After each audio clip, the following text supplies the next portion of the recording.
Now I can unmute you for your crimes. Your crimes have been What's unmuted. poppin', gamers? It's your boy Fire Guy 899 here. Today we're gonna figure out which is harder to beat, Amnesia in real life or Amnesia in the video game. I don't remember anything before the stream started. Help. You also don't remember what the hell your username is ever.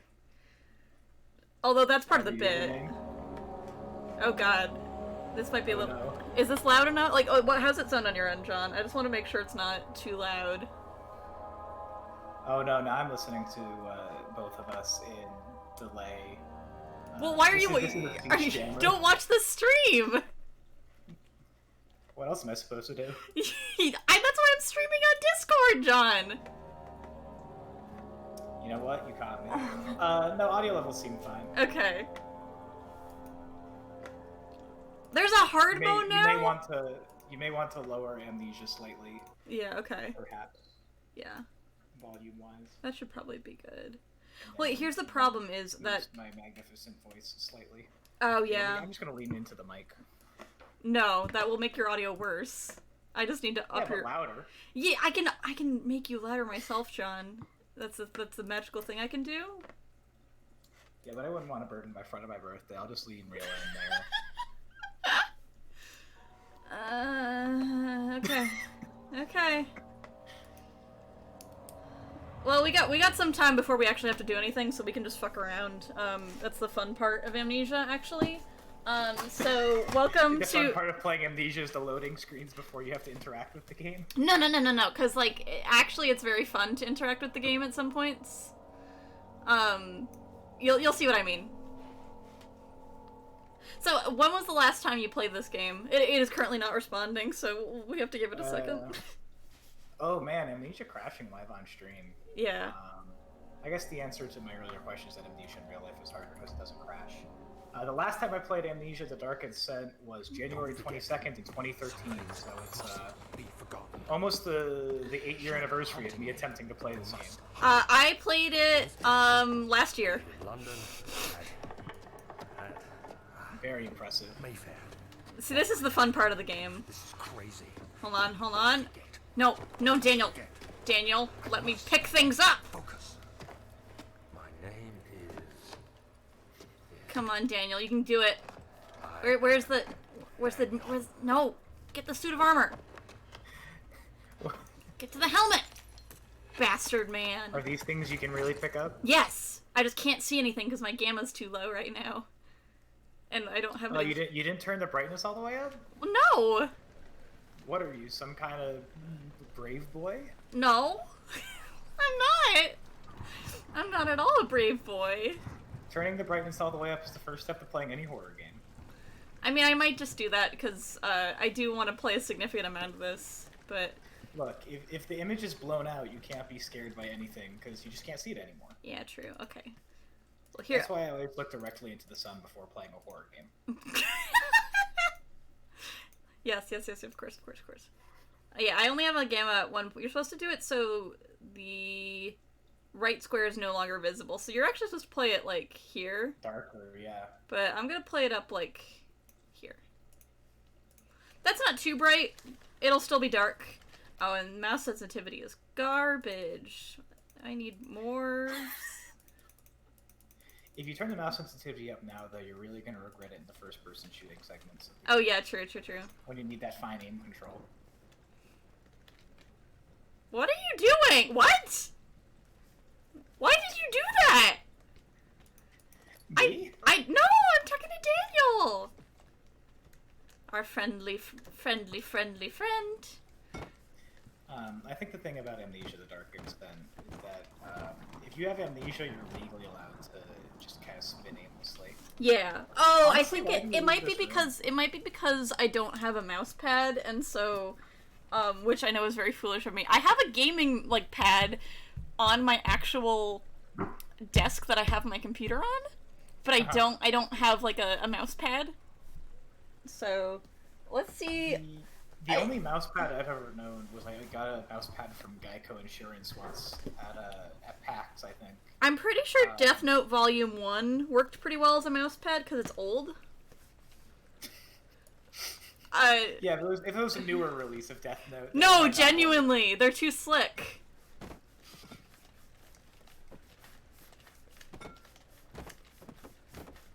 Yeah, there's just something weird. I need more traction. Anyway, it's fine. We're not gonna. Oh. You just gotta get like a textured desk. Hey John, you want to see me do a trick shot? Do it. nice shooting, kid. Man, that plant might have been the only other living thing in that room, and you killed it. There's more plants. We'll find more plants. I'm saying in that room, though. Oh, okay, true. Let's get our friend before we pass out here. I just love... Oh yeah, we don't touch that door because that'll make us upset. Was it? Yeah. I guess I should have... For optimal sanity management, I should have just turned around there. More Tinderbosk. For someone who has said to me that they cannot play this game, well, you seem to know a lot about the mechanics. I told you this part of the game's not scary. That is true. This part of the game is just walking around. Yeah. Trying to shove chairs into the fire. Yeah. The Sudanya. Really, the reason they made this part of the game was so that you could act like a monster. That way, when all the monsters try to murder you later, it's justified because you did try to burn down their chair.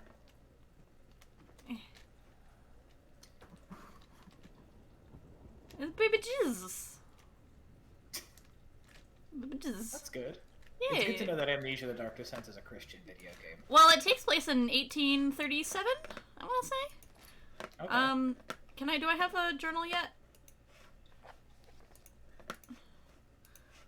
Notes. You do, but you haven't ever used it. Yeah, because I haven't found anything yet. I haven't found my actual journal. Look, yum yums. Them Danganronpa bloods. How do you identify regular blood from Danganronpa blood? It's hot pink. Like, canonically, yes, actually. Okay, you can get it. You can do it. You will not let these stairs conquer you, Daniel. I believe in you. Oh, that's not the part where he passes out. Oh, this is the part. I do love the jaunty angle this camera is at. Yeah, it's because we're not at our full capacity yet. We can't even run yet. Yeah, this is Daniel minus. Wee, wee, wee. Come on, Daniel, you can do it. I feel like the real horror experience is just watching you tease this poor man. He deserves it. That's fair. And we don't go in... Is this room? No, we go in this room. There is a room Is this all the same painting? No, there's other Did ones. in this house get buy like 8 of the same painting and hang them up? No taster. That's class. more because it was done by a small studio than anything. Where's our broom friend? I forget when we get our broom. Look, just because only a few people own this mansion doesn't excuse poor interior design. So, should we go in this room? Do you think? I know nothing about it, but it looks like it has new painting experiences, so my guess would be yeah. Okay. Oh no! Okay, it turns out the answer to that is maybe no. Oh no, we have a headache now! Fuck. Damn. Whoopsie. Oh look! I like how the fact that you have a headache is noted under your sanity. Yeah! As if anytime anyone has a headache, it's because they are at the first stage of going insane. That's true. But we're all good in health. So here's a fun thing about this game is that, so I normally, whenever I do this, play through like the first 2 hours, I always...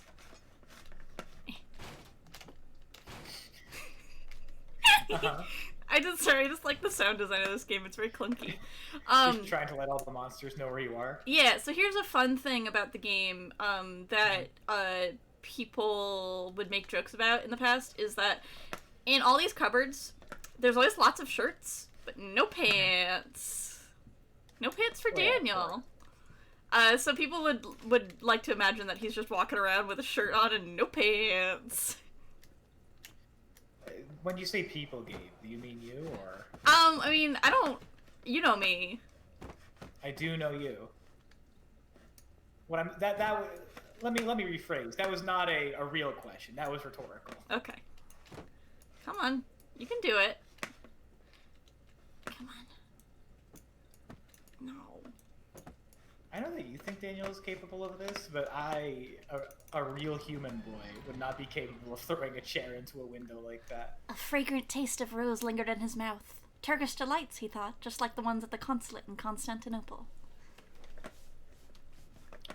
This game and the Chronicles of Narnia are real Turkish delight propaganda, honestly. Okay, it's not responding again. Maybe that's all of Amnesia we'll ever get to see. Yeah. I mean, that's the most important bits. You get to see Daniel freak out. You get to hear Daniel crying. And then he spots Turkish delights. Yeah. Well, he has a memory of it. We can take these books. That's not the Holy Bible. No.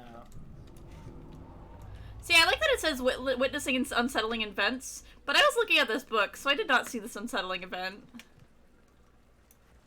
That is true. I guess you more so experienced it. Yeah. If I was doing a cinema sins for this game, there would be a big thing there. Aha! I didn't witness that event. I felt it. Yeah. Oh, hey, bugs! Bug Can't be friends. good. Yeah, no, you just start to hallucinate them when you're real upset. But like I said, there's nothing that can hurt you in this part of the game. That's good. There's nothing that can hurt you for a while. Eh. Lantern. Getting a lantern now.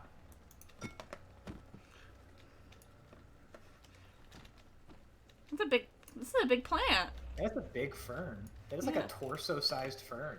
I forget if there's a way to... There you go. Yeah, rotate. I remember at one point in the game, I just started making, like, penises out of the books. Of course. Well, because, you know, there's a lot of I mean, books.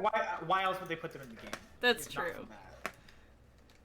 Can we... Oh, yeah, we can have our lantern out and have our plant friend. How much lantern oil does the game start you with? A little bit, but I'm not going to use it for a while. Because I'm not a baby. probably why. Oh, sorry, plant. Wow.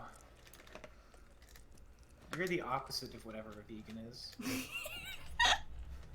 At this rate. Why do you shake so much, Daniel? It's okay.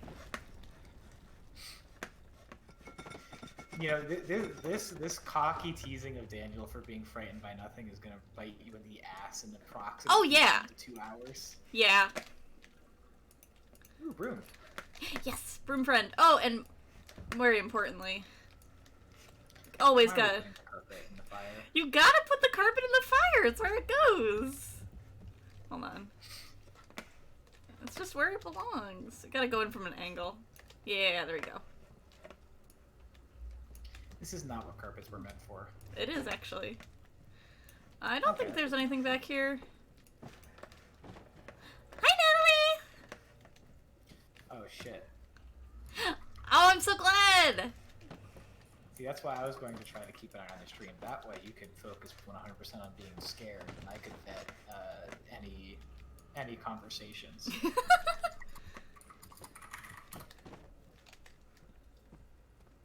Let me observe. Oh, no! Oh, okay. Oh! Well, that's okay.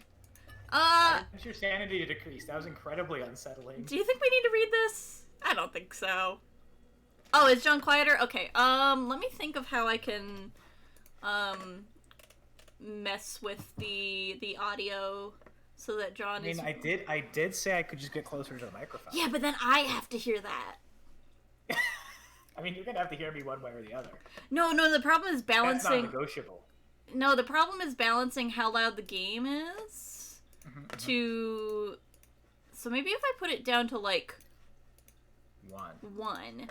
And then I make the desktop audio louder. Uh-huh. And... Uh-huh. Okay.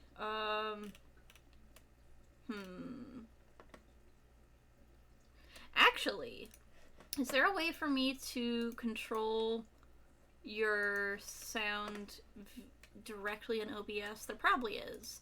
I should have tested If you this have my more. volume, if you're pulling my volume from Discord, my Discord volume may also be adjustable on your end.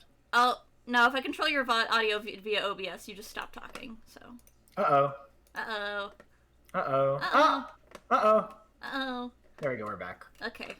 Yeah, check it. I imagine you may have lowered my volume in Discord at some point. You can double check. I did. I sent it back up. I can also just open my volume mixer. Oh yeah, I have Amnesia way loud. Oof. Okay. That should hopefully be quieter.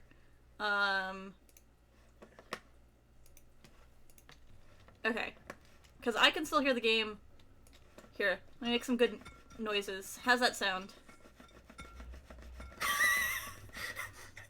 Sounds like you bashing an ink pot against stone, just like rasping it. I broke it! Okay, good. Oh, I forget Daniel's voice actor's name, but he's such a lovely man. He's very nice. That's good. I can't tell you why, but know this. I choose to forget. Try to find comfort and strength in that fact. There Is a purpose. My final effort to put things right. I think the name Alexander of Brennenburg still invokes bitter anger in you. If not, This will sound horrible. Go to the inner sanctum, find Alexander, and kill him. His body is old and weak. Yours, young. Yeah, he's a little wimp. A little wimpy man. One last thing. A shadow is following you. It's a living. I'm sure that won't be an issue. Down reality. Probably not. Oh, so I have actually... No way to fight back. You need Let's let Daniel finish talking and then I'll tell you. redeem us both, Daniel. Descend into the darkness where Alexander waits and murder him. I have to say, this note reads exactly like all the messages I've ever written to myself to get me to do like chores in the morning. Like, Redeem yourself, dear John. redeem yourself. Please fold laundry for fucking once in your life. So you want to know how many hours I have in this game? Total? How many times have you replayed the first hour of this game? I have Please share. about 29 hours in it. 29 attempts. Because I really like it. I've seen it played a dozen times. I have like an encyclopedic knowledge of the wiki, and all the lore. I have been active in the fandom since since it came out, basically, maybe like a year. Mm-hmm. Then yeah. Come on. I clearly pulled that down. I love the distinction between fully optimized lantern strategies and knowing exactly which rooms you are and aren't supposed to walk into, and never having completed anything beyond the first hour of the game. Yeah, John is here to give me bravery, but it's probably not going to help any. The last time I tried to play this with friends, I had a panic attack and had to stop. Nice. So iconic. Yeah, I'm pretty iconic. See, it helps if I just kind of Alexander, yeah. There he is. Come, bring the lamp. You've been to the refinery, have you not? I don't believe I have. Is it connected to the... what did you call it? The inner sanctum. My most precious chamber, Daniel. And it lies. Oh. In fact, it lies beneath the very stone of Brennenburg. Husband man. Is it just the voice? Because I know for a fact you have not gotten far enough to see that model. Well, yeah. Should one exist? You only see it at the very end, and we see paintings of him. They're not super flattering though. We're not gonna cut it to that door because it's gonna upset us. But we are gonna get some oil. And stuffs. If there's anything Daniel has plenty of, it's oil, and if there's anything he does not, it is pants. Ow! Hey, little bug friend. Can you guess where we are, John? Hallway looks like. I mean, country-wise. Oh, if I had to take a guess, Papua New Guinea? Yes, got it. Right on the money. First try. See, that's the thing they don't tell you. That's, they don't teach you that in schools. Let's see. So we want to go to down here, but we need acid. So we need to go get the acid bits to get past Here, this. excuse me for one moment. Before I go, Nat is asking me if I have played this video game. I've played this game for 79 minutes, almost exactly 8 years ago. So yes, I have. Yeah, here, let me check exactly how long long I've played. I've played it for 29 hours, and the last time I played it was last year. Yeah, 29.1 hours exactly.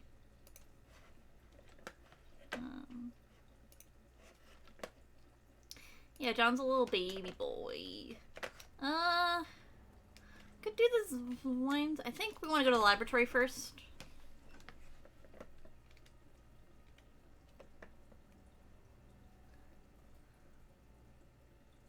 But yeah, I'm very emotionally invested in this game. For a game, again, that I have not been able to play more than, the first hour or so of. Alright, we're back. Oh yeah! I can't remember if this is the area where we can see our first monster, but it's not real, so we can just walk up into it. They just put a fake monster in there just to trick you? Mm-hmm.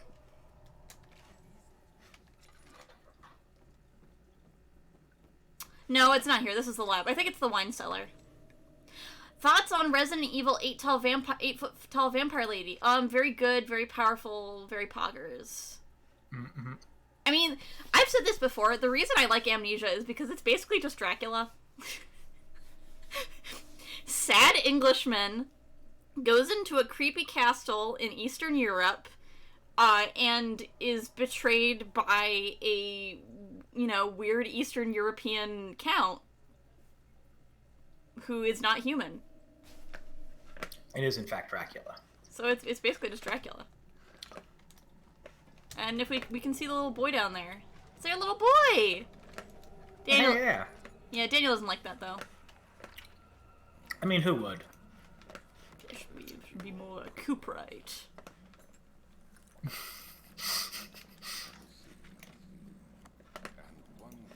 That's how we get the recipe. Just kind of rummaging around. Yeah. I mean, if I was a scientist, that's how I'd write down all of my chemical reactions. Just kind of as many pages of my notebook as possible, as many locations. Oh, hey, what's You're trying this? to really hide it. Do you want to read this? A flashbang. You want to read this? I could. I gotta think of a fun voice to read it in. Oh, I don't got one. I'll come up with one later for next time. Okay. You want me to read? One day, Okay. I will return. If it wasn't for the thought of you, my love, I wouldn't be able to go on. When I find myself doing terrible things, I take comfort in you. As long as I'm able to think of you and long for a life together, I know I'm better than the others. I weep for them. They lust for power without restraint, where I only crave fair judgment and a safe return. Well, that's good for you. Yeah. Chemistry pot. I mean, it is a weird love letter, to be fair. Yeah. It's also not a letter. It's just like a memory thing that you touch, and then you have the memory in your brain meet. But this is just talking about making artificial vitae, or vitae for the uninitiated.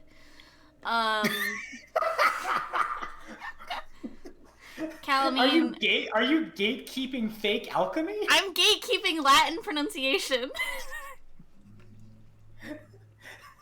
Thank you for standing up to those who would wish to defile the Romans. Yeah. I mean, I wanted to... I'm not finishing that sentence! Calamine, Orpiment, Cooperite, Aqua Regia. But that doesn't make, artificial life force. It just makes an acid. But that's exactly what we need. So we're gonna go make our acid. We gotta melt out the brain. Oh yeah, there's some right here. For the amnesia part of amnesia, right? Yeah. Well, no, we've already melted our brain. Oh, good. Hey, how many tinder boxes do you actually need, though? I feel like one is enough. No, you need one per thing that you want to light. Discount it uses disposable tinder boxes? Mm-hmm. Wow, what a fucking bastard. Well, I mean, you use up the... I guess it's the 1800s. Global warming isn't the problem yet. The other children cheered him on, his name voiced in a steadily rising pace, urging him to do it. Am I really doing this? The young boy thought, and struck his victim with a rock. If I was a child and another child was beating someone to death with a rock, you know what I'd do? Just hoot and holler. Yeah. Grand old time. Oh, right, we need the wine cellar key. Which is where we'll get most of the ingredients. So we gotta go to... not storage, but the archives first. Nothing here. What was I gonna say? Oh, but yeah, so that memory is a reference to... all of these are Daniel's memories, and they're all kind of mishmashed and, you know, not really falling apart and stuff. But that was a memory to the time that he beat his childhood bully half to death with a rock. Well, it's good to know that Daniel already has the capacity for incredible violence. Yeah, also, he does have to kill again. As a warning, actually, I should probably put some very, very big trigger warnings on this game. There's some memories of child abuse, and lots of torture, and murder, and... you know, just general Victorian stuff. Chillin', hanging out. I think that's basically the only reference to child abuse, though, is the part where, you know, he's remembering his father, but, it has been a while. Oh yeah, this is the room, because it has so many books in it that I just made, like, sculptures and stuff. Just made a book queen. Yeah, book queen. Oh yeah, and there's, yes, other friend. Good statue. Yeah, hold on. Uh-huh. It's really hard to rotate them in this game. But yeah, we can see him. Okay. That's good. Shut him away so no one can ever think about him again. Another Daniel note! The unflinching African suns continue to plague our expedition, making it impossible to dig until dusk. How Professor Herbert managed to find the location of these vast plains of nothingness remains a mystery to me. When I asked him about the tube again, he told me about the legend of ENVTuber. This is also the first game that I've ever found that uses Algerian mythology, which I thought is kind of neat. Even if it's done in, like, a colonialist, you know, context.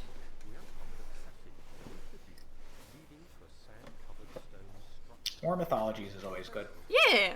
It's just interesting. Mm-hmm. Tomorrow, I shall lead the men into the ancient structure, hoping to reach the burial chamber. No matter what the professor is keeping from me, the dig should yield something interesting to take back to London and the British Museum. See, this is the real reason Daniel is a bastard man. Oh, when did that chair up there? Looting cultural artifacts from Algeria. Yeah, that's the real reason. That's why he deserves everything that he gets coming to him. Is not because of the other stuff, but mostly because of that one. Not for, like, murder. That's actually cool and kind of badass, honestly. I mean, the murder, too. The murder's kind of just an extension of, like, the imperialist mindset. And this is Wilhelm's contract with Alexander, and we'll learn more about Wilhelm later. But he's trying to get in with the Order of the Black Eagle at the Prussian Royal Court. Oh, you're in Prussia. Yeah. Well, you know, I was within one letter. Not bad. New Guinea, Prussia. Yeah. Okay. We'll start with the P. Hey. You said New Guinea, not Papua New Guinea. I did. So they don't start. No, I said Papua New Guinea. Anyone watching the VOD will know that I said that. History will remember me as the correct one here. It's not the Hetalia country. I swear to God, it's not the Hetalia country. There are other reasons to be interested in Hetalia besides being interested in Prussia. I mean, there's no valid reasons to be into Hetalia. there's valid reasons to be into Prussia besides being a Hetalia idiot and being a fascist.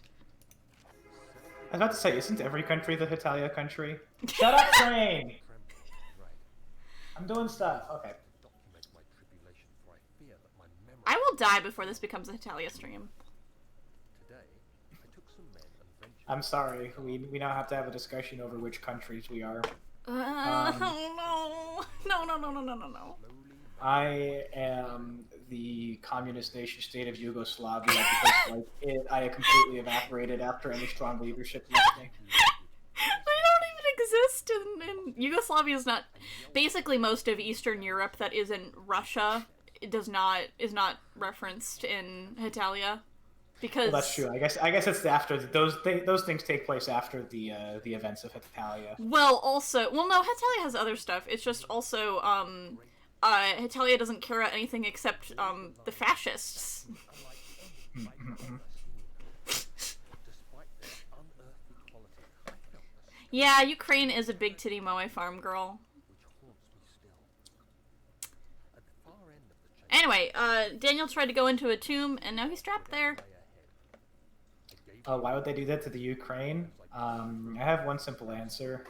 and it's Oil. that, Actually, it is. The canonical reason is oil. That's why she has big boobs, is because everyone wants her for oil. I'm not Nice. fucking joking. I hate that I remember that, but I'm pretty sure that's the joke. Yeah! Yeah, her boobs are, like, meant to be, like, a metaphor for, like, oil fields. That does mean that there is 100% there is art somewhere of big titty Moa Ukraine having someone, just give her a good little suck, and it's just oil. Can't be good. Oh, hey, someone's playing piano. That's nice of them. Shut. Big Mommy Oilers, very good joke, No, thank you. I don't like it. It's bad. No, it's not good, but it's important. Historia Loki. Man, this guy sucks, honestly. Like, if you're gonna speak English, write your signs in it. Well, Latin is the what's the word? The Vulgate. It's the most, it's like a common language, if you're of the aristocracy, or at least of the learned class, and you don't speak the same language as each other, chances are you probably read Latin or Greek. Oh! Incorrect. The language, the common language is Esperanto. We all know that. Esperanto didn't exist yet. Hey, can you tell me something that's wrong with this piano? Probably something to do with the number of keys. Yeah, so if you look in the middle, there's normally pianos go 3 2 3 2. They just They kind of fucked it up. There's no middle C. they just kind of slap together Two keyboards. Because again, this game was made by a very small team. I don't think there's anything. The one thing you should know about making a video game is unless you have at least 50 people working on it, you can't correctly render a piano. Yeah.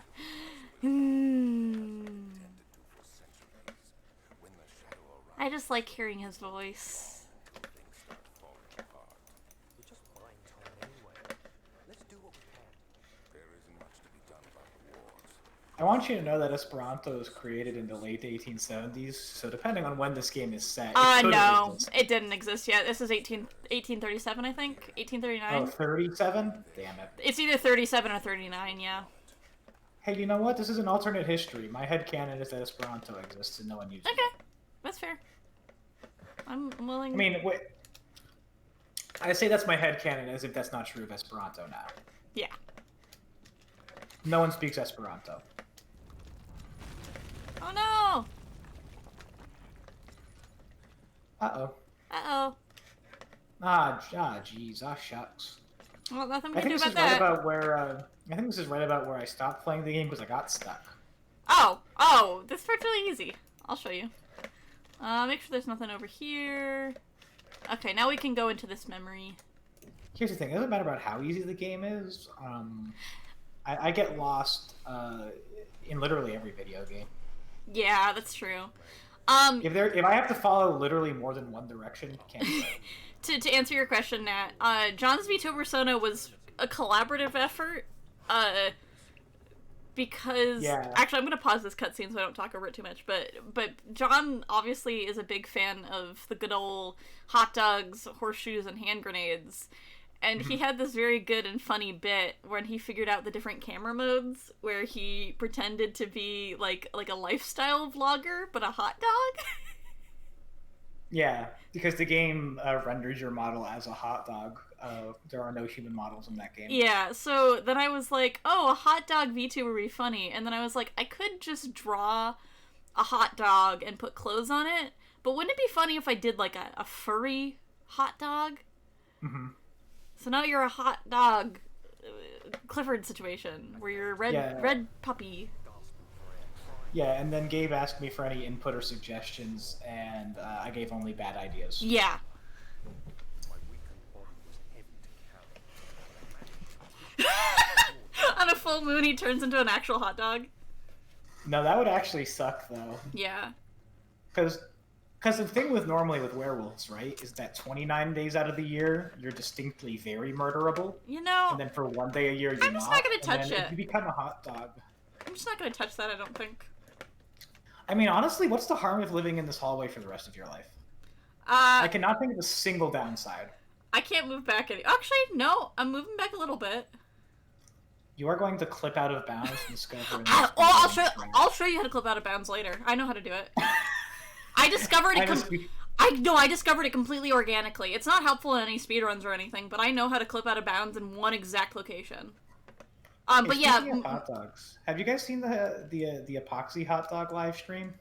epoxy hot dog live stream.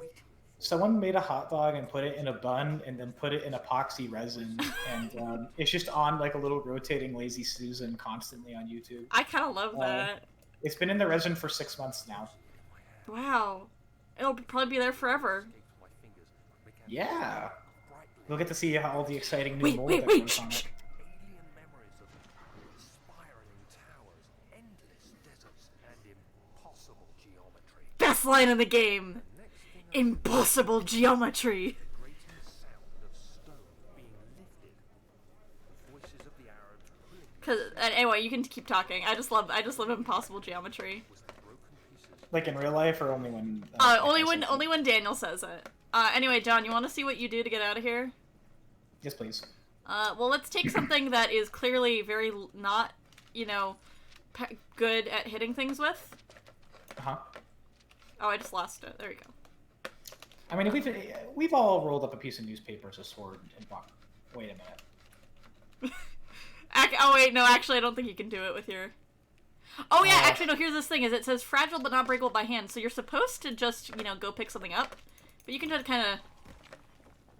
So it just lies to you. Yep. You have to be swift Oh, Nat is asking you if you'll set your hot dog Sona to your Twitter profile picture. if it stops. Well, the question is not phrased as "Will I do it?" It's phrased as "What will it take?" Which implies that this is a transaction. I don't know. Make an offer. I'm receptive. I can be reasoned with. I also need to pee. I probably should have done that before the stream started, but How dare you? know. It's I'm a fine. bastard.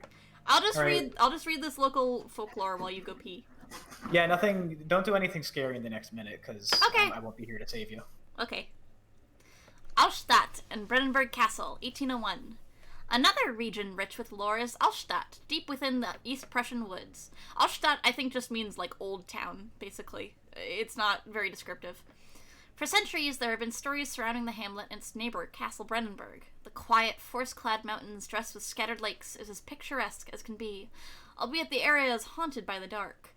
Ask any local and you will hear proof of the widespread superstition. All travelers should indulge themselves in such conversations, since it will certainly serve as exciting entertainment.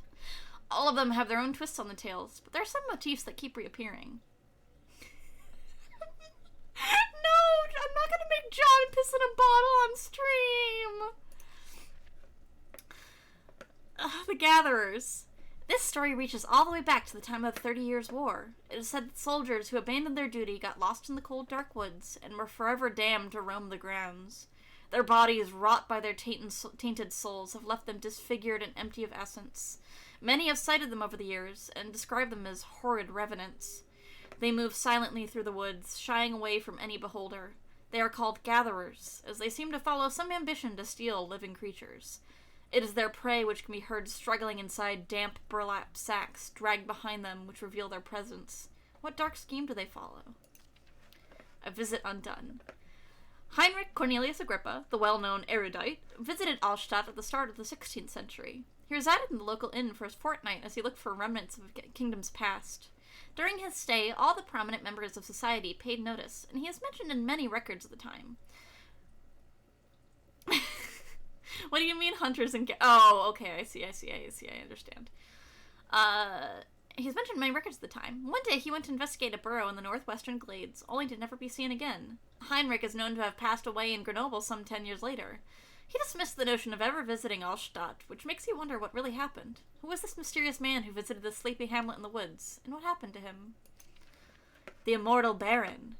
The Baron of Brennenburg lives a reclusive life with his family at his castle nearby Altstadt, and like most of those of noble birth, rumors are inherited alongside with the title. Researching the history reveals little before the castle was consumed by fire in the late 16th century. It was rebuilt by Alexander, a nobleman from the Rhinelands, claiming the role as protector of the Prussian state. Alexander helped the region to flourish and remained popular throughout his presumed lifetime. The family has always been secretive when it comes to lineage and heritage, therefore the birth and death of Alexander and his offspring has never been fully recorded. This has fed the idea that the Baron is in fact the one and the same who came from the west over 300 years ago, lived through the time of occupation, and joined the coveted Order of the Black Eagle along with the great leaders of this country. But that's just a superstition. I'm back. I put tea on. Nice. There's some light. Just oil. There's some Just light. oil. There's oil. It's right on the shelf there. Oh, thank you. Now who's the pro gamer? I have to remember which one we pull first. I don't think it matters, actually. I think we just gotta pull them all. Where's the other one? There it is. You ever sit there thinking sometimes about how much money it would cost you to get someone to actually install something like this in, like, your home? Well, as we've just read, Alexander is, like, over 300 years old, so. That's too old, honestly. That's the last That's one. a little fucked up. Ah! My mouse is not cooperating. Well, I know we just have to pull all these. I just don't remember what the order is. Are you confident there's an order? Yeah. I think we just have to get them all going at the same time. Yeah, I think that's the thing. They seem to retract very slowly. Yeah. Maybe you're not fully extending these books for some reason. No, I heard the noise. There you go. There we go. And then this opens up Alexander's Secret Study. Natalie is offering you a DVD copy of the Super Mario Bros. Movie if you will change your profile I mean, a DVD copy of the Super Mario Bros. Movie is... That's tempting. Is this the one that has skeleton in it? Nope. No skull in there. Oh man, I was reminded today that the ending of the Super Mario Bros. Movie, Princess Peach just shows up with a huge fucking gun and says she needs help, and I still want to know what for. Like, to this day, I'm thinking about it. We don't need to do that. I just like doing it. We're writing the closing of the wine cellar. Wilhelm and his fools have endangered my research long enough with their absent-minded handling of the human vessels. The sheriff is keeping a watchful eye on the forest and is killing my trusty servants. It's just a matter of time until they follow the trail to Brennenburg. I need to lock Wilhelm and his men up to avoid further investigation from the public. The wine cellar will therefore be sealed off until the matter has been sandaled. Either the king's men leave, or they will starve. Whatever comes first. They can rot for all I care. Maybe I'll feed them some wine. It would, in a sense, solve both of my problems. Oh, hey, this door's open. This door wasn't open before. Is that guy freezing his wine? Because otherwise, drink, I think, would be the correct... No, he said feed. I guess, Wait, know... what are you confused about? Feed just feels like the wrong verb to use with liquids. Well, but, it's I maybe suppose not, it's not. well, I think he's probably just referring to the fact that it's not, super wine. How do I leave? I'm gonna have to mute myself while this tea boils so that there's not an overwhelming static noise. Okay. Hi, friend. Hi, Get him. friend. Chase, run. He's gone. He's not real anyway. It's okay. No oil in left lantern. Gotta. So that we used up like one thing of oil. The little You mean when you decant your wine? Ow! Owie! Owie! Owie!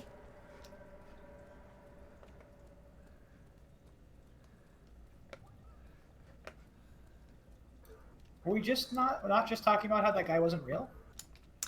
Yeah, no, he wasn't real. But we were hurt by a different thing. I'll go show you. Oh, okay. I wasn't thinking. Yeah, please, if you wouldn't mind just like getting yourself hurt again, just so I can. Oh no, I'm not gonna hurt. I'm just gonna show you what hurt us. See? Some good stuff. Ah, floor soup. Yep, floor. I don't know if I'd call it soup exactly, but. So now we have the wine cellar key, so we can go down in the wine cellar.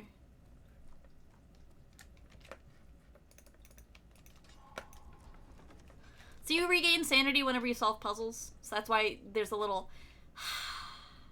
and the blue light. I'm not gonna read all of these, I'm just gonna read my favorite ones, because, you know.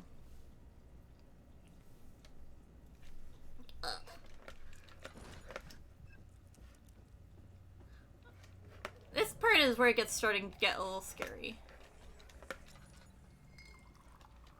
Only a little though.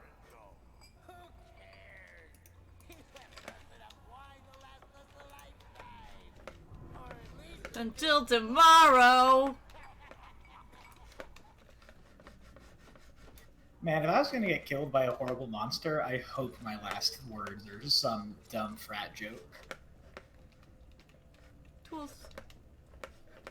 Anyway, that was the coop right.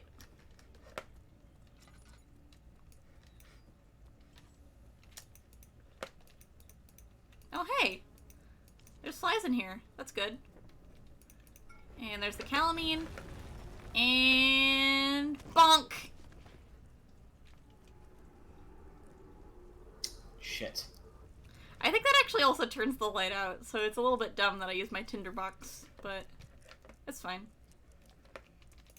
We have 19 of them. Oh, and then realistically, how many things do we need to light? Oh, tinderbox. So you were saying how you don't think that Daniel's very strong? Was I? Yeah, you were saying that you didn't believe that he could do the thing that I was trying to make him do. Oh yeah, I didn't believe that Daniel could toss a chair like a solid like 10 feet vertically. Well, how do you feel about this? Hold on. Oh, I think it's this. Which one do I have to pull? I have to pull one of them. There. Come on. Right now, I feel pretty confident in saying that Daniel's not that strong. No, I mean, look what I just pulled! I just pulled us around with one hand! That is pretty impressive. Strong grip strike, too. With one hand? Yeah! Gorilla grip. I just am forgetting the angle I'm supposed to do this at. Because it's been forever since I did it. I usually just brute force my way through it.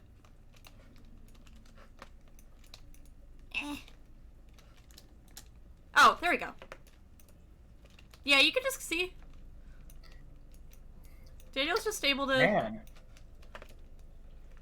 I don't even see how the monsters are supposed to pose a threat to Daniel at this point, honestly. They're stronger. That's fucked up.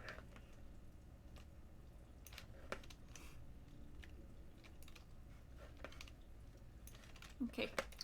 Nice and clean. I have seen depictions of those monsters, and they do not look stronger. They even a little bit. they are. Okay, Yep. well, that's good to know. Little dance. Oh no! Alright. One moment. Getting your tea. Come on! Here we go.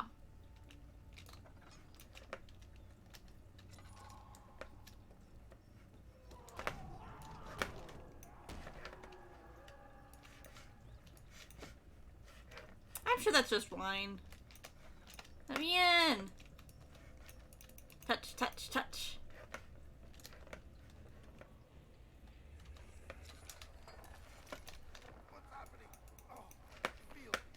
Oh, I'll pause this until John gets back, because it's a fun little scene. It's a fun little yummy yummy scene.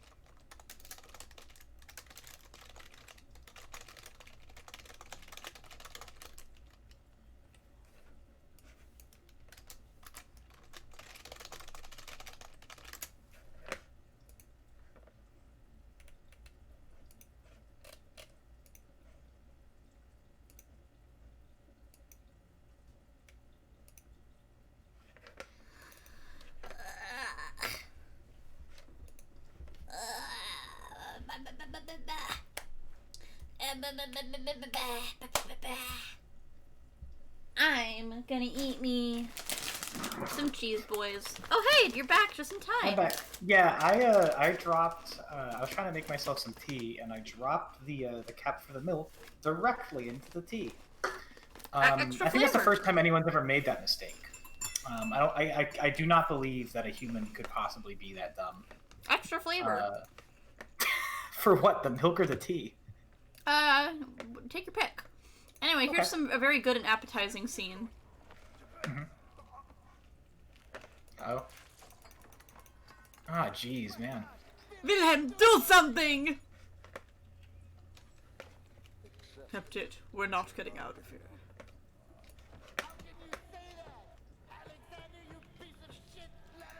Oh no, he did a swear! Ah, man. No swearing in my Christian Minecraft server. This is a PG-13 stream now. Yeah. Here, do you want to read Wilhelm's last words? Aren't we? Oh no, we're not Wilhelm, are we? No. I didn't hear Wilhelm's voice earlier. I can't do an impression. He just sounds like a sad German man. Oh, I can't do any of those voices. Yeah, Okay. we're just gonna read it like a human then. Okay. Implying Germans aren't human? Oh, well, Wilhelm isn't. Wilhelm's a video game character. Oh, okay. My name is Wilhelm, House of Garrick. We're gonna read this like we're like this is a cool intro for a bad game. These are my final words, my confession and testament. 2 years ago, I was summoned to Castle Brennenburg. As most of the oh my god, it's a long letter. I can't keep that voice up. As most of the aristocracy, I was curious about this supposed knight of the order could want from me, and accepted the invitation. The Baron was friendly and offered me a proposition. It dawned on me that the nature of the contract was sordid, and that the reason I was chosen was because of the follies of my past, not the honors I've been rewarded with during my time as a soldier. I was to kidnap healthy humans upon his slightest whim, and do so without asking questions. In return, he would attest to my character at the royal court, advancing my position within a noble society. I would like to claim that I struggled with my decision, but it came swiftly, and I accepted wholeheartedly. Ever since that day, I've brought men, women, and children to Brennenburg. I can't remember the numbers, but there were many, perhaps even 100, none of whom were ever seen or heard from again. Oh no. Tonight the Baron invited me and my men down to the wine cellar to celebrate our work. I had my suspicions that we'd ascended the stairs, but he insisted and joined us in a toast. The wine tasted fine, and my men drank without restraint. So begins the punishment for our sins. The Baron has locked us up and returned upstairs. Forgive me for what I have done. I was weak, and I fell into his diabolic ways. My men are screaming. Their skin has been pierced by their own tangled bones. I feel my insides revolt against their God-given nature. Blood has begun to pour from my eye. Hey Wilhelm? If blood is pouring from your eyes, I think it's okay to stop writing, bud. No, he's good. See? It's good. Like, you can stop at that point. Aw, baby Jesus is all bloody! Wow, that's metaphor. That's art. I know. I don't think there's anything in there. But yeah, we can touch all the meats and stuff. So let's see, we have 3 out of 4 ingredients. We have the cuprite, calamine, and aqua regia. Now we just need the orpiment. Which I forget. Orpiment is such a fake word. No, orpiment's a good word. I think it's through here. Oh, no, it's a good word. It just sounds fake. It's made up.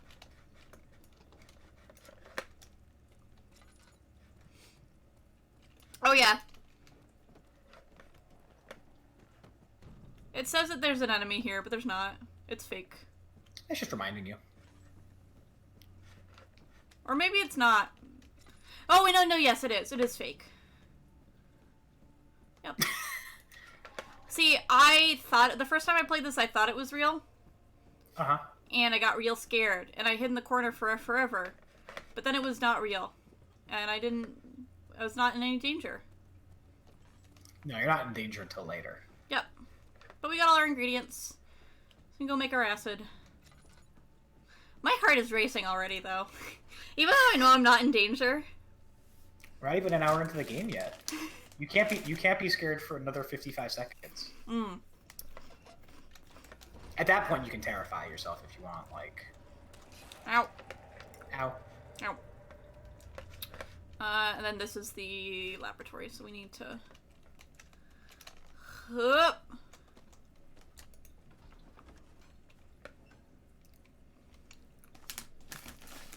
Yeah, I'm not actually sure some of these memories what is happening in them, but...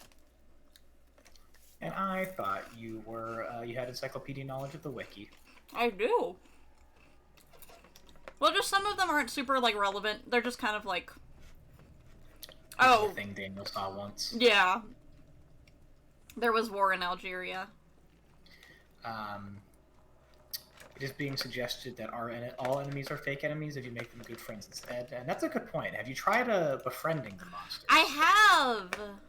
Did it work? No. Really, this game is, like Doom, the real problem with this game is that you can't make friends with monsters.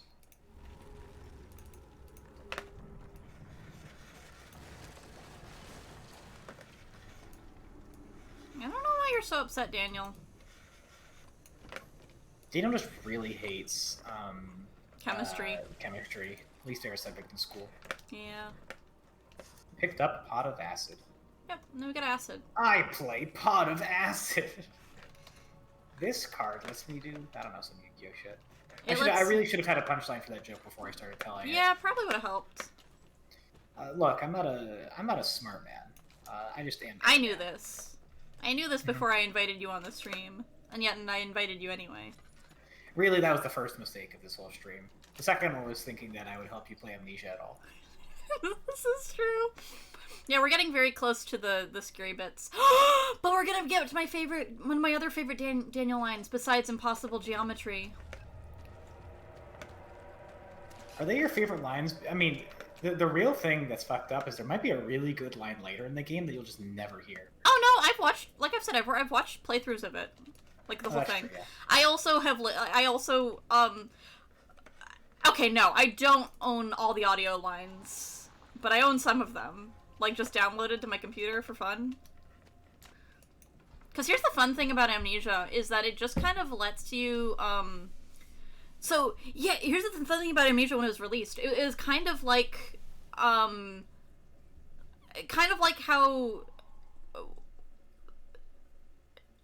when like Half-Life 2 and stuff, Half-Life were released, were you just given the source engine to work with? Could you just do things with it? You know what? I do not know off the top of my head. Natalie would know. Yeah, Nat. Pop off in the comments, please. Yeah. But Nat, basically, when was Source released? When you bought Amnesia, you got the entire program to make Amnesia. You could just make your own. Oh, crazy. That's why custom stories got so popular, because you can just make them yourself. But there were some other fun things that are included within Amnesia, like, there's, like, a secret art book and, like, secret, short stories that you can only access if you've gotten every single ending, and then you put in a code that is, because it's password locked. Oh, that's funny. Yeah, so you have to get the password. The only time I've ever gone digging around in the game's files was I was trying to see whether it was possible to locate Big Iron in the files for Fallout New Vegas. And let me tell you, you can. Yeah. If you own a copy of Fallout New Vegas, coming up. You can buy It's Big coming up. Iron. It's coming up. It's coming up. Why is it so dark? Pay attention, Daniel. That was the line. Why is it so dark? Why is it so dark? Oh yeah, here's the boy. That's the fake monster? I'm pretty sure he's fake, yeah. Yeah, let's run into him and then be surprised if he hurts us. Oh no, he does. He's real. He's Nice. supposed to be. Okay, sometimes he's real. I mean, sometimes he's fake. Sometimes he's real. He's not always fake. I mean, he's not always real. I'm pretty sure that there's. I do like the in the meta text of this world. What happens is Daniel saw a monster and was like, "Is that one fake or real?" Well, only one way to find out, I suppose.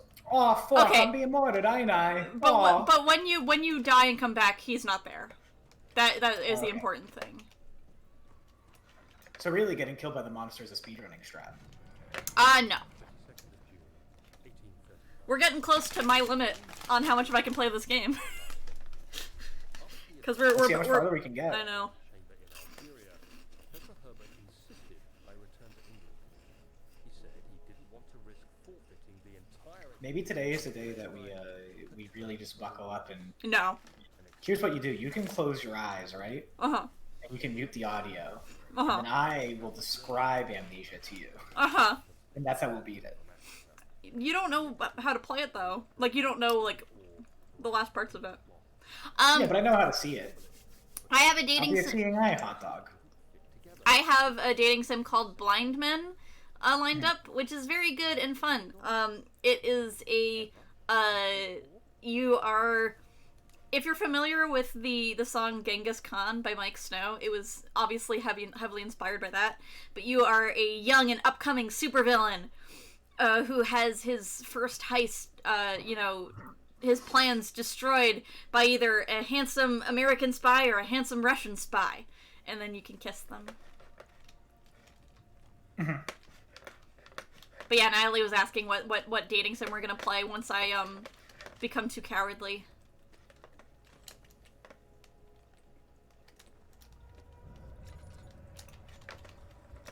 No, I can't. I do appreciate it, but I can't. Where's the bone? There's the bone. Or I guess it's just a stick. I just thought it was a bone. There you go. Daniel likes it when we do that. If there's anything that makes me more sane, it's just breaking sticks over my knee. Okay. Time for the non-scary part of the game that isn't scary and everyone thinks is super scary, but isn't scary at all, actually. Yeah, look, if you think this bit of the game is scary, you can turn off the stream right now. You can go home. Maybe consider calling your family and ask them why they raised you wrong, because this isn't anything. This is nothing. Yeah. You can't even see the monster. It's invisible.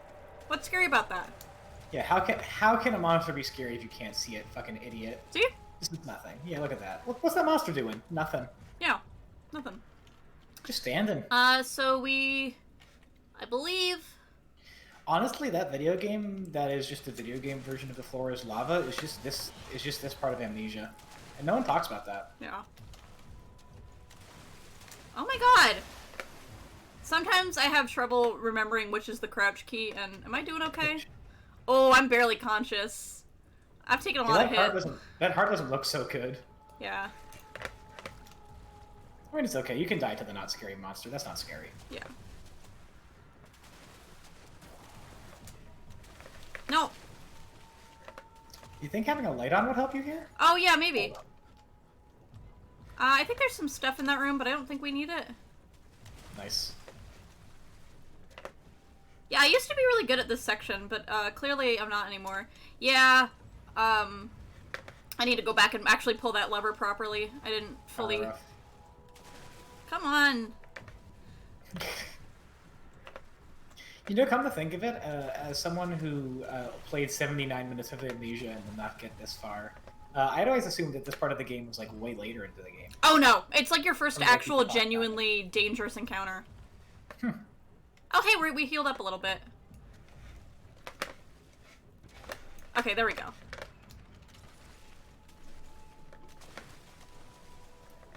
So this game is actually just a Call of Duty clone, because both have regenerating health. Okay, sure. You don't actually have regenerating health. Except maybe from, like, this part. Okay. Oh, I see. Now's the fun bit. Now we can take these yummy bits. Hi! You want some... Offer them to the monster. A Boo! Go get it! Just feeding your friendly monster friend.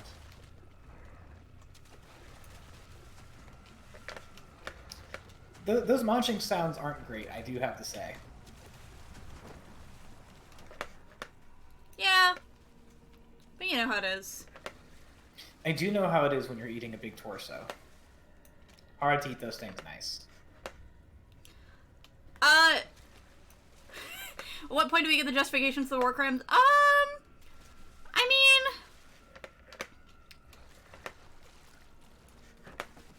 Is the monster pushing your boxes around, or is the physics engine just fucky? Yeah, the monster pushes them around a little bit. Oh, really? The monster has like a hitbox and maybe... I imagine it doesn't have the model, but that's funny. Yeah, it's also got a name. It's called the Kerk. Because you know what you get if you unscramble Kerk? What? Kraken! Because it's a water one. Is that actually what it's called? It's called the Kerk. K-A-E-R-N-K. Where is it called that? Is it like in a note somewhere? Yeah. It's so funny. It might actually be called that in game too, but I know it's called that in the files. It's called like Kerk.og or whatever. That's so fucking funny to me. Yeah, Kerk. Kerk. Oh. Yeah, see, sometimes he can push you off the box, and it's really frustrating. I'm just trying to get another body part to throw. There you go. Trying to feed your friendly water monster. Go eat. Go. Okay. Now we're leaving. Bye, water monster. I believe you're trying to answer the question of when we justify the war crimes. Oh yeah. I also need to find the lockpick for this room. I might have forgotten. Oh, there it is. Well, it's not really a lockpick, but I mean, it depends on really your interpretation. Like, now here's the part that everyone thinks is super scary. But like, I mean, I guess it's scary if you're not good at the game. If this part of the game scares you, I want you to look yourself in the mirror, gamer, because you're not that good. I genuinely didn't mean that in like the way I said it. I meant it genuinely. Oh, if you have trouble navigating the game's controls, yes, you might find this part scary. No, I meant it in a rude way. Yeah, if this part of the game scares you, just get good. Get better. Think about your life. Practice. But yeah, it really just depends on your interpretation of the game and the plot. Whether the game is, you know, defending Daniel or, you know, not defending him. Mm-hmm. Because you also have to consider, it's kind of, see, I'm done. I finished it. You did it. Like, that was not stressful at all. Because the trick is you just close the doors behind you and then it has to eat through them. Simple. Great music, though. Very good music. Yeah, I remember everyone talking about... So the first time I played it, this was very stressful. And then you get rewarded with this beautiful, calm area. Can you drink? With calm music. Yeah. Well, no, you can splash in it, mostly. Splash, splash, splash. Man, that's a bad fountain design. No, though, it's good. I don't like the legs. I have to say. Oh, but yeah, so part of the question that Amnesia is asking is, can you hold this amnesiac Daniel actually responsible for his crimes? Because he cannot, you know, morally... He doesn't... If he doesn't have any memory of it, how is he supposed to be able to, you know, repent for it or, you know, suffer punishment? Because he doesn't remember it. Like, you do start remembering things, but, like, is him without his memory considered to be, like, a different person? That's kind of what the game is trying to get at. Mm. So, like, undeniably, Daniel before the amnesia potion is a bad person. But because did he actually, you know, succeed in his attempt to, like, wash himself of his sins by, you know... Anyway, I'm gonna clip through the wall. Nice. I think it's right around here. And you just get to leave? And then I will just fall through the ground forever and die. Did you make a save before you did that? Yeah, it auto saves. Okay, good, good. If I can find the bit, I used to do this all the time when I would, because The game is called Amnesia: The Dark Descent, so really, if you clip out of the bounds and you fall through it, you did beat the game. Oh, I think it's right on this seam right here. That is the easiest way to do it.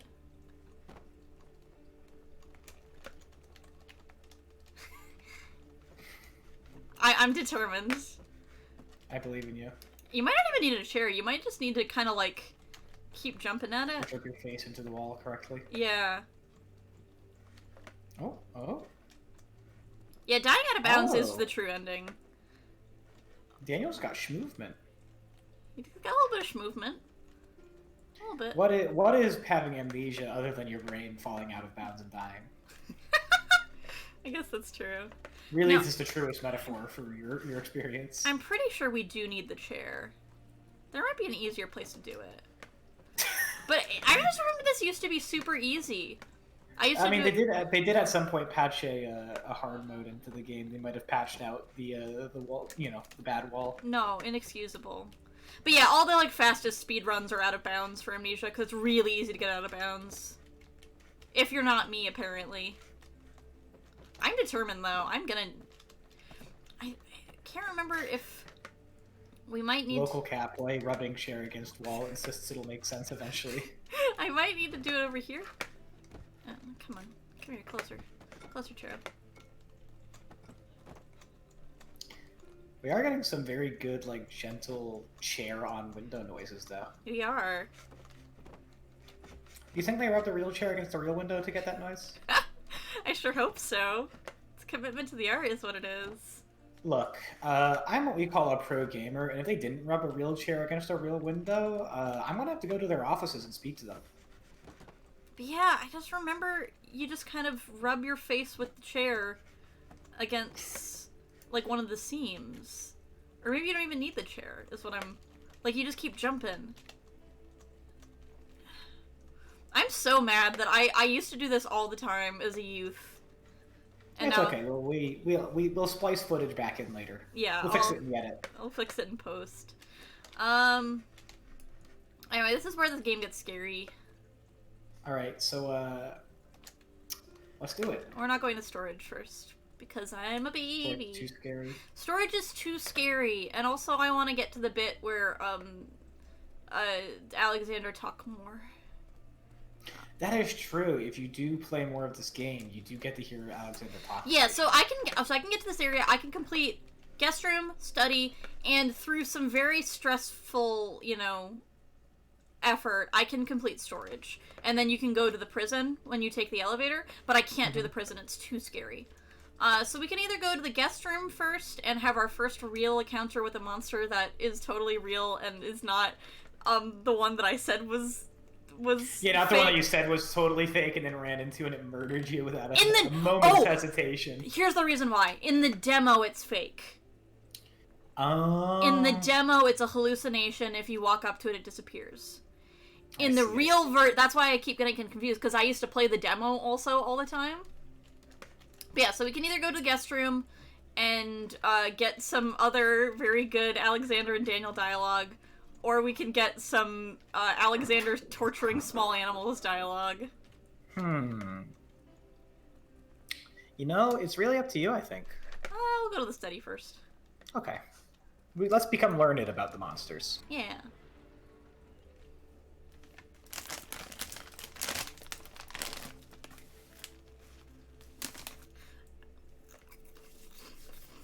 And eventually we'll get the parasol dialogue, which is cute.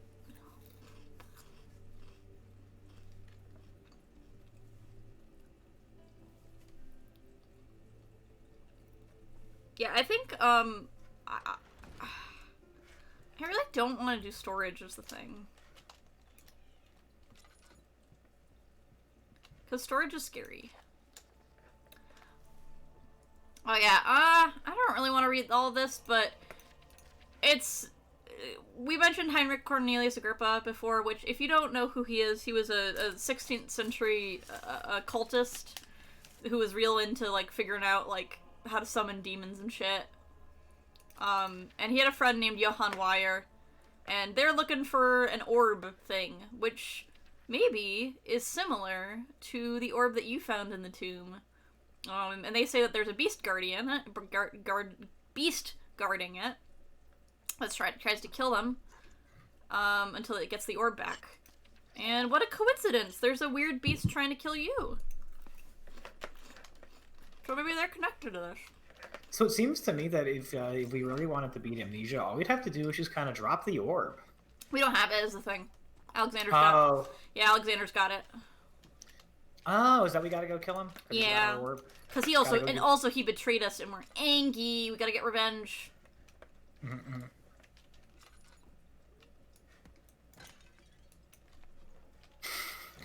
That was an unsettling amount of dust.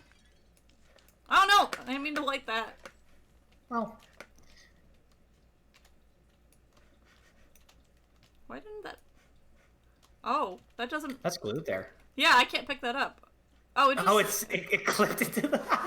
It's just in the shelf. Told you, this game, low-budget game made in 2010. Oh! I saved it. Oh. I do like picking up the forceps, too. Those are fun. What are you planning to do with them? I don't know, fun and stuff. Mm-hmm. But yes, there's no monsters in here either. That's good. There's some lantern oil, though. And we can go outside a little bit. I feel like you could just jump onto that tree. Just no. leave. Well, here's the thing: is that leaving isn't gonna make anything better. Warning before I start the memory in this scene is that there's some bad things happen to animals in here. So,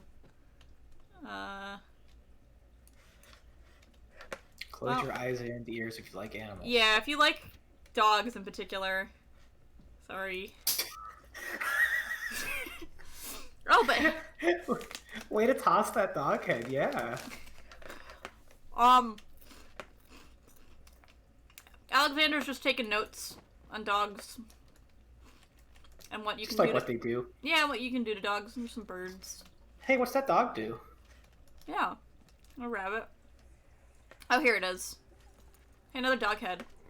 Let's see what you have to offer.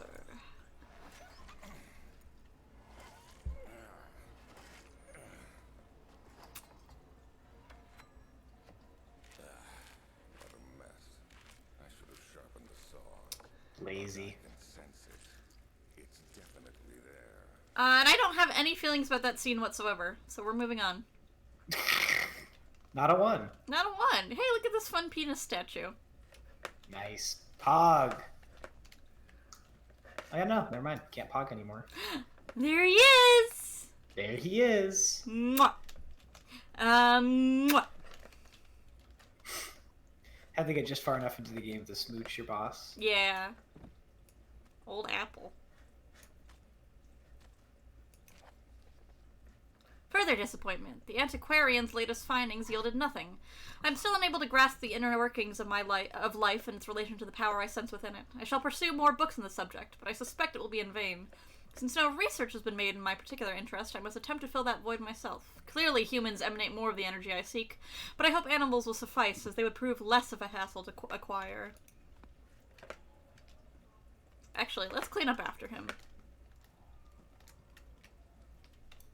There you go. Very kind of you. Yeah. Be nice. Good chair rotation. Very efficient. I know. We're not going to open that one because there's skulls in it. Unless you want me to open it, I can open it. No, that's. I mean, we don't need to see the skulls. I believe you. Oh no! Well, it looks like, looks like animals weren't enough. Oh, those are mushy. They made some mushy noises. Why do those make like a squish sound effect?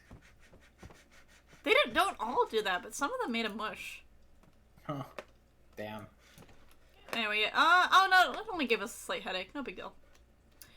Here's no big deal. Here's a fun thing. We probably won't be around his portrait when we're at really low sanity. But I will show you at some point that his portrait does not look great when you don't have great sanity. I mean, it doesn't look great now. Don't you talk about my man like this. Listen, he's like 300 plus. He looks good for his age. I mean, he looks good for 300 plus, yeah. I mean, looking at all is looking good for 300 plus. Take our friend with us. Uh-huh.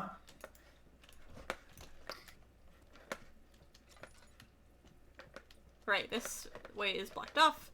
That's why we gotta go...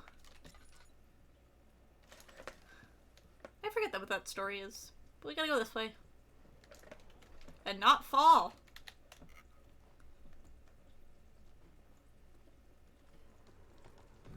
Yeah, see, that's why we can't go outside.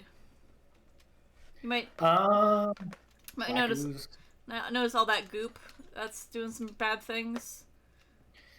Yeah, I mean, you never want to get Nickelodeon slimed. Oh, there's some gears here though. Yeah, there's one of those funny memory warps. Yeah. You want to give it a read? Yes. When will it be my turn? Have I not shown restraint? My patience spans centuries. From where I came, mankind is not even a wasted breath, yet I bow to you. I have done so much for you, and I have gained nothing in return. Agrippa, I trusted you. It was I who, in all fairness, should have entered that gate. Hey, why did Agrippa go into the gate, though? I don't know. Maybe we'll find out later. Maybe not. Probably not. Probably not. We will probably quit.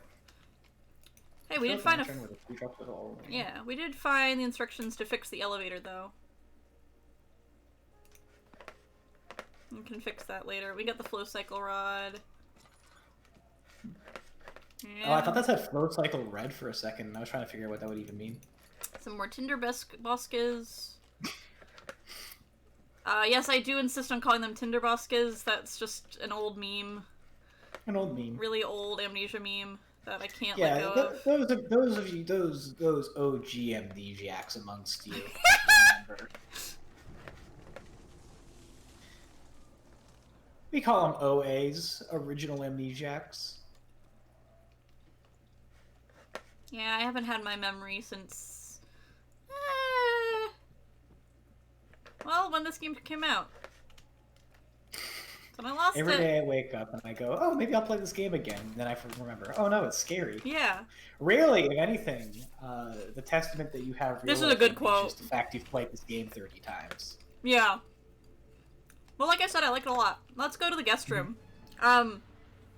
This upcoming scene is notorious, shall we say? For, sparking some discussions. Uh-oh. Not this part, but a part after. Okay. It looks like someone went through our room. That's rude of them. Yeah. Excuse me. You're excused, I guess. Oh, we found a crowbar, though. Oh, I was wrong. What? See, I was calling this Call of Duty, but it's Half-Life. Oh, you're right! 2nd of July, Hey. 1890. I received a letter from the Algerian governor's office disclosing the fate of Herbert's expedition. About a week after my departure, Abdullah, one of the men traveling with us, returned from the desert. He was badly injured. He was maimed by a lion. The man rambled deliriously. I mean, doesn't Half-Life have, like, black characters in it? That's something.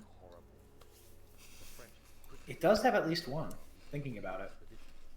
After searching for days, they found the camp abandoned without any trace of Herbert or his men. Tomorrow, I'll retrieve the things they recovered from Herbert.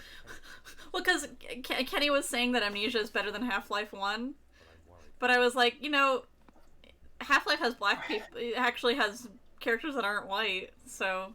Here's the thing about Half-Life 1, though. It should be called Half-Life Not Fun. Name one thing you do in Half-Life that's amusing. You just can't do it. Sorry. No pants! No pants. Okay, are you... Not even in... That's Yeah. a lot of shirts. Yeah. Are you ready for the infamous scene? I'm ready. I'm prepared. Okay.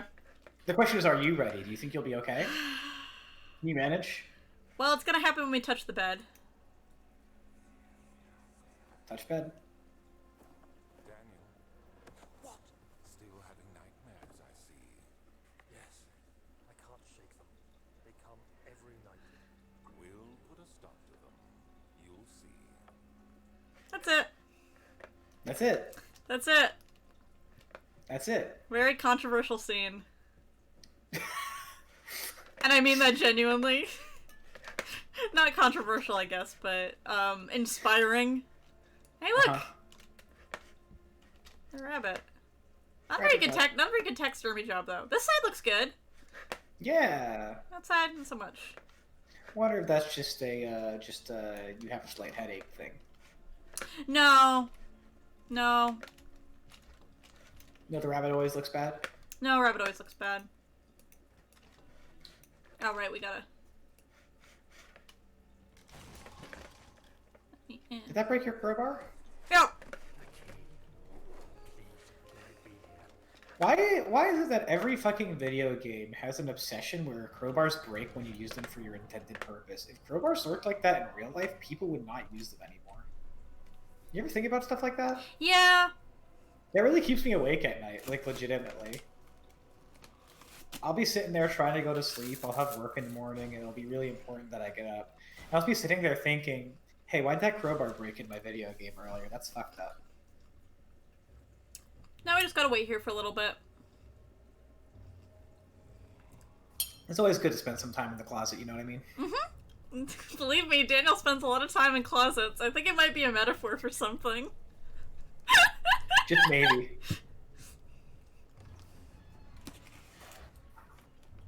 Be gone? Be gone soon. I think that was him leaving. I mean, that was like door open.wav. Yep. Bye, monster. Bye, monster. Rude of him to not close the door, though. Oh no, it's just gone. Oh. Yeah. Doesn't know how to open it. Yeah, see, so if we look at some of these, we can see like a Confederate, like a Union soldier uniform. Why is there a Union soldier uniform all the way out this way? I don't know. 2 of them. I mean, I guess it's probably just like, well, the Civil War hasn't happened yet, so it's probably just a blue coat. No. This is the Esperanto got invented early. Oh, Civil War right. happened 30 years earlier because of that. Yeah, and like you can see that there might be some pants in here, maybe, but just really not. Just shirts. Nothing but shirts. Okay, no. Well, wait. I have an alternative theory. I'm probably a bit late to this, but I think I've cracked the case. Do you think the reason there's not any pants is because he's wearing all of them at once? That is another theory. Oh, fuck. I guess that also makes sense, because then if you get scared and, like, you shit your pants, then you just remove one layer. I skimmed the pages, trying to figure out what might have happened.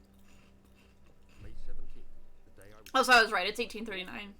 Herbert dryly states, we covered Daniel after 1 hour of entrapment. This confused me greatly. I was suffocating within minutes. How could I have lasted an hour? I continued reading the peculiar text. Herbert states his facts without judgment or passion, but suddenly I could read frustration into his text. He pushed his men to investigate the underground tomb, an effort which seems to have strained the minds of his men. Madness spread through the ranks, and Herbert had to take some extreme measures to continue. He finally visits the chamber himself, where he retrieves the orb to the surface. His account confuses me greatly. If he has the orb, what are those pieces in my drawing room? I don't know. Thank God, there it is. You ever just keep a key in a bottle? And where else would you keep it? It's like an emergency brake class, but just anytime you need to unlock that door. Yeah. I also don't know why Daniel has the machine room key. I don't think it's ever really explained. But yeah, that's all we can do in Daniel's room. It's kind of a cool room, though.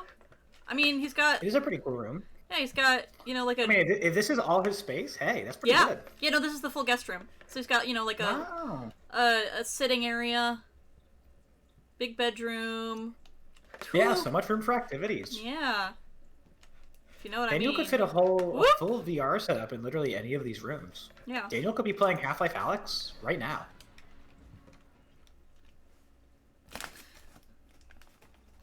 Oh yeah, basically every person that Daniel goes to ask about the orb dies. Oh hey!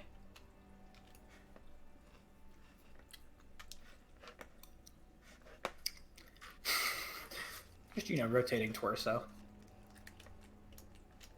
Rotating torso? Rotating torso? Rotating, rotating torso? Maybe this we can use to clip out of bounds. Why are we so slow when carrying this? No, seriously, what the hell? Oh, hey! It's the parasol scene. Don't forget your bag, Daniel. I won't, Herbert. There is no shame in using a parasol in the desert.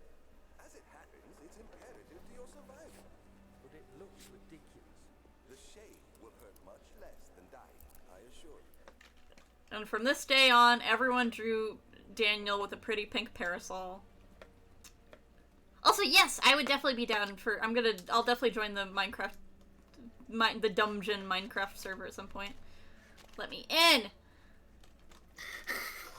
You know, the real reason that we couldn't leave the bounds earlier was just lack of implement. Yeah. No, I'm pretty sure you can just do it without... You just gotta, like... Just gotta get in the right angle. Oh! Yes! Yeah! I told you I could do it. Well, that's just wow, this. there's really not that much of it, huh? That's just this room. And, Goodbye. we just keep going forever. You can pull out our lantern and it hangs upward. Oh, jeez, uh-oh. You have to carry on. Because I think it thinks that you died in the water sequence. Oh, yeah, because if you're hitting water when you die, maybe. I don't know. No, because I think that's the line you get. Like, you have to carry on. I think that, although that just might actually just be, like, the generic death line when you don't die from anything, like, super specific. Because the game will give you tips, like, hey, watch where you go running. Yeah. Oh, this part's cute. You have an ascending room. Will it take us to the inner sanctum? It will definitely take care of the vertical part of our journey. So, you have ridden an elevator before? Yes, the Colosseum at Regent's Park has one. It takes you to the gallery where you can view the panorama. Good. This ride might be a Daniel likes elevators. in the other direction. He just thinks they're neat. Daniel gets reborn as an elevator technician. Yeah. It's the life he deserves. Living his best life. Yeah. Also, there's some nines. Also, I'm very glad we don't live in a time where the most exciting thing you could do with your day is take an elevator to see a panorama. That's so good. If I lived in those times, I do not know what I would do with myself. Daniel elevator lunch pog. So we actually... Machine room is last room we'll need to go to. I don't want to do storage, John. Here's the thing about storage, right? As someone who's played 79 minutes of this game, which is less than the amount of time we've been streaming, so really we've doubled the amount of playtime I've seen. Here's the thing I know about storage, and it's that you just can't be scared of it if it's scared of you. Just make some real terrifying noises at it. I don't wanna. I really don't You just gotta become the monster. Okay, I'm gonna give it one go, and if I get too scared, I'm gonna quit. You've got this. Okay, there's only one monster in this. I just gotta run around him. So is this just a particularly spooky monster? No, it's just a regular one. Just location? No, I'm just baby. You did run directly into a monster earlier. Oh, I don't want to do it. Oh, I don't want to do it, John. No, it's too scary. I'm gonna go to the machine room and do the coal puzzle. I want to do coal. I want to work. Reasonable. I don't want to go in the storage. Local Catboy can have one cold puzzle as a treat before going to storage. No, I don't want to go to storage. It's so scary. And that's when the game starts getting scary, and then I can't play the game anymore. That's when it gets too scary. The real scary part about Amnesia is that it just gets too scary. Machine room. Yeah, machine room's nice and safe. Nothing bad happened in machine room.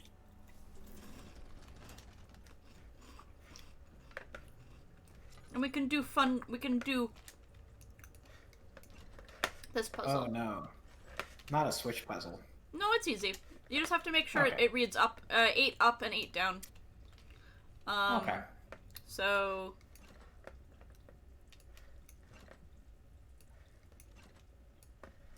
Oh wait, that's only 7. Wait, is there no... You take the one on the very left and make it go to the left. This one? Yeah, that should fix it. It didn't fix it. Oh, sorry, I misphrased reading this. This is 8 plus 2 is 10. So I want it to be... I think... Oh, if we just do this, I think... This should... No. So we want the numbers to add up to 8 on the top. We want the numbers to add up to 8 on the bottom. So that's... They end up to 8 on the top, but they add up to... 9 on the bottom. So 6, 7, 2 is 9. 8, 9. So we gotta swap one. We just gotta swap one of them.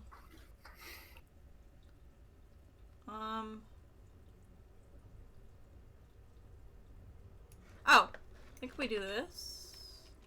No, this is what we had before. And then we... Yeah.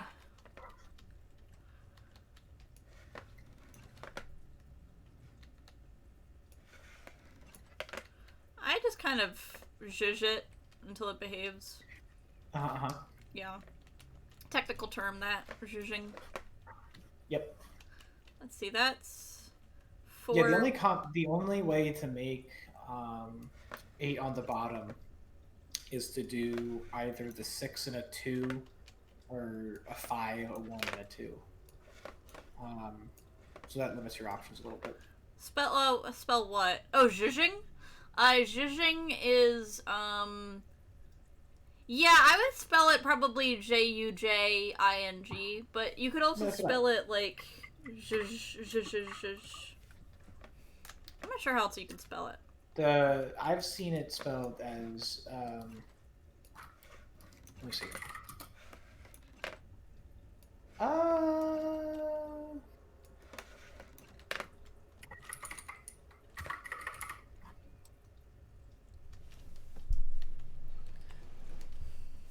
Zhuzh. You know, I the spelling of it that I've seen is Zhuzh from Merriam-Webster. C-H-U-Z. Oh yeah, that makes sense. I get that. Oh, I did it. You did it. You solved it. Tinderbusk. So if we look at our note, we can see what we have to do. We need That's a lot of stuff to do. only 3 things. We need to Trinity Steam set functions, 4-phase amplitude, and complete steam flow cycle. Does that mean something to you? Yeah. Alright, Yeah, good old Yiddish. Yiddish is good. Yiddish is very pog.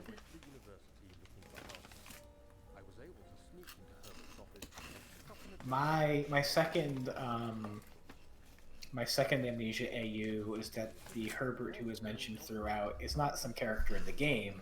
It's just Reanimator Herbert. Yeah. Who's just here. The mythic orbs may, in fact, have inspired the Globus Cruciger, which so many royal regalia holds to this day. In ancient times, the orbs were held by priests as a symbol of the sun and its power. As I was leaving, I overheard a disturbing conversation. Sir William Smith, the geologist, was killed last night. Less than a fortnight had passed since I'd asked for his expertise. Hey, look, it's the funny word. I can't help feeling responsible somehow. You can't help feeling responsible, Daniel? I wonder if it's because it's your fault. Hey, Daniel. What you're experiencing here is the consequences of your own actions. Can we talk about how video game pipes are always fucking ill-fitted? Great. Like, do they just not have, like, good plumbers in video games? Like, Mario is a plumber. Yeah, so this is what we can't do, is this part. Because we have the... Oh, yeah, you can't solve the PlayStation puzzle. Yeah. Because we need the 2 other rods that are in the storage room, and I don't want to go to storage. Yeah, going to storage is bad. Yeah, storage is bad and scary. Now, here's the question. What happens if you run into the monster storage? Does it also go away? No. It will stay around. You can't solve this video game by running into the monster and letting them kill you once. They did actually do that in Soma. They made it so the monsters they can't kill you. They can scare you, but they can't kill you. Which is really nice. Have you beaten Soma? I have not. But that's just because we could. Here's new theory, right? Mm-hmm. We download Soma 2. We play both of them at the same time, and if you're ever getting scared of Amnesia, you just look at Soma instead. Mm. Hold on, I'm choking. Don't. Just don't. I remember watching, I think I watched more Soma gameplay footage than I watched Amnesia. Soma has not to slam dunk on Amnesia or anything, but I'm more of a Soma than an Amnesia person. Yeah. Based on vibes. Yeah, Soma is objectively extremely good, and they also had a much higher budget when they made it, versus Amnesia was, they had just made the Penumbra series. Mm-hmm.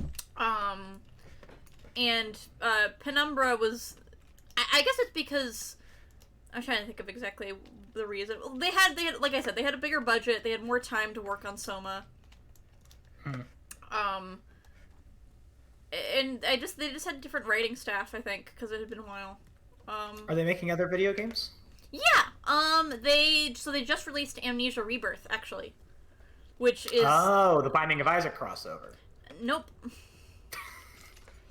But they just released Amnesia Rebirth, which is very good, and I don't own it yet. But it takes place in the same world. But it's not the same character. So it takes place in the modern day, and you play as Tassi, who is an Algerian geologist, I think she is. I could be remembering wrong. But yeah, you're back in Algeria. Because all the plots kind of connect together, in terms of like and then there's Machine for Pigs, which we don't talk about. Is Machine for Pigs bad? It's really bad. It's so bad. It's like, it's still too scary for me to comfortably finish it. I did play through most of it, but it's still too scary for me. Is it bad as in not scary, or is it bad for other reasons? It's bad for other reasons. It's extremely linear. Like, there's basically no puzzles in it, except for, like, one, which was really frustrating and took me, like, an hour because I couldn't see what I was supposed to do. You can't pick up anything. All the objects are static. Whack. You don't have to manage... No, the story's bad. That's the other problem. I would be okay with the other downfalls if the story were good. But it's not. It sucks too, because it does have a pretty good name. Yeah! That's the thing, is like... Machine for Pigs could have been so good. Wait. Hold this rant. New theory, Gabe. What if... Because I think it's a known fact that the human brain can only process one extreme emotion at a time. You just have to hold this Machine for Pigs anger and vent it at the scary monster. Oh my and then it God. can't scare you, because you'll be yelling at it. Okay, fair. Yeah, I might try that in a little bit. We gotta give it a try, yeah. But basically, Machine for Pigs, I'm not gonna spoil the whole plot, because honestly, I don't remember the whole story that well, because I disliked it so much. But my main problem with Machine for Pigs is the way it, oh, thank you. I would like to become famous by followers. On clck.ru? Oh no! Wow! Hell yeah! Oh my god, with the Zalgo text too. I know. Thanks, JD Washington, who Thank joined on December you. 5th, 2020. It's real kind of you. Yeah. Yeah. So okay, so here's my problem with Machine for Pigs. When you start out Sorry, I went to search up for Machine for Pigs GameStop review because I remember they reviewed it positively, and the first Google result was Peppa Pig the game. So the problem with Machine for Pigs, my main problem with it is the way it introduced the main characters. In Amnesia, Daniel is introduced very sympathetically. You know, he's confused about what's going on. He doesn't seem to be overly malicious. He's just trying his best, genuinely. And again, he seems like a sympathetic person until you find out the things that he has done later that has made him want to forget. So you're like, okay, you know, that's a real conflict because you feel sympathy for him, but you also can't deny that he's done really bad things. When you go into Machine for Pigs, one of the very first things you do is find a passageway in your house, a hidden passageway in the walls that lets you spy on your wife while she's bathing. That's just a thing. That's just a mechanic? Yeah! Like, that's just, like, one of the very first rooms you go through is there's just a secret wall, and you go through the secret wall, and there's all these weird, gross drawings, and, like, blood everywhere, and a one-way mirror so you can watch your wife bathe. I will let you know that A Machine for Pigs got better reviews on GameStop.com than Cyberpunk 2077, though. I mean, that's fair. Do you want to hear what the summary of GameStop's opinion? Mm-hmm. So they break things up into the general score. Got an 8 out of 10. Great. Now here's the good. Brilliantly written script. Deeply unnerving and surreal setting. Impressive voice acting. And disturbing music and unsettling sound effects. And the bad is that the last hour kind of sucks. Yeah. Yeah. Also, as far as I remember, the AI on the monsters, they touted it as being like, oh, we're gonna have really good AI on our monsters that they're, like, gonna not set to go to, like, not move around in set patterns, so you can't just, like, run around them. Because that's kind of what you can do in Amnesia, is you know exactly where they're gonna go. Like, they're not just gonna turn around or something.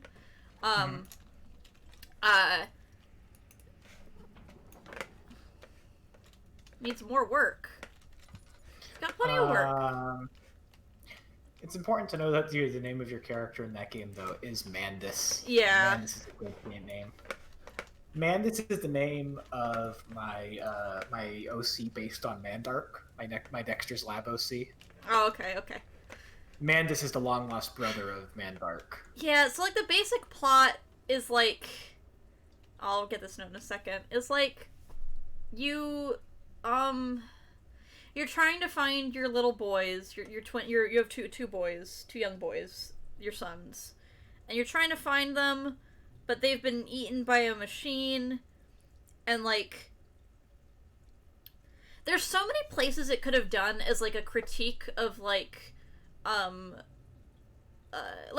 doesn't really have anything to say except, you know, the whole thing about, can you really blame someone for the crimes they've committed if they do not remember the crimes they've committed? And unfortunately, Natalie, it's spelled with a U, not an I, so... Which actually means that it's a metaphor. It's Dustman. It's a metaphor for how he sucks. This is what man will inevitably do. He sucks, and I hate him. But yeah, so it could have been a critique of, like, you know, the Industrial Revolution and, like, the division of humanity and machine and things like that. But it just kind of ended up being, like, I don't know, sad man pain. Like, not that Daniel's story isn't about sad man pain, but I just, you know, it could just be nostalgia, but I just have so much more sympathy for him than I do Mandus. Because Mandus isn't being led around by anyone, he just decides he needs to do all these awful things himself. Daniel's like, wow, I'm terrified, and I'm just gonna listen to what this person who says that he can save my life does. And it's all bad reasons, but he at least has reasons. He's not just like, I'm gonna be evil. and that's why I don't like Mantis. Interesting note that Machine for Pigs was made by the same company that made Dear Esther, and everybody's Yeah. Rapture. That's a large reason why also people didn't like it, was because it was more of a walking simulator than, you know, Amnesia. Mm-hmm, mm-hmm. Sir William Smith, Professor Taylor, now Dr. Tate. Is it following? Not Dr. Tate. How can it not be? For a second, I thought that guy's name was Dr. Tape. Africa, something is after me.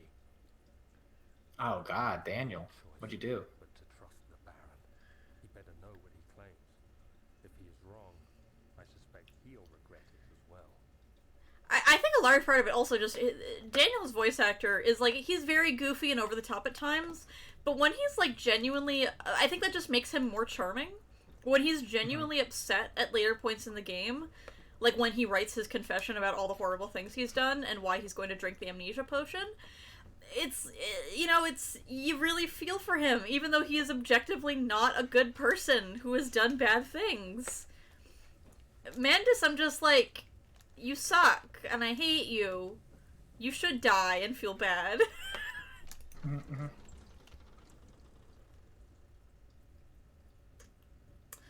But yeah, also Daniel has a slight drug problem. He takes a lot of laudanum so he can sleep. Oh wow, laudanum. Yeah. It really is a pass. Yeah, it's They don't 1839, let baby. people have laudanum anymore. That's fucked up. No, Honestly. they don't. Well, that's for good Hey. reasons.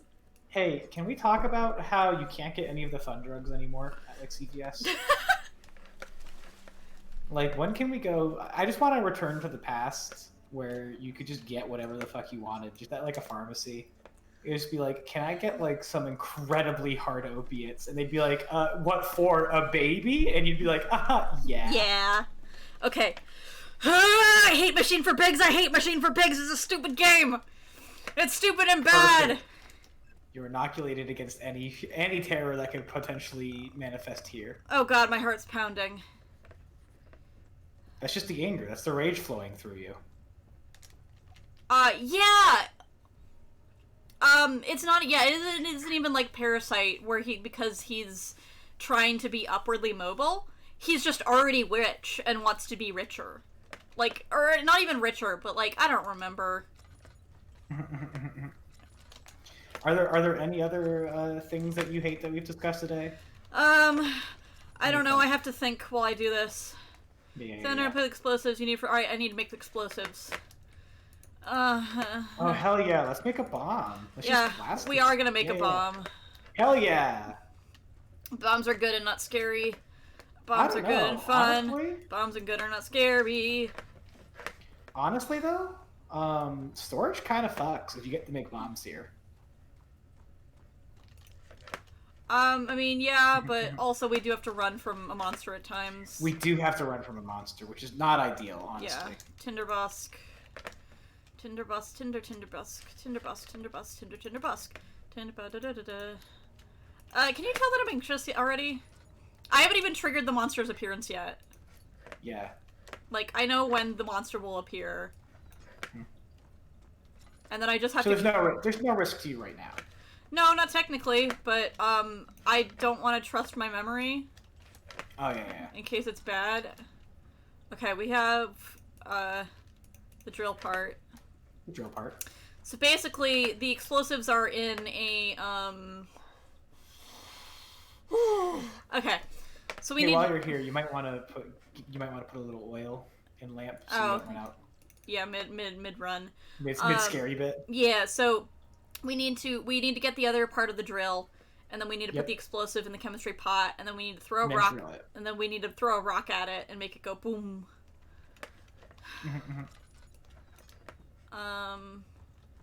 Problem is There's no closet to hide in here. No, you kind of gotta walk around. Yeah, so this is right. We need to combine two parts, and one of them won't open because it's Trusted shut. Yeah. So we have to drill into it. Oh, I get it. So we have two parts of the drill. We need the last part. Oh god, I'm gonna be sick. And after this, I truly cannot. Oh god, that scared me. The most terrifying thing in Amnesia is unpredictable mouse movement. Yeah. fucking, I can't remember. I came down the stairs. Yep. So I can... See, now you know what it's like to be me. What do you mean? You walk down the stairs into this, like, you know, room, and the moment you lost sight of the stairs, you completely forgot where you were. Or Oh, how anything yeah. back to anything.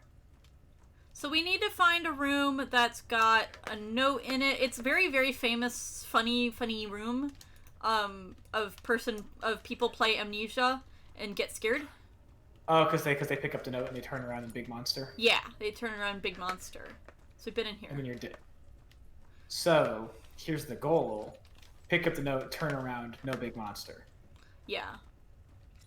There's gotta be a mod for Amnesia that just takes the monster out, right?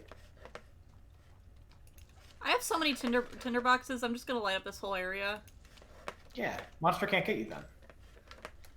Actually, you know, I should look up if there's a monsterless Amnesia. Oh, you know what? It's because there's two paths. There's multiple paths in storage. Oh.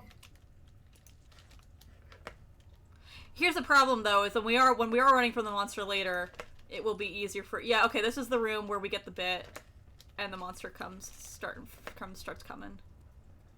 And this up ahead is where... Oh, that's where we came in. And then... So we need... That's where we get the bit. So yeah, that's why you do all this stuff before. Ah, here we go. Our first good memory. Please, let me go. I won't tell anyone, I swear. I just want to go home. Yeah, so you actually, it's not even hard to do. Apparently, basically, you just load up the game, and then you go look at the files, and you rename the enemies folder to literally anything else, and the game can't load enemies anymore. Yeah. You just won't put monsters in the game. It's not a very, I don't want to say it's a badly programmed game, because, I mean, it runs just fine. And, like, there's actually no, like, real game-breaking glitches I can think of. So, yeah, so what we were gonna do is, when we go into here and we get the drill bit, the last part of the drill, then the monster's gonna be out here, and we have to run around him and go down here, ignore the child crying, get the 2 parts for the bomb, come back here, blow it up, and then go get the last bits from storage. Yep. So we're gonna close this door first. You've got this. And then we're going to... What? I have 20... That's just not a torch. That's just not a torch. Yeah. Yeah. The game really be like, hey, can't light me. I guess maybe it's like an oil lamp or something like that and don't have oil in it. Or maybe it's just it's a wall sconce. Yeah, so there's the drill bit, and then there is a note in this room somewhere. Mm-hmm. Might be on the other side? Yep. Maybe not. Maybe you just pick up the drill bit and then monster shows up. Yeah. Yep. You know, I see why this is not a very fun experience. No, it's not. That monster does not make a good noise. And then the music starts playing. Okay. Would the game not having music help? No. Like if you just muted game audio? No, I don't think so. I guess it would make it harder. Yeah. No, because I need to be able to hear the monster. Yeah. Yep, there it is. Yep, there he is. See him over there. Honestly, the way they walk is kind of funny. It is funny. He's kind of like strut. Okay, so Look at him go. Yeah, he's going the completely wrong way. What a fucking idiot. Well, Fucking we need dumbass. to go there next. Oh, never mind. That's 100%. That's a big brain play. I shouldn't have made fun of the monster.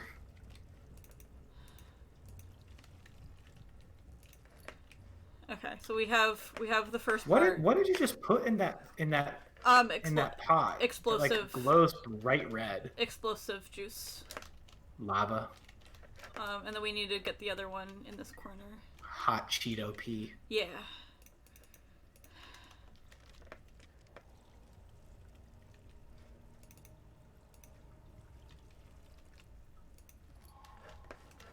Picked up explosive. Does this game have lean keys? It does. But I can't use lean keys because they make me more scared. They make me more scared. Being off balance is not a very satisfying experience for sure. John, there's little children crying. No, I don't like hearing heartbeat. Uh-oh. Should I just go get killed by the monster and feel less scared that way? Would that help, you think? Maybe. Okay. Up. Run, Daniel.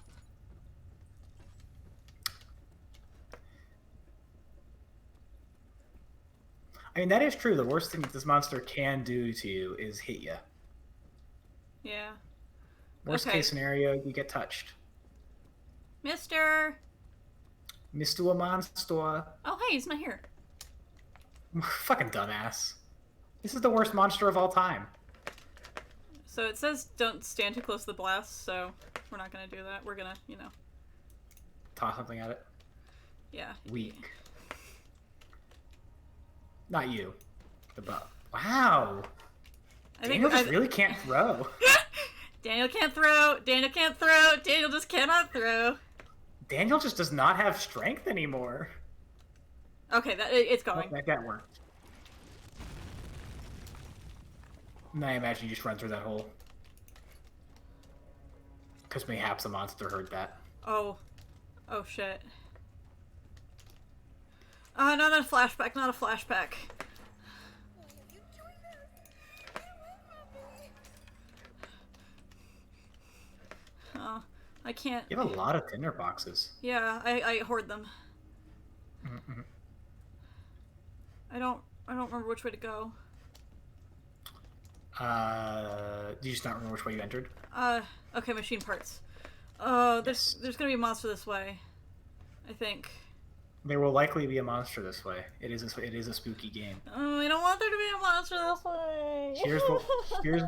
Here's how we deal with the fact there's a monster this way. Ready for this? Here's the strategy. If you see a monster, right? We're just gonna not see it. We're just not gonna interact with the monster. How's that one Jesus thing go? Jesus loves me, yes, it's true. There are so many Jesus things. Yeah, no, you know the one I mean. Like, do you want me to open the Bible and go to Genesis 1:1? No, the Jesus love me. Yes, this I know, for the Bible tells me so. Jesus loves me, this I know, for the Bible tells me so. That's it. Anyway, that was Daniel doing a murder. For a second, I thought you were trying to do Jesus is the One, I Got Depression, the Zach Fox song. Oh, I don't know that one. So this is the famous, oh shit, I got a bag of Milky Ways room. From what? Someone was playing the game. Yeah, okay. I believe, yes.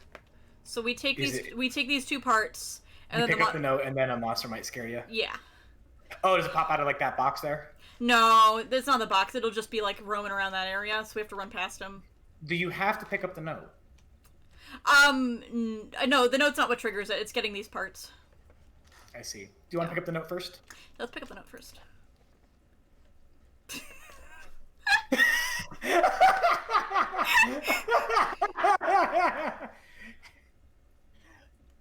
Nope. Nope. That was a good note. Hey, if we can't make it through the rest of the game, at least we got to read the note that said in case of a missing rod, right? Yeah. And that monster didn't even see shit. What a dummy. No, he's chasing us. Oh, never mind. Is that what the Yeah. noise is? Okay. He seems slower than you, though, so...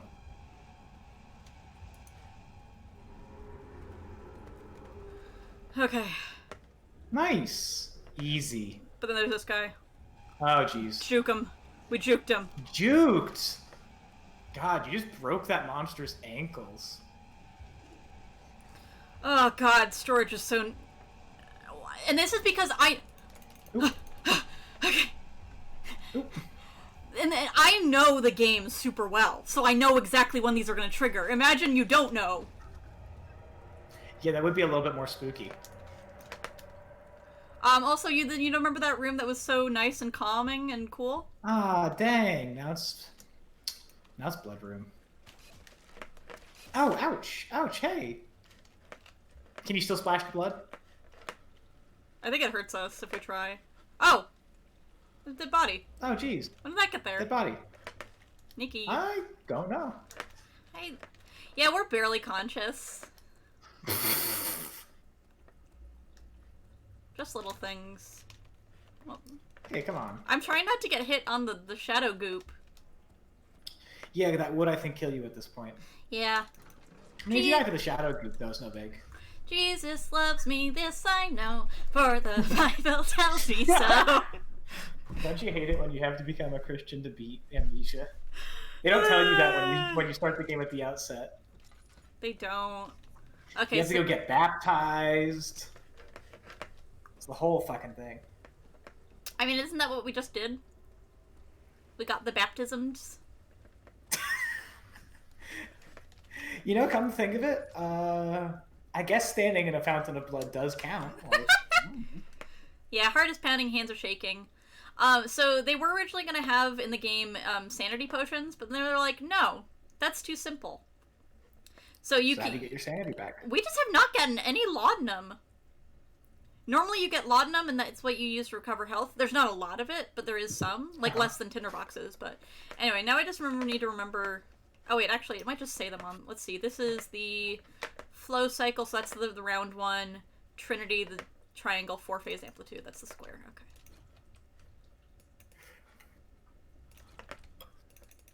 It would be very funny if you put them in the wrong order. The game was just like, oh, can't beat it now. Sorry. Yep. You just broke the machine. They broke. So yeah, I think we're actually officially reaching. Once I go down the elevator, I do not think I can handle anymore. We're reaching the capacity of this is as much as one Capway can handle. Yeah. I'm just scary. Because then we go to the prison, and the prison's really scary. Which is sad, because we don't get to, like, my favorite parts of the game in terms of, like, the narrative, but... Because that's when Alexander starts speaking in your brain meat. And that's Alas and cool. alack. I like it when Alexander talks in my brain.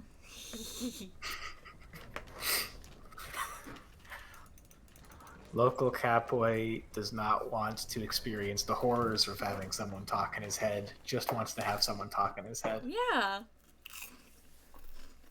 Well, because he's trying to convince you to not keep going. Oh, he's like, hey, stop. Uh-oh. Uh-oh. Oh, you're having a bad time. Yeah, we're healthier, though. I think That's solving puzzles also heals your health. That's kind of them. Yeah. Oh, I just realized, actually, this is a common trait of Amnesia games, or of, not Amnesia games, but of frictional games, because in Penumbra, they also introduced a character who was actually significantly... Alexander is genuinely kind of comforting when he talks to you. Because he's just like, you know. But, in Penumbra, you just have Clarence, who literally makes you hallucinate. So you can imagine things that aren't there that are actual... You can imagine that there are things that are a danger to you aren't there. Huh. So, like, it will actually put you in danger. And it's super scary. Yeah. How do you feel about Penumbra? Because I've literally never heard of it before. Oh, it's really good. The first two are really good. Most people don't like the third one because it's kind of, what's the word? So the first one is about you going beneath the ground and finding this underground facility. The second one is about you exploring that facility. And then the third one is about you, like, just kind of navigating, like, a mind puzzle. Like, you don't go anywhere physically, it's all contained in your brain. And most people did not like that, and they found it pretty unsatisfying. Come this way. What was that? Forgive me, I should have warned you. One of my responsibilities as a baron is that of a prison warden. This is where criminals are locked up. Like a dungeon? Very much so. Oh, he's so dumb. Like a dungeon? Like a... This guy's never seen a prison before. He doesn't even know what one is until now. He's just pretending. And this is I think where we're gonna stop it for tonight. Cause it's getting late, and if I play anymore, I will have very bad dreams, and I don't want to do that. So I'm just gonna hang out in this lion. Actually, this is the true ending of Amnesia. Actually, is just ride the lion for the rest of the game. Daniel's just like, nope, too scary. Not gonna do that. And yeah, we can't go backwards, sadly. So we can't go play. Dang. Can't go play in Daniel's room. Can only ride lion. But I guess we could play with Needle. We could play with Drill. Needle, Drill. We Actually, have I can Oil. just explain the plot of the rest of the game. I can explain what we do next if anyone wants a quick tutorial. So after this prison section, we learn that we kind of heard of this in Storage, but we get more context for it. Basically, we've been helping Alexander to collect life force so that we can stop the shadow that's hunting us. And originally we thought we were just torturing prisoners to get their life force, but then we learned that maybe some of them were innocent people who didn't deserve torture. I mean, not that prisoners deserve torture, but you know what I mean. It's the 1830s, so their morality systems are a little bit different. But then we discovered, oh, there's a young girl who's trying to escape to go get help so that people can rescue them. Can't have that. And so we murdered her, and that was our first murder, and we felt really bad about it. Not all of the other torture, though. But the murder, that was sad.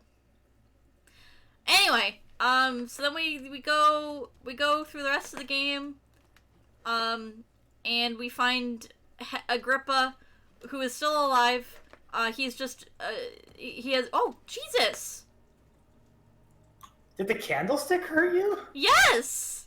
Wait a minute, Gabe. The candlestick was the real monster. Yeah. That's actually the themes of Amnesia. Is that candlestick's the real monster? Well, I mean, most teams go for man as the real monster. Yeah. But Amnesia's the first game to blame the plights of man on an inanimate object, and that's why it's so groundbreaking. You know what? Let's test it. Oh, it might have just been I fell from a height. Yeah, maybe try that. It thought I fell from a height. Yeah, give that a try. Nope. No. That was very strange. I feel like Try I've done that. jumping off the candlestick and onto something? I feel like I've done that before, too. Yeah.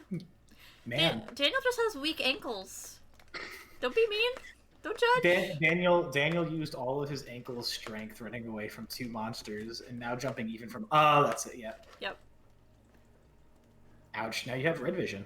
Yeah. Now we are barely conscious. Let's see if we can... Let's end the game the proper way.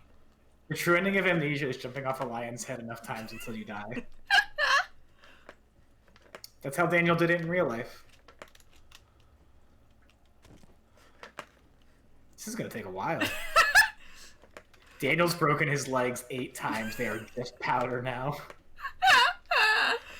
Oh, but so Amnesia has several endings. You can either work with Agrippa, who is also it turns out was an alien. Did I mention that Alexander's an alien? You mentioned that he was 300 years old. Yeah. You know, So he came from another universe, and now he's trying to get back. That's why he left all those letters talking about his love that he wants to get back to. I don't think we can die from this. I think we... Yeah, I don't think the game's gonna let you. Wow. Okay. Wait. That does mean that we can just shatter this poor man's ankles. For eternity. He deserves it. No, he doesn't. Daniel spends the rest of his life just pulverizing his ankles, just trying to get them to be sheer powder. Okay, where was I in the plot? Okay, so Agrippa is also maybe an alien, or at least trying to get to the alien world, and Alexander has kept him alive in his basement without any clothes or a jaw for like 200 years. Nice. I think Wire went through the portal. That's why Alexander's angry. Because he was working with them to go back to Alexander's world, but Wire went through without him, and now they can't get back through. So that's why you need the orbs. So there's a few endings to the game. You can work with Agrippa to make a potion that will open up the portal and take you through, and that will save you from the shadow and let you live in the other world now, and also Alexander will die. The other option is that you can just let Alexander win. Two different ways. There's a part where Alexander throws you in a cell, rather than killing you, which would be the sensible thing to do. He throws you in a cell, and he's like, just be a good boy and wait. And you can, and the game ends. And that's, you have to get that ending in order to get all the passwords to unlock the bonus content. Mm-hmm. And then the other ending is that you don't help Agrippa, and you just kill Alexander, and the Shadow's like, well, I mean, that's not exactly what I wanted, but good enough, I guess. Mm-hmm. And then Daniel walks away and is like, I feel guilt-free. I'm no longer a guilty boy anymore. Yeah, I don't think we can kill Daniel like this. The only way Daniel can die is via monster, and really, that shows how powerful Daniel is. Yeah. The only thing more powerful than Daniel is one monster. But yeah, so, like, I mean, okay, regarding Daniel's strength, because I touched on it earlier when I was moving those boulders, okay, one more time.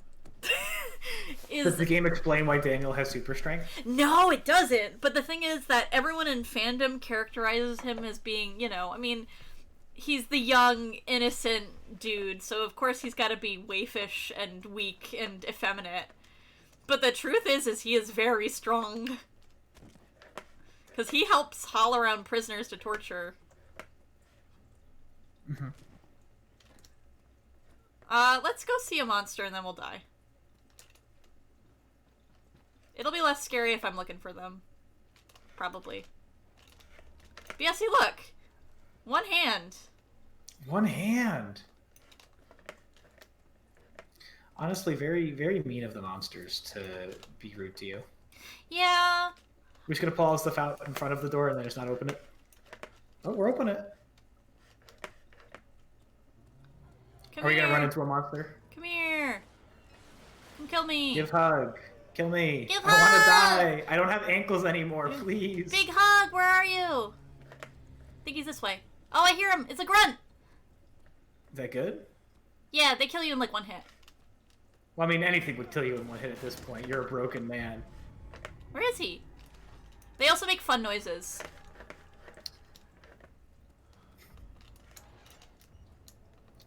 Man, do you just have completely no fear of the goal is to get murdered by a monster? Maybe you should just play Amnesia saying that everything you do, you're hoping a monster kills you. No, because I do have to do other stuff. There you are. This is Kill a brute. me. Oh, sorry, it was a brute earlier. Hi, Coco!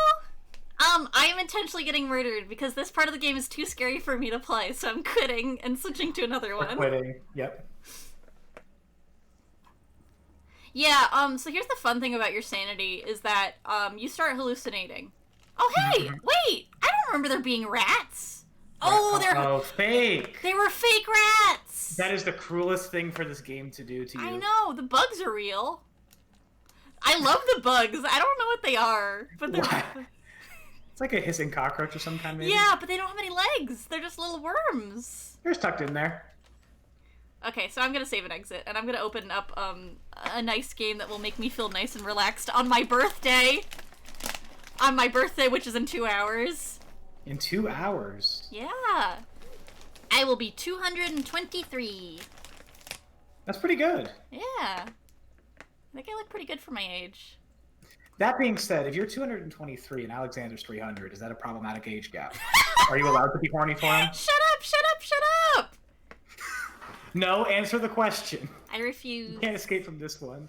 It's not your birthday yet. Well, I don't want to have this actual debate.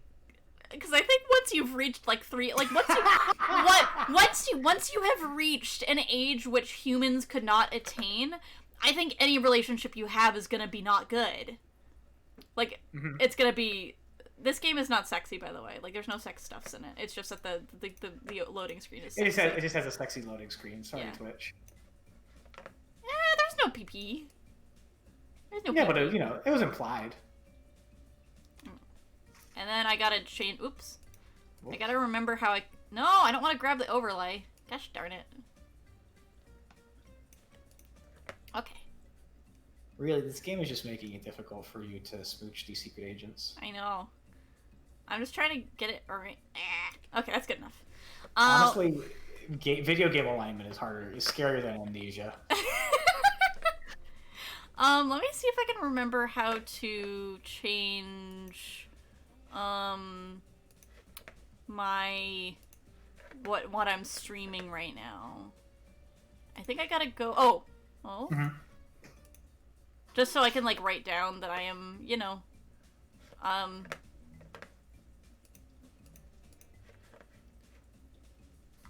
Oh, see, I do like horror games. I'm just a little bit big. I'm just a big old baby. But I think I would enjoy that part of. I would enjoy a little bit of a horror. Because I mean, like, I can play other horror games. It's specifically games like Amnesia where you have to. You are in a 3D environment with not a lot of light, and you have no defenses and are running from monsters. Like, if I have a gun, I'm not scared. Why would I be scared? I have a gun. This is why Silent Hill and Resident Evil are baby games for big babies. You heard it here first, folk. If you played Silent Hill 2 and you screamed once, shut the fuck up. You're a baby. Listen, you have a gun. Okay, that's pretty skilled. That's pretty skilled. Pretty scary. A Hat in Time is more scary than Silent Hill 2. You heard it here first. Yeah. Folks. Now, here's the real question, though. Do you think when our founding fathers were writing the Second Amendment, they were doing it so that way people wouldn't be as scared in horror games later? I don't know. Maybe. No, I think I could do it. I mean, so one of my favorite horror games ever is The Cat Lady, and that has large sections where you cannot... I guess what's less scary about The Cat Lady is the knowledge that when you die, you will just come back right away. Because that's the main mechanic of the game, is you are immortal and can't be killed. But... yeah, I don't know, it's just something about Amnesia that just makes me go... yeah. Anyway, this is Blind Men. I'm playing this because it's a very comforting game to me that I really enjoy. I got it in the itch.io bundle for racial justice and equality. And I think it's like $3, so good deal. But it's cute, and we're gonna play as a little supervillain, aspiring supervillain, and we're gonna date some spies. Are you allowed to say some spies when there's exactly 2 spies? There are only 2 spies, yes. Is that not just a couple spies? Okay, that's fair. Not to criticize you.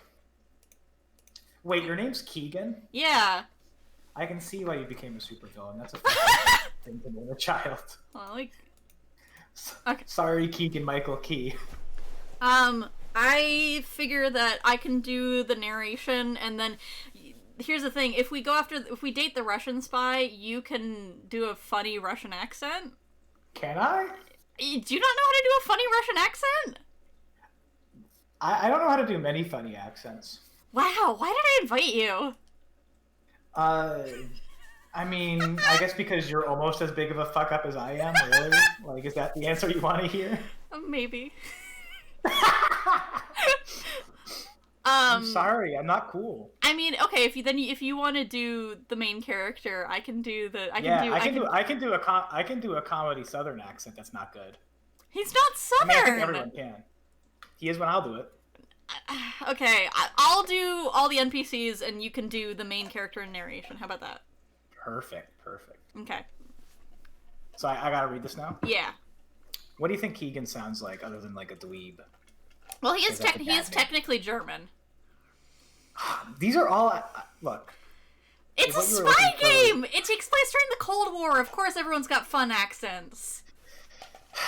This is so psychically challenging for me. I really should have thought before I agreed to this what fun accents I know, and really looked through the relational database of accents I know how to do in my head. I explicitly said to you, oh, it would be fun to do Blind Men, because then you can do a funny Russian accent. And you were like, oh, true.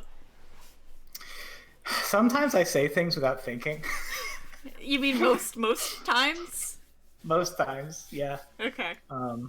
Let me think. You can let me just really read. settle in. You can just read it like a normal. No, human. incorrect. It has to be a funny voice. Okay. Shut up, train. I'm thinking.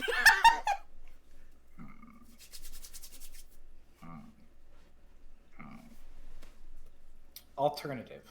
I'm thinking about it now. I think of all the comedy accents I know how to do, Russian would probably be the strongest. So I believe you should be Keegan. Okay. Because he's the main character. Okay. Then I'll play Keegan, I'll do the narration, and then you can do most of the NPCs. Honestly, it's fucked up that you didn't get Keegan Michael Key on Do Keegan. The only other person with that name. Let me tell you one thing, Kenny. When John hears that locomotive motion, his brain just goes completely elsewhere. It is a curse for me. Anytime I hear the train, the only thing in my mind that I can think of doing or saying is asking other people if it's also an experience they're having. I just cannot not comment on it. Like seeing cows, like when you're like seeing cows on a long drive. Exactly. Yeah. Okay. Shout out to the 2 people who showed up to watch me have a mental breakdown over whether or not I could do a funny Russian accent, and then that's the right thing. Y'all are real heroes.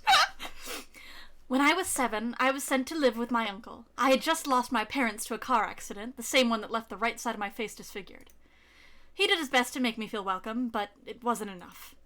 Bullied by my peers and ignored by people that were supposed to help me, I didn't fit in anywhere, and I spent most of my childhood thinking that it was somehow all my fault. Before you click next, do you want to restream the game on Discord so I don't have to try to read text with a delay? Oh yeah! Thank you for the... There you go. Yeah, I'm getting this experience minus stream to lag, so... Yeah, you are. Very exciting for me. One day, after I came home crying, my uncle pulled me aside and said to me, "People are fools, Keegan. Blinded by their own stupidity, they seek to destroy what they don't understand. But people like you and me, we're different. We're better. Never forget that." That moment, it all became clear. I finally understood what I had to do. I'd follow my uncle's footsteps and I'd show them. So what do you think? I'm only missing the essay section of the application. I don't know why the League even asks for one. There's nothing particularly evil about good grammar. I laughed nervously at my own bad attempt at a joke. The League of Evil is the highest authority when it comes to criminal activity around the world. Actually, let me turn up the message speed to just automatically. We'll turn up the background music volume a little bit. It's really loud on the... Yeah! Can everyone hear the music? Is everyone jamming? Yep. Well, I know you can hear it. I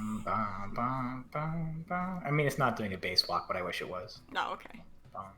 The League of Evil is the highest authority when it comes to criminal activity around the world. Okay, I'll turn it up just a little bit more. It's like that. Or you could turn it all the way up for 1 second just to give people the experience and turn it off. Okay. Yeah, like the main menu is really loud. And then this is just like not...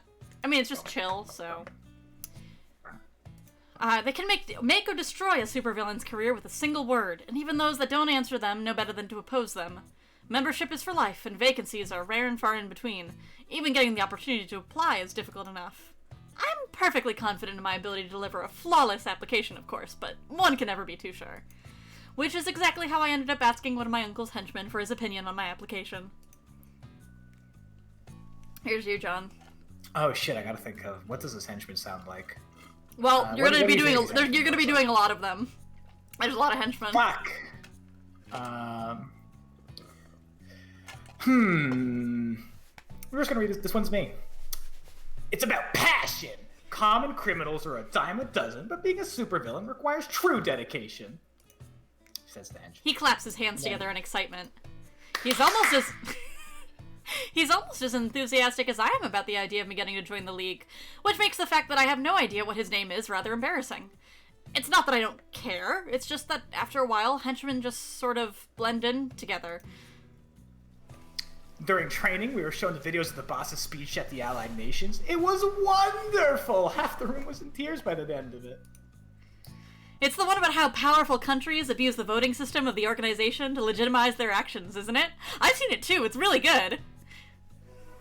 It's not for nothing that Human Resources makes all the new recruits watch it. In just a few words, you can really feel what the boss is about. What makes him different from all the other supervillains out there, you know? You don't need to worry so much. Right from the heart, and you'll do fine. Besides, you're Sphinx's nephew. It runs in the family. He said so himself, didn't he? I groan. Ugh, don't even start. It's bad enough that people think I only got to the opportunity because of him in the first place. The last thing I want is for it to actually be true. Getting into the League by my own merits is the only way I'll ever be taken seriously as a villain. By them, and by everyone else. Not to mention, he has this weird idea about how spending all my time down here is not good for me. And it's not something recent either. Because intelligence agencies were always looking for my uncle, we never stayed too long in one place. As a result, I was homeschooled for most of my life. But ever since I finished my high school studies 3 years ago, he's been trying to get me to enroll in college. An actual college with other normal people. At first it was just subtle hints and the occasional comment, which I accepted as his way of showing he cared about my future. However, since last month he's been bringing a bunch of pamphlets home. He went as far as outright telling me that if I was having a problem choosing, I should just study engineering like he did. Hey, speaking of the boss, what are you planning to tell him? I've managed to keep the application process a secret for the better part of a year, but it can't remain that way forever. As proud as it makes me that he hasn't found out yet, I'm no fool. I know that luck has played at least some part in it. Besides, I meant it when I told the henchman that my uncle is my biggest inspiration. His approval would mean a lot to me. The next time I see him, I suppose. It'll be better if he hears it from me now and not from the League after I get accepted. He hates being left out, and considering what I'm planning, he might just have a stroke. Well, here's your chance. He's heading our way. What? He was not supposed to come back until tonight. The henchman shrugs. I turn around and see my uncle walking through the door. He's never been a particularly expressive man, but he looks even more serious than usual. Oh, I gotta say stuff. Yeah. Hey, good morning, boss! All the henchmen are just gonna have New York accents. Okay. Completely valid in Germany. The henchman salutes him, and my uncle dispenses him with a nod. As he leaves, he silently mouths, "Good luck," in my direction. Traitor. You're early. Oh, this is me. Yeah. He's a serious man, so we're gonna put no inflection on any of his words. There was an explosion in the lab.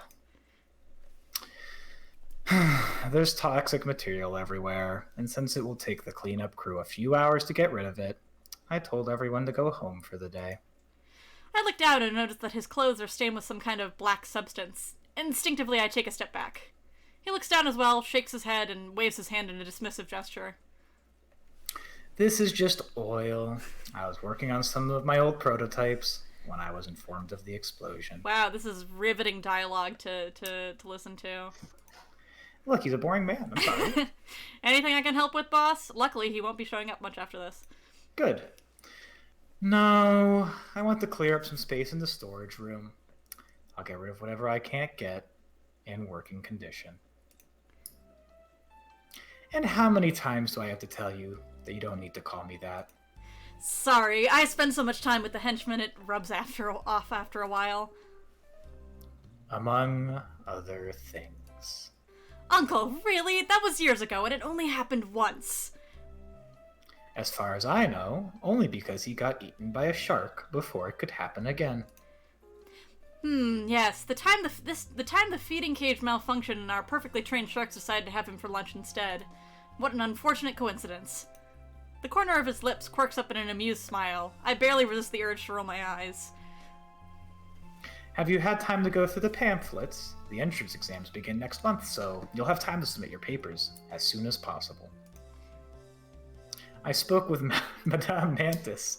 She said that if you're interested in moving to America, she'd be happy to help with anything you need.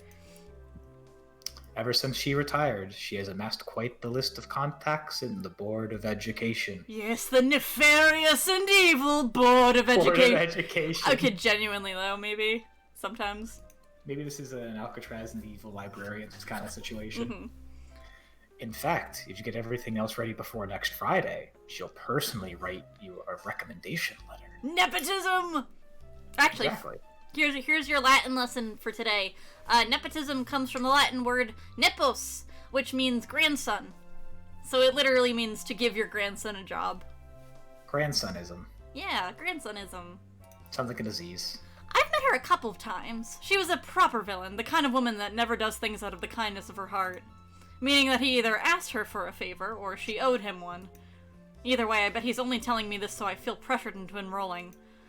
I'm glad that you brought it up, because I've been meaning to talk with you about that. You have? Does that mean you've chosen a college already, then? Not exactly.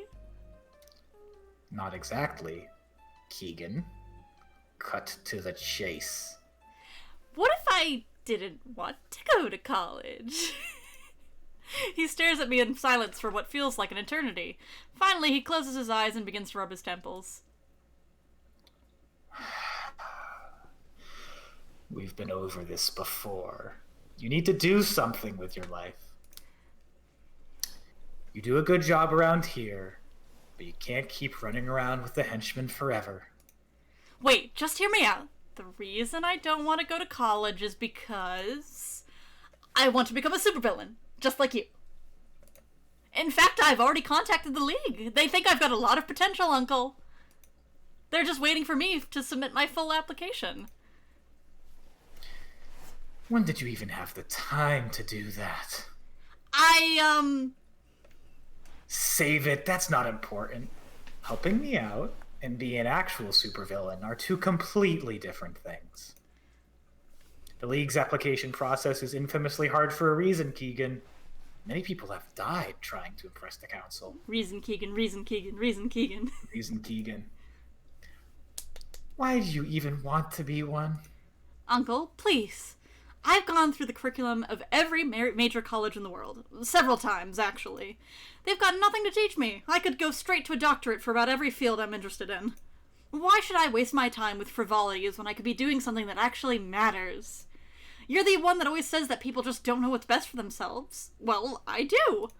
Besides, I've been helping you out practically my whole life. I'm not making an uninformed decision. I know exactly what I'm getting myself into. Are you sure about this? I've never been more sure about anything. I love Keegan's little smug little face. Look at him. Look at him, little gremlin baby. Have you decided what you're going to call yourself? Do you have a base of operations? What about a plan? How are you going to pay for everything? Do you remember the weapons dealer that sold you the parts you were missing for the Death Ray? Turns out he also handles mercenary contracts, and he comes highly recommended in that regard. He said that he would lend me one of his bases and some people if I went over a couple of the blueprints his scientists are working on. I know it's not all ideal, but it would only be for a day or two. After I'm accepted in the League, I'll have enough resources to get my own. He crosses his arms, and there's another moment of silence. If you are serious about this, I won't be the one to stop you. But you're going to do this properly. Call the weapons dealer and tell him that you won't be needing his services anymore. You'll use my lair and my men. Yeah, Uncle! We'll draft a contract, and if anybody asks, you rented them. Yes, thank you, Uncle! I promise I won't disappoint you. Of course you won't. Now, come. Tell me more about your plan. ... A month later? Location, National Museum of Science, Bonn, Germany. I pretend to adjust a strand of hair behind my ear, pressing the button in my earpiece to increase the volume. Boss, I'm in the control room. I've taken care of the security recordings. The police won't find anything of use in any of them. The men are all on their posts and ready to go, too. They'll be waiting for your signal. I'll stay here for a little longer to keep an eye on things. Let me know if you need anything. Understood? Oh, no, please let me know if you understood. Yeah, I nod. I can't read. All right, see you in the auditorium, boss. As an aspiring supervillain, particularly one hoping to join the League, there are two things to be taken into account when it comes to carrying out plans. Visibility and chance of success.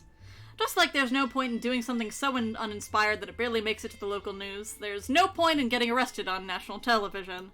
Finding balance is key, and that's exactly why I've chosen Bonn's National Museum of Science as my target. It's a beautiful place, and just like its research center hosts many important scientists, its vault is home to a lot of rare and expensive equipment. Despite that, under normal circumstances, there wouldn't be anything particular worth stealing here. But starting today, the museum will be hosting the Schultz-Holt... I'm not laughing for any particular reason.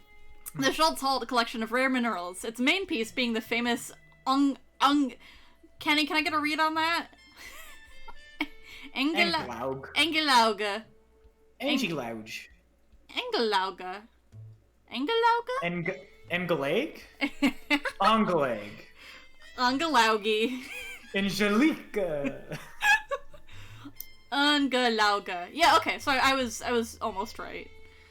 Angelauge diamond. Now it just sounds wrong, though. Besides being one of the largest cut precious stones known to man, its purity and chemical composition make it one of the most versatile energy conductors in the world.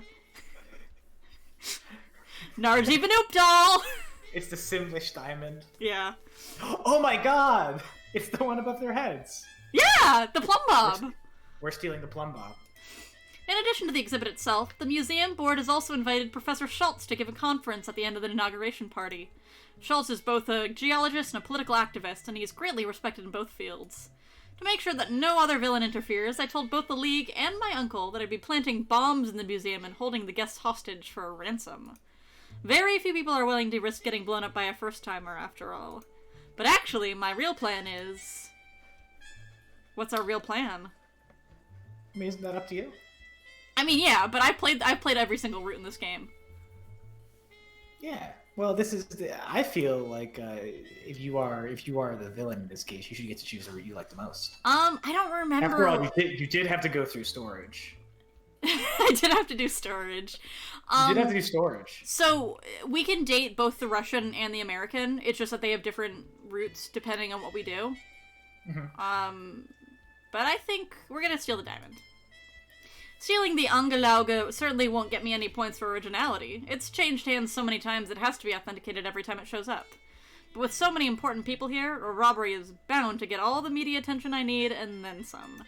Besides, I can think of a thing or two that I can do with the diamond itself in the time that it takes me to find a buyer for it. It's a great plan, if I say so myself. If my nerves don't kill me first, that is. Until Schultz's conference begins, there isn't much for me to do except wait. The only reason I got here at the beginning of the inauguration in the first place was in case the henchman needed me for something. Unfortunately, that also means that I've had plenty of time to go over the plan in my head, including all the little details that could go wrong. I hate to admit it, but my uncle was right. Being the mastermind of a plan instead of just another person helping out is a completely different experience. But it doesn't matter. When I join the League, I'll get to tell the story whichever way I want. None of the boring parts, none of the doubt. Everything was perfect on the first try. In the end, I decided to go grab a drink at the bar while I wait. The bar is actually more of a counter in one of the corners of the lobby than its own separate place. It's meant for people who want to get something to drink without having to find a place at one of the tables or wait for the servers to take their order. As I approach, the first thing I see is a man surrounded by a small group of people, most of them women. I can't get a good look at him from over here, but every once in a while the whole group erupts in laughter. After the third or so time that happens, the bartender walks over from behind the counter and says something to them. He probably asked them to either lower their volume or leave, since the group begins to disperse right afterwards. Now by himself, the man takes a seat next to another blonde man. He leans back on the chair and begins swinging it back and forth. There he is. There they are! There they are. Very inconspicuous clothing to wear to a formal event. Yeah. I'm not secret Russian KGB agent. Do not mind my lip scar and the big fluffy coat. No wonder he was surrounded by women. He's pretty handsome, and the man next to him isn't too bad himself either. Definitely a much better view than what I had at the hot lobby. A moment passes and the man in the tuxedo says something. They exchange a few words, but the expression on the blonde man's face is so unfriendly that they don't really go beyond that. If looks could kill. In any case, I don't have much time to think about it. At that exact moment, the first man turns around and our eyes meet. I look away to see if he'll do the same, but he doesn't. Instead, I can feel him staring at me until I give up and look back. He makes a gesture at the bartender to order another of whatever he's having. Now, with the additional glass in hand, he approaches, stopping right next to me and leaning against the counter. You're up, John. No. Hunter's such a bad name, too. Well, Why can't they give any of these guys a good Agent Hunter, though. That's a little bit better. What's Hunter's voice? Well, he's an obnoxious Playboy American, so whatever you want. But I'm actually gonna go rub and grab some water first. All right. I'll be right back. You can have time to stew. I gotta entertain all the folks in by your myself. agony. Yeah, this is hell for me. I'm falling down the layers. Soon I will be frozen into the ice with Satan. As is just for my many crimes. How's everyone's day going? Hopefully decent. I imagine it's probably night for a decent chunk of you. It's, I guess, night for me, now that I think about it, so. Oh, God. I've already run out of small talk, and Gabe's been gone for like 3 minutes. Not even 3 minutes. Jesus, I'm fucked. We're just, we're doing our best. Let me see if there's anything interesting going on the internet. No. None at all. Nothing. I got any funny anecdotes? Not really, no. I got nothing. This is just it. This is the end for me. I should have thought of something before we did this. I guess the real goal at this point is to just try to think about how how I have the voice this fake video game character here. And the only options are to try to do it really good or to fuck it up really badly and then hope Gabe takes over. And both options are very tempting.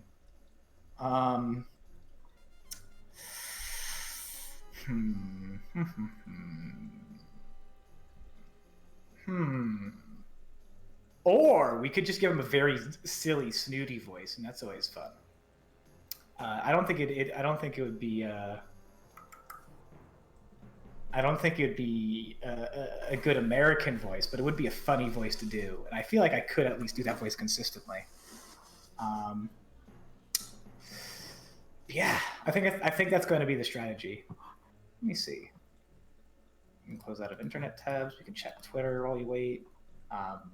You guys can just be at the stream, and then when you see Gabe's avatar open his mouth again, we can pick this one right back up then. Feel free to check out. Get a snack, get a drink. I don't know. Do whatever you're gonna do. I'm not the arbiter of your lives. Do something important. Click off and file a job application if you want. Fuck it. Like, no better time than 11:50, 10:50 PST or EST, something like that. Oh, thought I heard a mouse movement there, but alas and alack, not the case.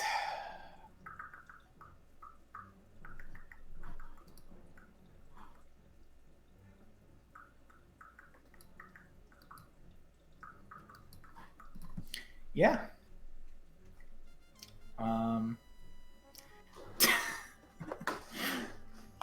Oh no, that's bad. Honestly, if anyone was trying to figure out what to do in a situation and asks what I would do, I imagine that would in almost every situation they'd make a worse choice than they would make on their own. I'm not known for making life decisions. I guess that's a funny anecdote.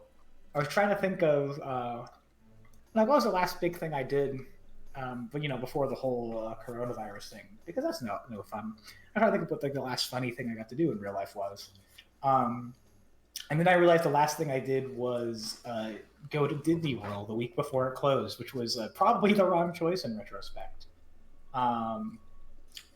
It is interesting being in a theme park during the pandemic, especially one like that, just because everyone has to be very cheery about everything. So they'll be hanging out and they'll be chit-chatting with like employees or whatever. We met this old couple at the hotel who were like, yeah, we're not planning on leaving until they kick us out. And all I could think of was like, funny. Seems like the wrong choice, but you do you. I guess when you're like 80, you can just kind of make decisions like that at that point. Like, no one can stop you. You have that much seniority on everyone. And that's the one good thing about getting older is I feel like when you are trying to determine whether or not you're allowed to do something, if someone ever like tells you can't do something, if you're older than them, you can just tell them no. That's actually why they have a rule in place saying you can't be the president until you're like 35 or something like that. It's because if you're younger than that, there's just too many people who can tell you not to do something, and you have to listen to them. Once you get to 35, it starts to even out, I think. Hence the law. Yeah, there's all my goofs and gaffes. That was it. That took a lot of effort out of me. I am drained. I don't know how streamers do it. Turns out this whole being funny thing is real hard. I wouldn't recommend trying it. If anything, what I feel like you should do this time, if you want to walk away from this experience with a lesson, it is to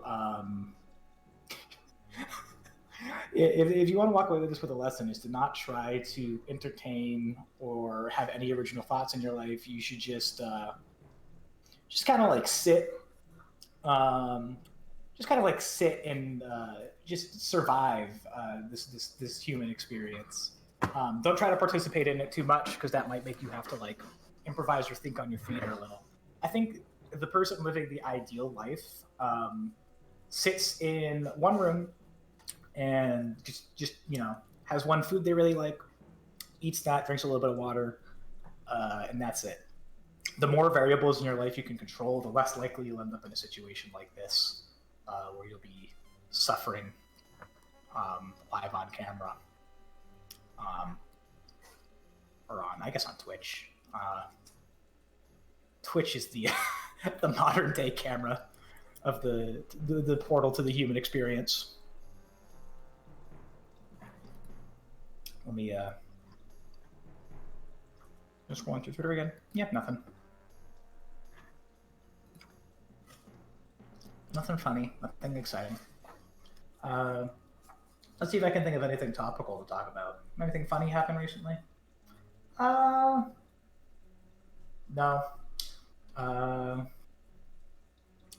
Nothing really.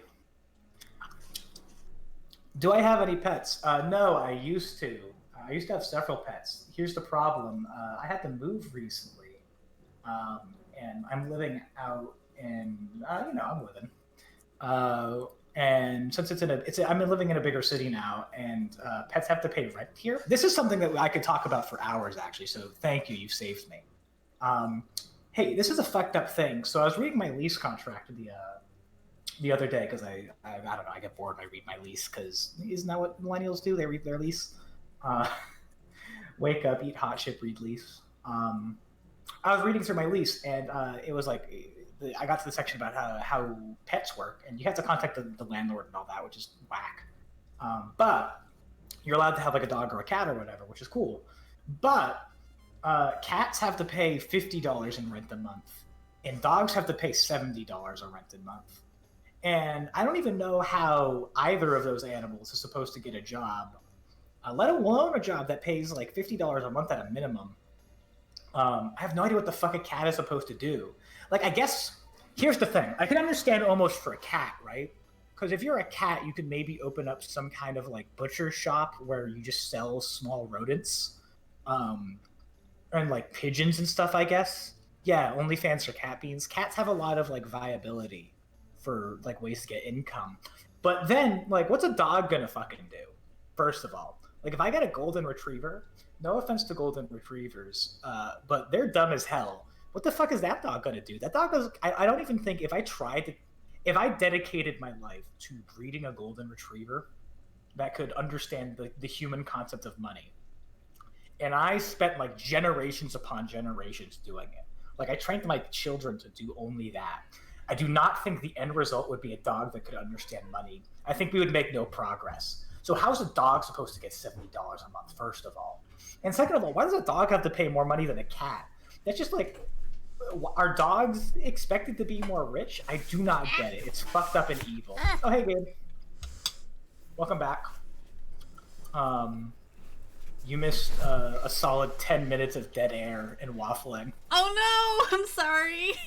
No, it's okay. I was talking about how dogs have to pay more money in rent than cats out in this city. Oh, it's fucked up. I got trying to negotiate. I was overwhelmed by desire for pie, birthday pie. So my mom had to sing to me, so. Very nice, very nice. I think I decided how to voice this character this. Oh, God. Recede into myself for a moment. I would hope so. You were given ample time. I was like a caged animal there for a moment. I was a deer in the headlights of the internet. That's fine. Okay. Having fun. No, that's the character choice I made. Okay. You fucked up. You invited me here. From his body language and his accent, I'd say he's American. I wave my hand in a dismissing manner. Not really. Watching the governor try to explain the merits of mineralogy has been the highlight of my evening so far. Nice. Oh, shit. I was watching the Twitch. I was ready for the text pop. Okay. These things are usually more lively. Well, as lively as events of this sort can get. Ugh. I know, it's bad. Last time, there was this professor from Columbia. What was his name? Is this your American accent? Where are you from? Nowhere. I'm just rich. Okay. Anyway, he's convinced the Schultz's methodology is faulty, so he always ends up causing a ruckus whenever they meet. But this time, the committee made sure that the guest list is as inoffensive as possible. You didn't hear it from me, of course. Of course. Drink? He raises the glass towards me. I saw him order it, but I didn't see the bartender pour it, so of course I'm not going to accept it. I shake my head and pick up my own glass, almost empty by now, from the counter. No, thank you. I already had one. He shrugs and takes a sip. It's quite good, isn't it? German alcohol is one of the 2 reasons I'm glad the Soviets only get to keep half of the country. And the other one is... Germans? Hunter was deeply involved in Operation Paperclip. Inform me? That's the implication. Inform me? What? I don't know what that is. Operation Paperclip was the World War II thing where we snatched up all the Nazi rocket scientists. Oh, right. Right. No, he means he's not flirting. He's just revealing his true secrets. Okay, no, he means it in a carnal sense. Okay. I mean, why not both? Those sexy Nazi rocket scientists. Awful bad. Evil. By now it's become clear that he's flirting with me. Whether he's actually doing a good job is a different point altogether. I decide to... What do you decide to? I'm delegating this decision to chat. Alright, chat. You have to make a very important decision. Do you have to suffer through more of this character voice, or are we gonna act him? I love the tense action movie music, like we are playing a stealth game and we have to murder someone. Okay. Well, I will say, we're not locking into any particular route.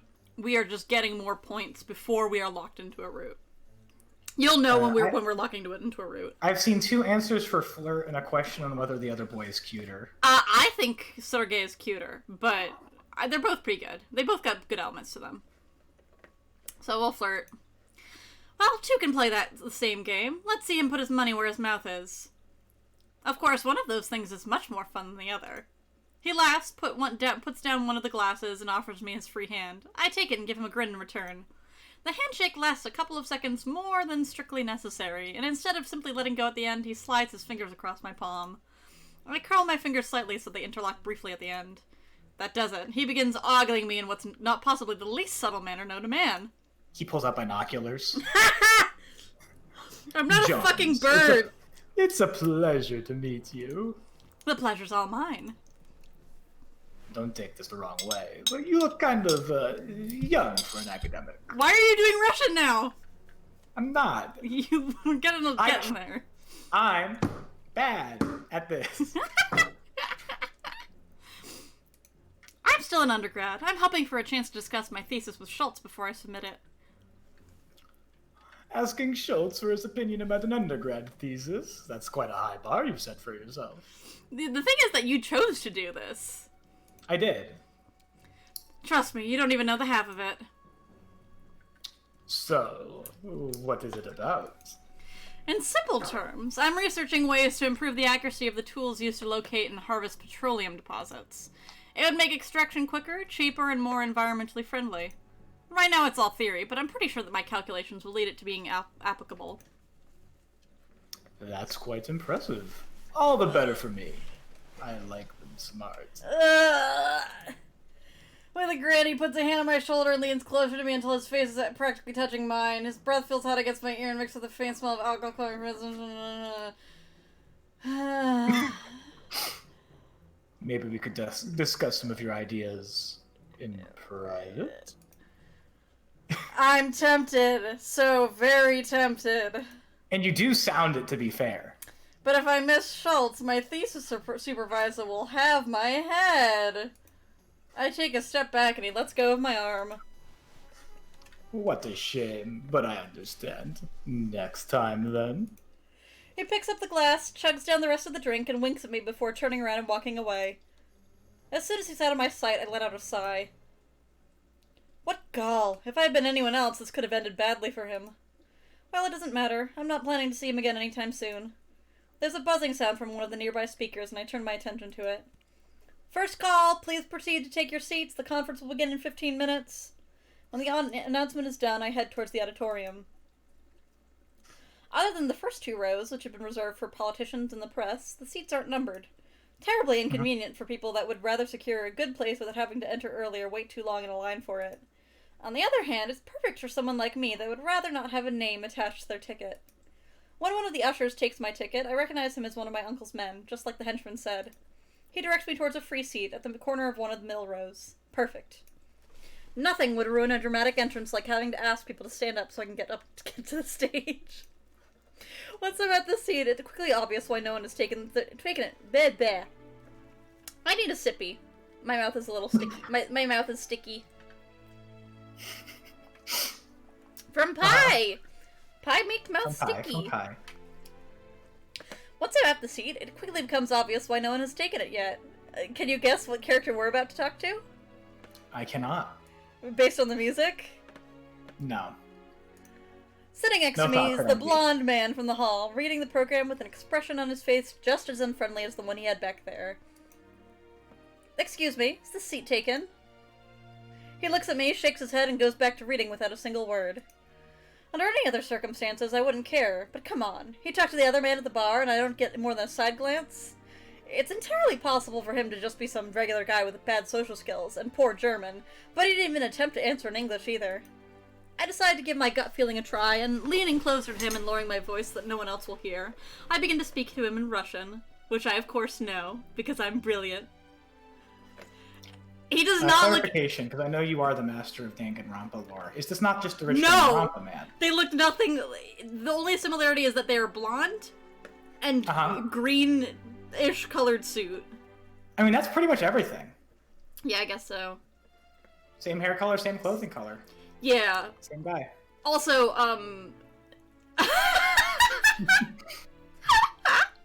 Okay, fair. No, Togami has... yeah, he's got glasses and he's a twink, and this man is beefy, so... I've heard that Russians have a lot of trouble getting travel permits nowadays, even those who've never been to the Soviet Union. I can't even imagine how hard it must be for actual Soviets to get out of their country. That gets his attention, enough to put down the program and turn to face me. He looks like he's assessing me and trying to intimidate me at the same time. If I'm completely honest with myself, why am I interested in talking with him? Because he insists on ignoring me, and I have pride, damn it. I like that answer. Yeah. It's a matter of pride, really. Being related to a supervillain and soon to be one myself, I may need to keep a low profile, but I won't stand for being so blatantly disregarded. Oh, fuck. Yeah. I thought I could do it. I can do Sergi doesn't... If you want to take over narration, I can do the character voices. I believe in you. You've got this. Okay. I can take over narration. I can do that for sure. Yeah. Having an interest in geoscience is not a crime either. His German doesn't have any less of an accent, but because... Now you're just doing all the voices. Oh, sorry. Yeah, go ahead. His German doesn't have any less of an accent, but because he doesn't have to whisper, it's actually easier to understand. Of course not. But you do know that he'll be giving the conference in German, don't you? And frankly, the translators the museum usually hires are terrible. It's not even close to being the same experience. I'm speaking with you, aren't I? My German is good enough. This is quite different from a scientific presentation. What do you really want? I'm just trying to have a conversation with the person sitting next to me. Why? Should it be about something else? No, of course not. We exchange a look of... Oh. I'm so used to not having a co-host. All you want to do is read everything. No, I'm just not used to having a co-host. That's true. We exchange a look of suspicion before he goes back to reading. Not without hesitation. Seems like I'll have to keep an eye on him. If you know what I mean. Third call! Please remain in silence for the duration of the conference. No talking! If you talk once, I'll fight you. Oh, we'd like to remind you that photography is restricted to authorized press. The lights of the room begin to dim until they turn off completely, and the auditorium's only remaining illumination are the spotlights above the stage. A man in a suit appears from the left end of the stage, followed by Professor Schultz. He stops at the podium, and soon any hopes of conversation are drowned out by the audience's applause. Please welcome Professor Hans Schultz, head of the Schultz Company Nation! They start doing air horns exactly. Yeah. There's another round of applause, this time much louder. Ow. After a couple of seconds pass, it was much louder. After a couple of seconds pass, Schultz holds his hand up and the whole room goes quiet. Slowly, the floor next to him begins to open, and everyone watches in awe as the case in which the diamond is kept rises from it. I had seen pictures of it before, of course, but it doesn't compare to seeing it in person. You can do Schultz if you want. I can hear his voice. As you all know, I figured. The Englag is among the most rarest gemstones in the world. Flawless both in its surface and its interior, it allows both heat and electricity to be conducted with minimal dispersion up to... I pressed a button on the side of my watch. I couldn't risk bringing too much equipment on my person, but I managed to fit both a communicator and a small laser into my watch. Yeah, laser watch. At my signal, the doors burst open and the henchmen appear, while the ones who had just been posing as ushers hurry to lock the doors behind them. My uncle only ended up lending me about half a dozen of them, but since the people inside have no way to tell, they are more than enough. There are whispers of confusion at first, but the room goes completely quiet when Schultz slams his hand against the podium. What is the meaning of this? Security! Get these people out of here! We are security! I stand up and I'm escorted to the stage by that one henchman whose name I should probably know by now. While we walk, he goes ahead and hands me the controller for the bombs. It's mostly for show, since we only wired enough bombs to mess some of the less important rooms slightly, while the rest are decoys set to release smoke. Of course, they don't know that. You cannot sadly romance any of the henchmen. There's been a slight change of plans, Professor. As I take the podium, I put down the control in front of me, and I signal the henchman to restrain Schultz. They both get off the stage, and he leads the professor toward the side of the auditorium. Ladies and gentlemen, please remain seated. If you cooperate and do exactly as you're told, no one will get hurt.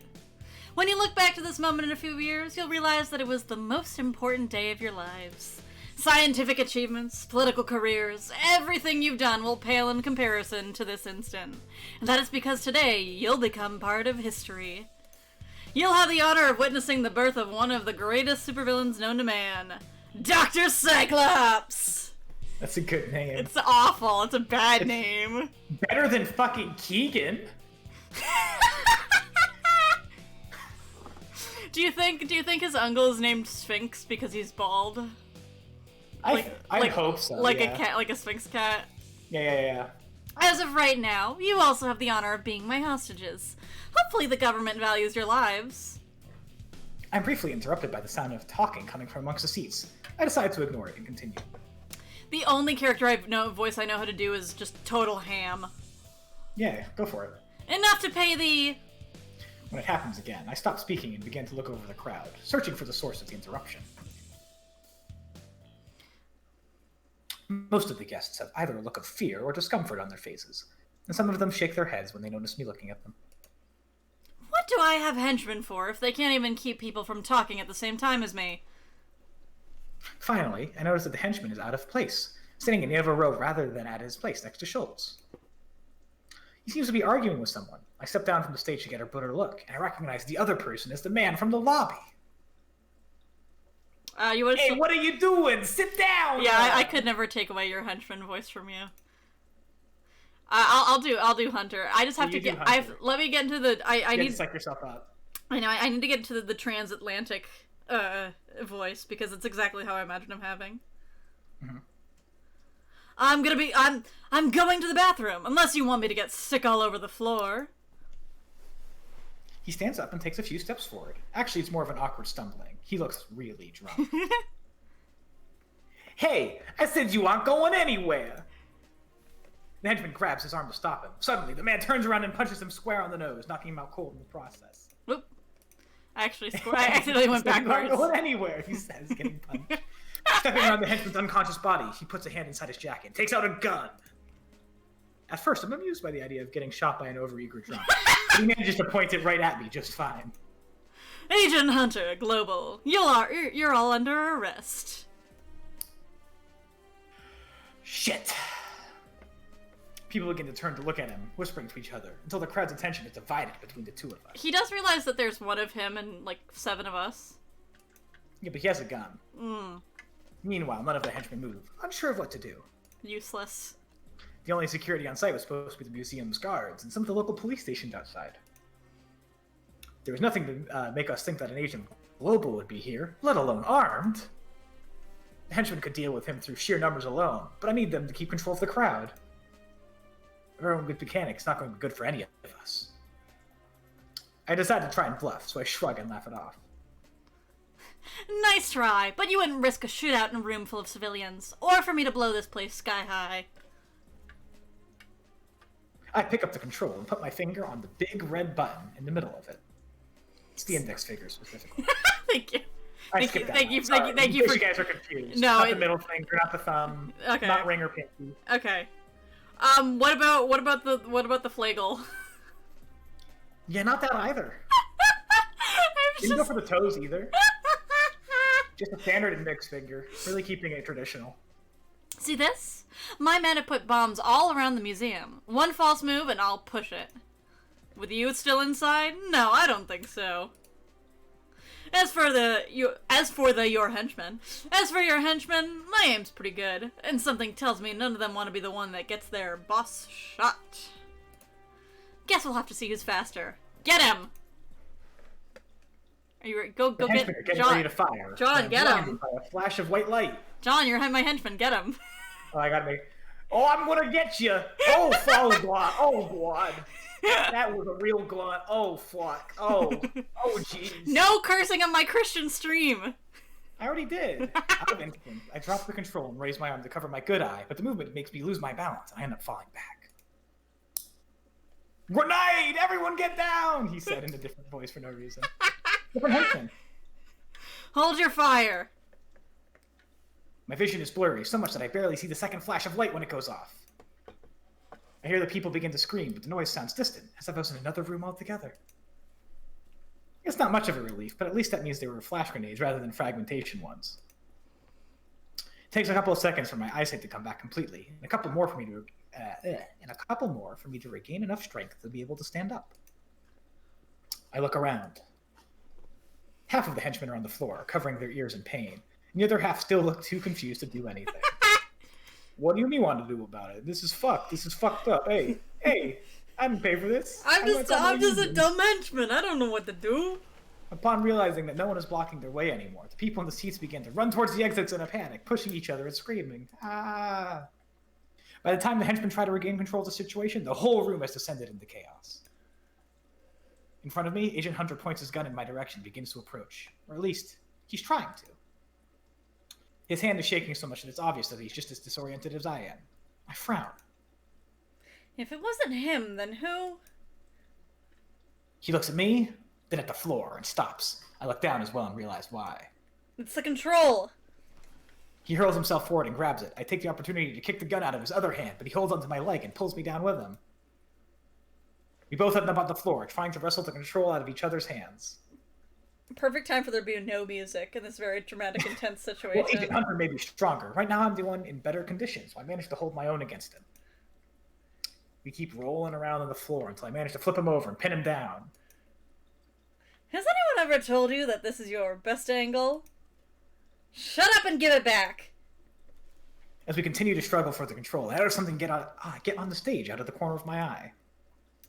I turn my head and see the blonde man from the lobby walk up to the diamond's case and lift it up. It's a brief distraction, but it's enough to give Hunter the upper hand he needs to push me off of him. When I fall back, the control is sent flying into the air, and Hunter and I stare at it as it lands right on the detonator. Detonator. The detonator. The detonator. The detonator. The detonator. Well, shit. Of course, nothing happens. It's a decoy, isn't it? Hunter shakes his head in disbelief, wiping a bead of sweat from his brow with the back of his head. But instead of looking angry, he seems rather amused by the whole situation. Having decided that his immediate business with me is done, he runs past me onto the stage to catch up with the other man. We begin fighting over the diamond right away, trying to keep the other from getting a proper hold on it. They're pretty evenly matched at first, but the longer the fight lasts, the more Hunter struggles to keep up.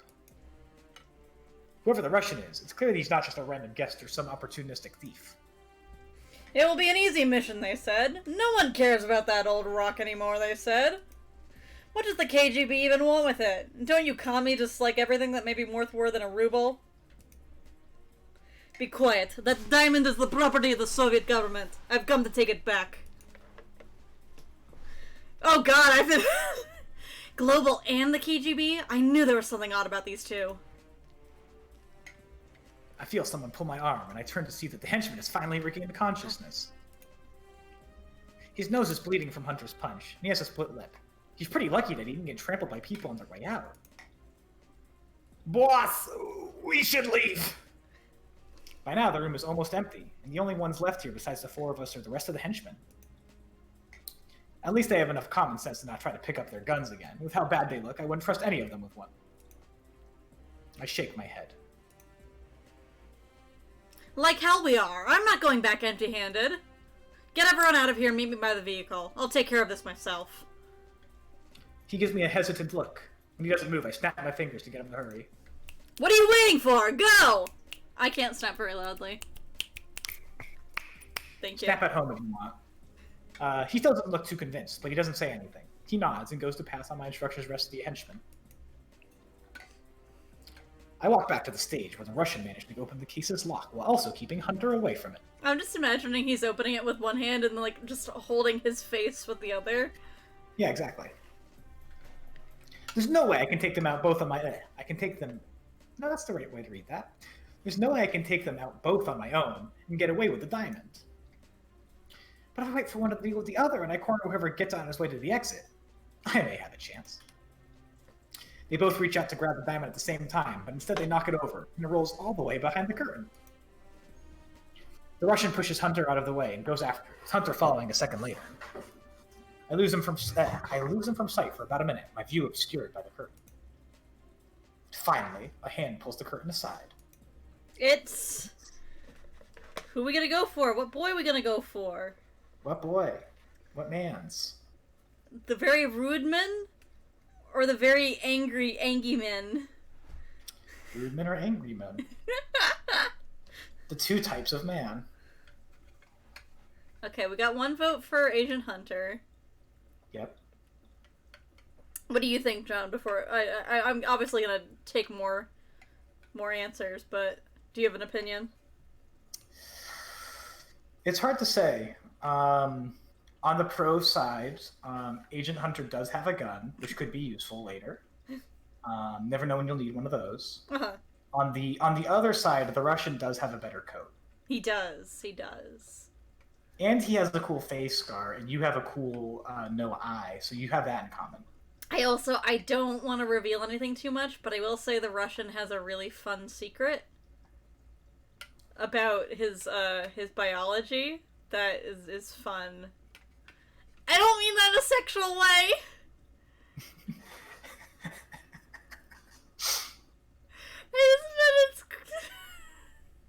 Look, Asian Hunter might be packing heat, but the Russian be packing that schmeat. No! It's up to you for decide. Okay, so we got one vote for Hunter, we got one vote for Russian. We need a tiebreaker. Sure is not a vote. Yeah, oh, I think Blake was saying that, sure, I did not mean for what I said to be sexual. Okay. It is Russian. Russian. That's your reading, John. Oh, yes. The Russian pulls aside the curtain, one swift move of his arm, holding the diamond in his free hand as he walks out from behind it. I hurry to the exit, putting myself between him and the lobby.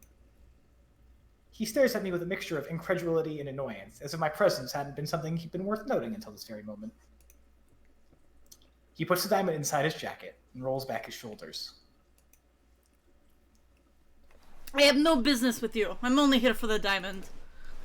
Tough luck, because I came for it too, and I got here first. I know it's supposed to be tough luck, but it was the luck. Don't worry about it.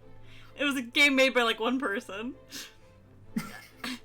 If you don't move right now, I will move you. The tone of his... The tone of his voice makes me hesitate, but I stand my ground.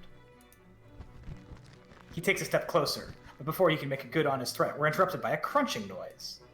What was that? He stops, and we both look up. Cracks are beginning to appear in the building, with dust and debris slowly falling around us as they separate from the ceiling. There's another sound, and this time it's one we both recognize. It's a bomb going off. A very crunchy bomb. Yeah. It's closer and louder than the last one, and I immediately know they need to make a decision. I either stay and try to get the diamond, or I get out of here. I'm getting out of here. The situation keeps getting worse, and the more I think about it, the less I think staying behind on my own was a good idea. As I consider my options, a big piece of concrete comes loose from the ceiling, right where the Russian is standing. Instead of moving, he stays in place and raises his arm, blocking the falling concrete with it. You see what I mean now? I let out a gasp, expecting that soon to be another Russian. As soon as it hits him, the concrete block splits in half! Yeah! What the... How the hell did he do that? The Russian takes a moment to react. Once he does, we both rush inside as quickly as we can, practically pushing each other through the door. It slams shut behind us, and we stagger forward as the building shakes violently. I get to the beginning of the first row of chairs before I trip, falling to the ground. Whoops.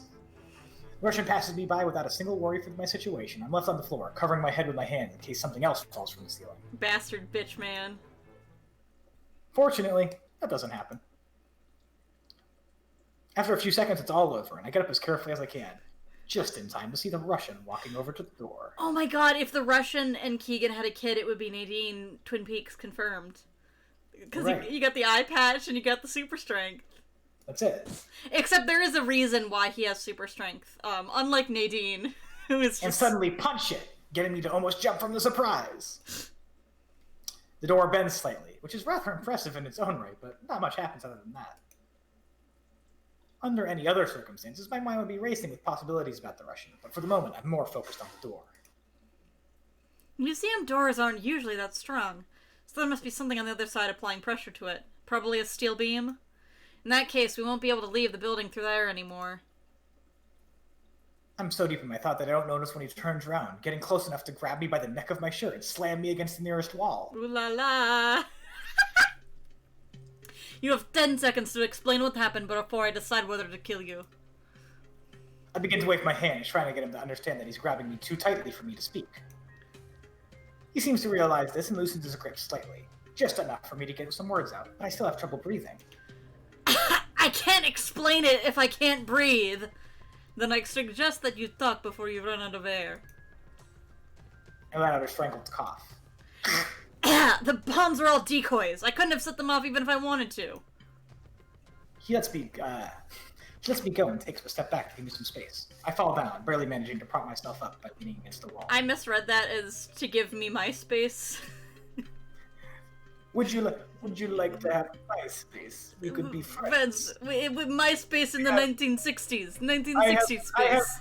I have band page. It is we do cover of Fallout 1 voice. Yep! Oh, that's so good! I take a moment to catch my breath, rubbing my neck as I stand up. And how do I know it wasn't one of your people? You threw the flashbangs, didn't you? It's your fault we're here in the first place. If you hadn't interrupted me, we'd all be home by now. If you had had better intelligence, you wouldn't be here. Whoever got it for you did as much of a poor job as the American. Excuse me? Last time I checked, there were 2 of us trapped in here.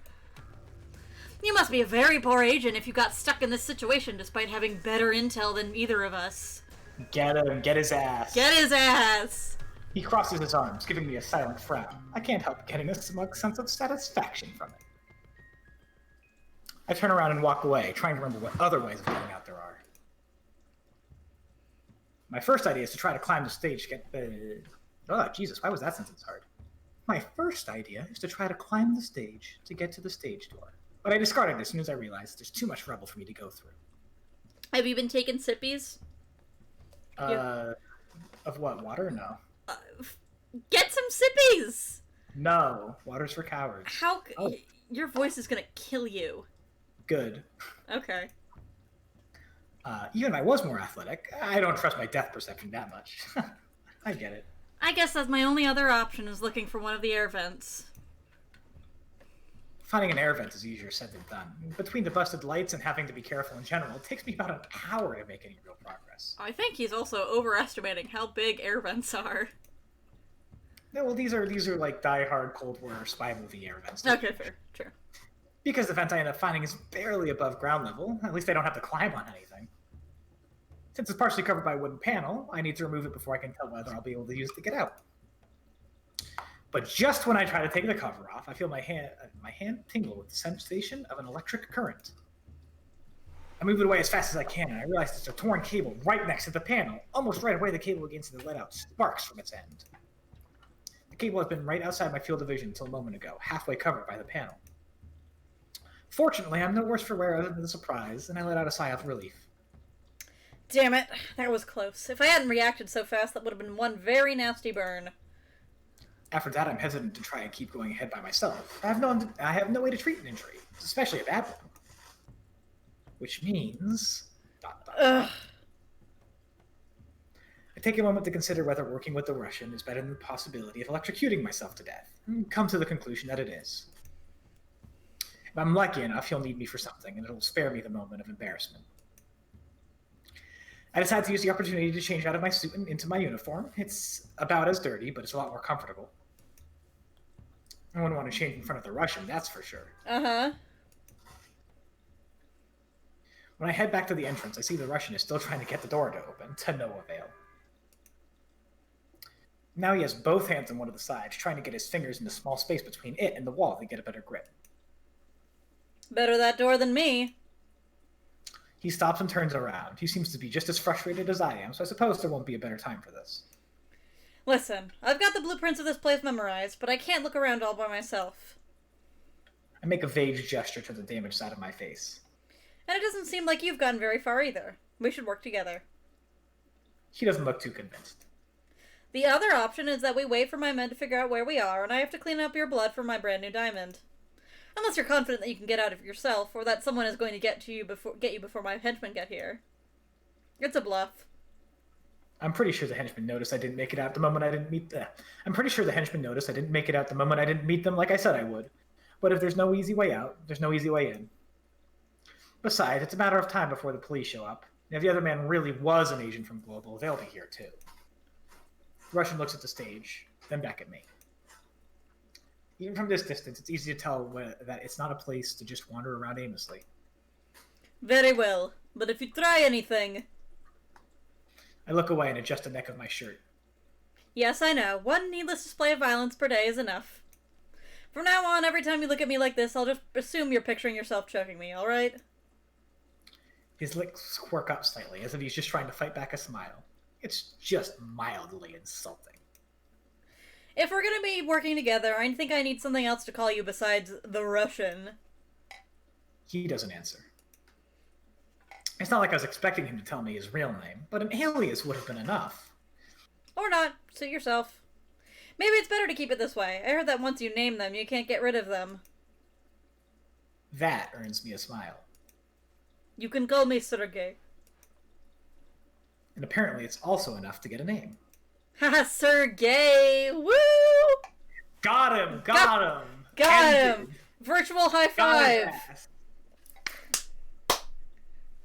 Very good. We synced it up well. We're good at this.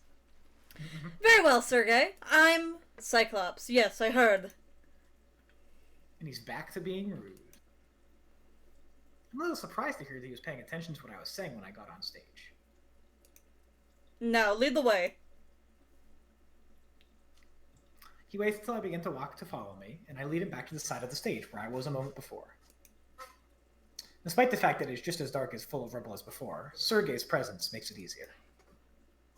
Mostly because I don't have to worry about tripping over anything. Me and my dumb missing eyeball. He's clearly annoyed with me having to keep an eye out. He's clearly annoyed with having to keep an eye out for me. He doesn't so much as warn me.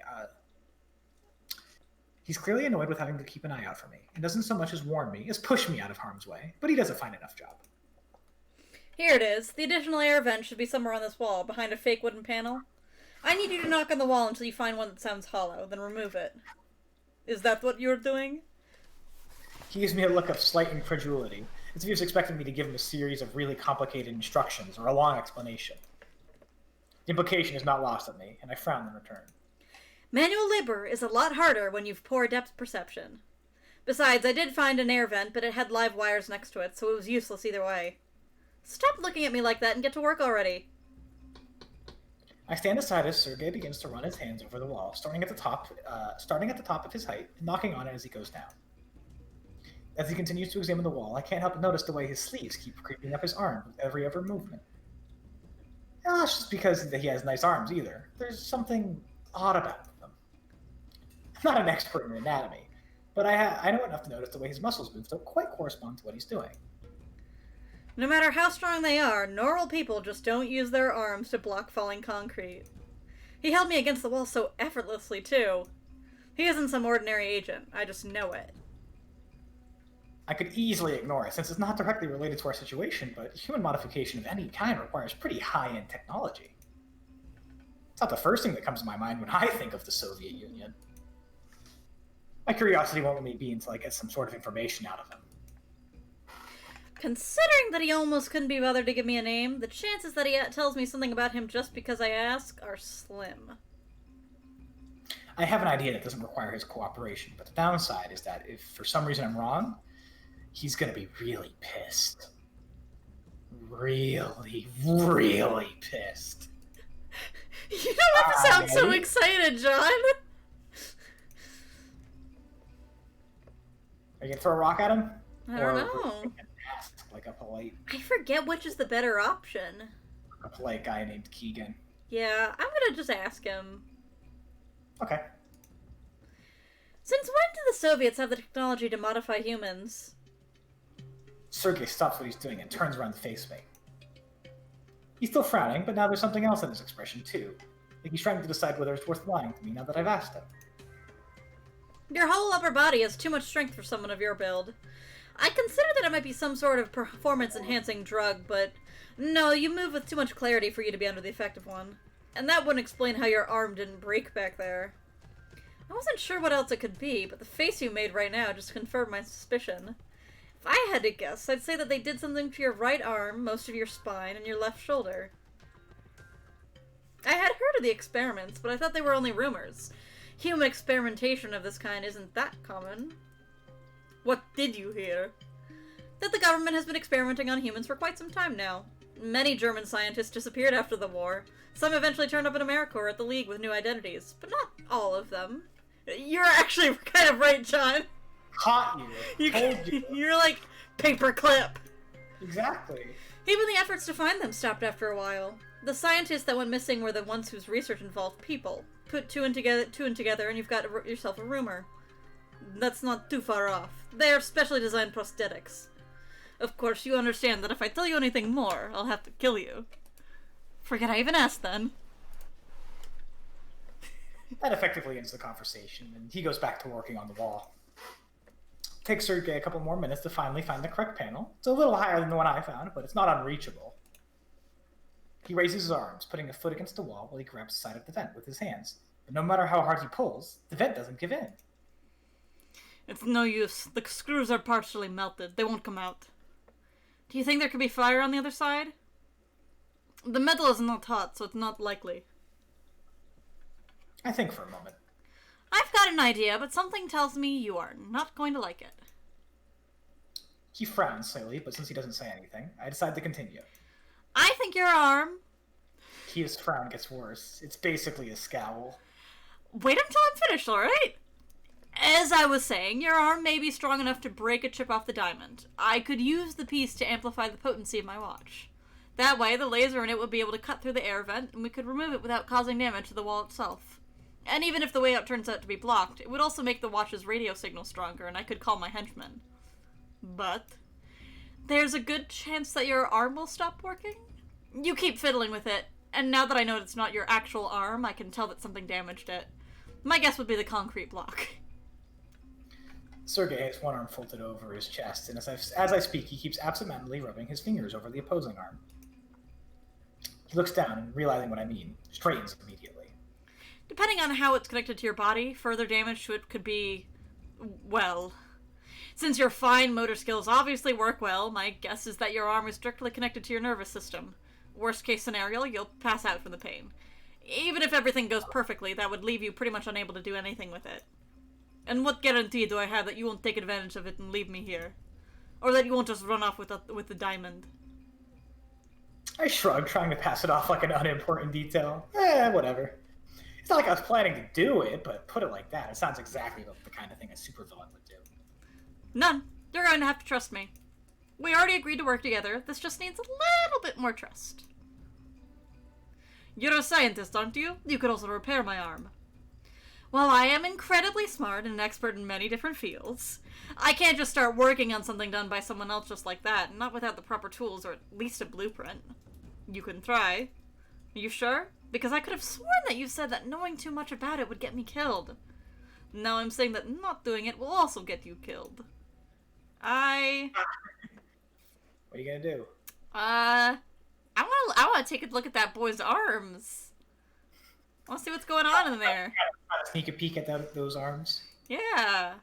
Investigate. In any case, it's not like I can just force him to cooperate. I gesture at him to come closer, then point at the floor in front of me. Fine, just remember that you asked for this. Sit down and hold your arm toward me. He takes a seat in front of me, crossing his legs so that he can rest his arm on top of his knee. I take a quick look around, searching for something that I can use to work. I find a piece of metal that looks sharp enough to work, and after I pick it up, I go back to where I was and sit down as well. Sergei rolls up his sleeve, and I carefully touch his arm. Is this your skin, or is it synthetic? Synthetic. Good, that means no blood or risk of infection. First, I need to figure out where I can cut. Then I'll make an incision to stop talking and just do it. Well, excuse me for assuming that you want to know what the man sticking a piece of metal in you is going to do. I move my hands to his elbow, pressing down with my fingers until I can feel the metal underneath. I keep running my fingers up and down his arm, trying to pinpoint exactly where his arm ends and the prosthesis begins. I do my best to remain calm, noticing how well built he is. Your thought makes my face go hot. When I have a good enough idea of where I need to cut, I use my other hand as a marker so I don't lose a spot. It'll be easier if you tense up. I'll cut at the count of 3. 1, 2, 3. I take the piece of metal and shove it in his arm as hard as I can. Nice.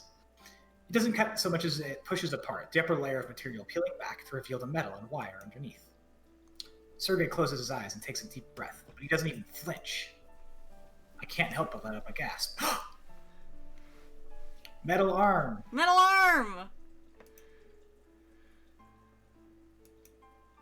No wonder the Americans are losing sleep. This is amazing. The way his arm is constructed is, simply put, impressive. It's powered by a hydraulic system made up with an intricate arrangement of intertwined cables and valves. A great amount of care must have gone into the design. I would hope so. All the materials fit the shape of the arm almost perfectly, making it almost indistinguishable from a real one at first glance when covered. I used my fingers to probe a little farther and realized that one of the tubes was a small rip, with blue liquid slowly dripping from it into the inside of the arm. When I try to hold it closed so I can begin working, I trigger some sort of reflex, and he rolls back his shoulder, pricking my finger with one of the wires. Damn. With my hand covered in the blue liquid, it's hard to see whether I'm bleeding, but it doesn't look like it. And I bet it's going to keep happening. He's not even looking at me, and I can still tell just how focused he is on what I'm doing. He's too tense. Perhaps if he had something to distract himself with. I put my hand on my jacket before putting it back in. What's life in the Soviet Union like? Casual conversation. He opens his eyes, frowning slightly as he looks at me. The good old USSR? So you can tell me how bad it so you can tell me how bad it is? So you can tell me how good it is? Listen, as far as I'm concerned, the Americans are just as bad as you. I promise I'm genuinely interested. Most of what we get to hear over here comes from either the government or dissidents. Neither of which are known for being a reliable source of information, as you can imagine. Everyone gets what they need. We live well. I heard they use ration cards for a lot of things. Not anymore. We have shops just like you do. Our internal industry is simply regulated differently in order to better distribute wealth. He then begins to explore the intricacies of the communist economic system. I don't particularly care about it, but it works fine enough as a distraction. This is why I wanted to go for the Russian, because I think that line's so funny. Yeah, Are you ever trying to give someone surgery and they just won't stop thinking about it, so you get them to read you theory instead? First date with a boy, you fix his cyborg arm, and he also explains to you communism. I get my fingers much further than the last time. When I press to close the leak, he doesn't move at all. And that's why it's a fairer system than capitalism. Capitalism. I look at him, pretending I didn't stop paying attention halfway through. If he cares or notices, he didn't say so. However, that does bring a question to my mind. Is that why you decided to join the KGB? My mother used to belong to the commissariat. She taught me that there's no greater honor than to serve one's homeland. It said great. I know, but we gotta point it out. I come on, that's what everyone that works in espionage says. It's a nice propaganda piece, but it's not a reason. Many other people serve their country just fine, and their jobs don't involve poisoning dissenters. Was it because you get to travel outside the country, or do you enjoy spy work? I won't judge you if you say that you do it because you like shooting people. His expression sours so much, so quickly, that I have to fight back the instinct to move away out of fear that he might hit me. Uh-oh. But then... After my father died, it became my responsibility to look after my family, and I wanted to make my mother happy. If there's something I can sympathize with, it's making choices for the sake of family. I quietly tilt his arm to let out all the excess liquid out. Once I've emptied it as much as possible, I use my watch to melt the end of the tubes together. And what do you plan to do after you retire? Supervillains have really good retirement plans, if I say so myself. My attempt to lighten the mood fails miserably. He doesn't even bother to answer. Unless you're not expecting to get to old age? No answer this time either. I frown as I take my hands out of his arm and I begin to working on closing the cut I made. Your mother would be ashamed. Thankfully, I'm mostly finished because Sergei pulls away his arm and then pushes me with enough strength to knock me back. Don't you dare speak about my mother. You're angry because it's true. To be willing to die for something is to be convinced that there's nothing better than the cause we're supporting, that our death will help it. But it should be a possibility, not the only plan. Don't you think your mother would like to share the Soviet dream with you? Your happiness? Wanting to work yourself to death is not selfless, it's stupid. God, I swear people just make the dumbest choices when left to themselves. Sergei leans over so we're even closer than we were before he pushed me. I can practically feel his breath on my face. What is Keegan's political alignment from what we've seen of him? Well, Keegan doesn't even know. Keegan said that he doesn't care about politics, so Keegan is just he's a brunch liberal. Oh, okay. I was gonna say ANCAP works. There's some egoist leanings in there. Mm. Not ANCAP. He puts his hand on the lapel of my uniform, and for a moment, it really feels like he's going to throw me aside. Or worse yet, like he's going to punch me. I raise my hands, covering my face with them. Not like it'll be much help. But instead, Sergei just stares at me and lowers his voice to a menacing whisper. You gotta do a menacing whisper, go. Finish my arms so we can get out of here. Nice. I nod without so much as a second thought and finish menacing the menacing. Heal! Heal, damn you! Shit. I nod without so much as a second thought and finish mending the cut as quickly as I can. It wasn't perfect before, but now he's making me so nervous that it ends up looking like a big, ugly scar. Well, he's an agent from the KGB, so he probably has more than enough scars in other places to match it. Done. How does it feel? Sergei flicks his arm a couple of times, opening and closing his hand to make sure that there are no other leaks. Good enough. Unfortunately, my mind is too busy with other things to consider congratulating myself about my genius. I do make a mental note about making sure to work with prosthetics in the future, though. Kenny says he doesn't care about politics and economics, but that's why he thinks ANCAP sounds cool, and he 100% couldn't think of any moral problems with it. Yeah, I guess that's fair. Good point. Oh, now with a functioning arm, Sergei stands up and walks towards the vent, kneeling down in front of it so we can get a proper grip while he pulls. The cover breaks off easily, but to our surprise, the actual vent turns out to be smaller than the cover. Much smaller. We both exchange a look. No matter how I see it, Sergei is simply too big to fit. Too big. Good thing I'm not claustrophobic, then. I'll see if I can get the door to open from the other side. If I can't get you out, I promise that I'll send someone to help you before the police get here. I get inside the vent, and after taking a deep breath, begin to crawl. The vent is dark. There's a strong smell of smoke, but it doesn't collapse on top of me, so the whole thing isn't as bad as it could have been. Getting to the other end of the vent feels like an eternity, but I finally manage it. The vent cover on this side is also partially melted, but since the damage was greater, instead of fusing the bolts to the metal, it removed them completely. It only takes me a couple of seconds of struggling to take the panel off the vent. Oh, to take the panel off the vent and get out, sorry. Kenny, I want you to know that I can put you in timeout, and then you can't say words anymore. That's something more to add to the list of things I don't want to do ever again. I can't believe that there are people that use these things to get in and out of places regularly. Now that I think about it, what is the size of our air vents back at the lair? When I get back, I'm going to make sure that a person cannot fit in there. I take a quick look around to determine the situation. There's no sign of the police or even of the agency. For a moment, it really seems like I made it. When I get from the auditorium to the main hall, I hear the sounds of steps getting closer, accompanied by voices. There aren't many places to hide while still maintaining visibility of the rest of it. There aren't many places to hide while still maintaining visibility of the rest of the room. So I end up ducking beneath a nearby column until I can get a look at whom the steps belong to. Two men appear out of the corner, and it looks like they're wearing police uniforms. But once they're close enough, I realize there's something off about them. It's their guns. The ones they're carrying aren't the type issued to the police department. You should get some water. You're stumbling a lot. No. I just can't read. Oh, okay. I just mean, I when I find myself stumbling, I think my mouth is usually a little bit dry. Nah, I'm hanging in there. It's fine. Okay. Well, did you still have your tea? Did you drink all your tea? Tea gone? Yeah. Tea gone. We're good. Tea gone. I briefly consider the possibility of them being undercover agents until they get close enough for me to make out what they're saying.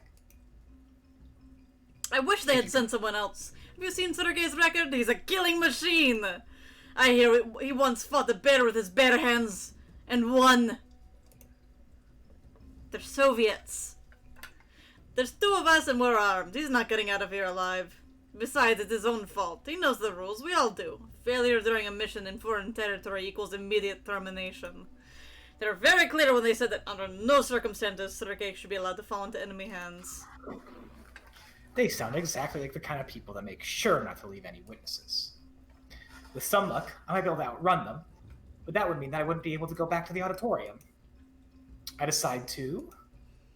We're gonna leave? Try to leave, or are you gonna go back and warn Sergei?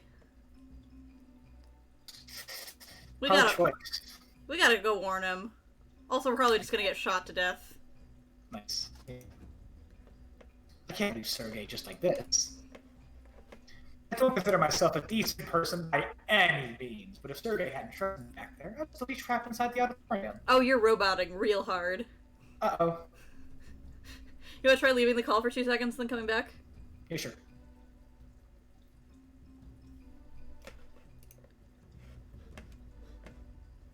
Better? Worse? Talk a little bit more? Let me... Yeah! Okay, yeah, you're fine. Cool. It's one of those things that'll end up bugging me sooner or later. I just know it. I take a deep breath. And begin to run as fast as I can, heading straight for the air vent without looking back. What was that? Over there, look, there's someone else here! Since this time I'm not worrying about whether the vent is safe enough to use, it doesn't take me even half as much to get into the other side. Back at the auditorium, I find Sergei sitting on the floor, staring at the vent with so much intensity that I'm a little taken aback by it when I first come out. I can swear that he looks surprised to see me too. It lasts about a second before his expression goes back to a scowl. Either way, he walks towards the vent until he's standing right in front of me. There was no way out? I raise a hand to interrupt him. Instead of waiting for me to speak, he takes it and pretty much forces me to get up by pulling me upwards. Once I'm sure that it won't make him drop me face first onto the floor, I take a step back. I take a step aside to put some distance between us. Sergei, be quiet and listen. There are 2 Soviet agents out here, and they came here for you. I need to know whether you can take them on, or if I need to come up with a plan that will get us both out of here. He doesn't even think about it before answering. Yes, but I can't do that and keep you safe at the same time. So I need you to stay out of my way. Can you do that? Do that? Do that. Do that. Do that. That was exactly the opposite of what I was expecting to happen, to be honest. It would have been pretty awkward if there had been time for it. Just as I nod, the door bursts open and both of the Soviet agents come inside. The first one points his gun at us, while the other is holding the crowbar that he used to pry the door open. Sergei, surrender now, and your death will be painless. You want me? Come get me! The agent with the gun hesitates for a split second, enough time for Sergei to step forward, pushing me behind him.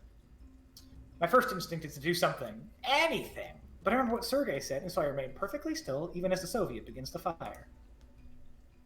Sergei raises his arm, deflecting the bullets with it, and one by one, they fall to the floor. It would be impressive if I wasn't standing right here. This scene continues for a few more seconds, until the agent runs out of bullets. And just in time, too, because Sergei's arm doesn't look like he can keep up with it for much longer. The intact from the bullets has torn away patches of the synthetic skin, enough to make some dents on the metal underneath, and cause some of the blue liquid inside to begin to leak. Both agents now look really tense, like they did when I saw them outside, maybe even more.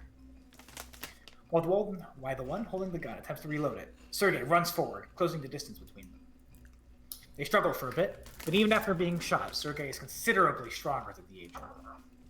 He manages not only to take the gun away, but also throw the other man off balance, who ends up half unconscious from the fall. Unfortunately for me, rather than attempt to help his companion, the agent still standing decides to focus his attention on me. He raises the crowbar, holding it over his head as he approaches. It takes me a second to realize what he means to do with it. Just standing there like, oh yeah, he's gonna kill me, whoops. Oh, shit!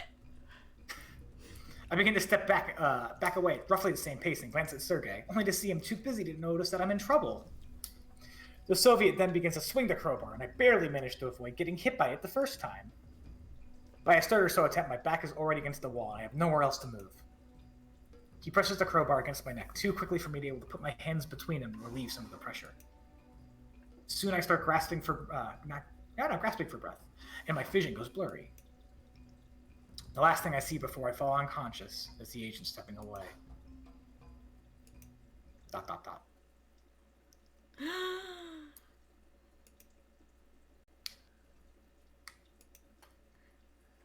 When I regain consciousness, the first thing I realize is that I'm no longer on the floor. Instead of the cold, hard marble, I feel someone's marble? Marble! Instead of that marble! Marvelous!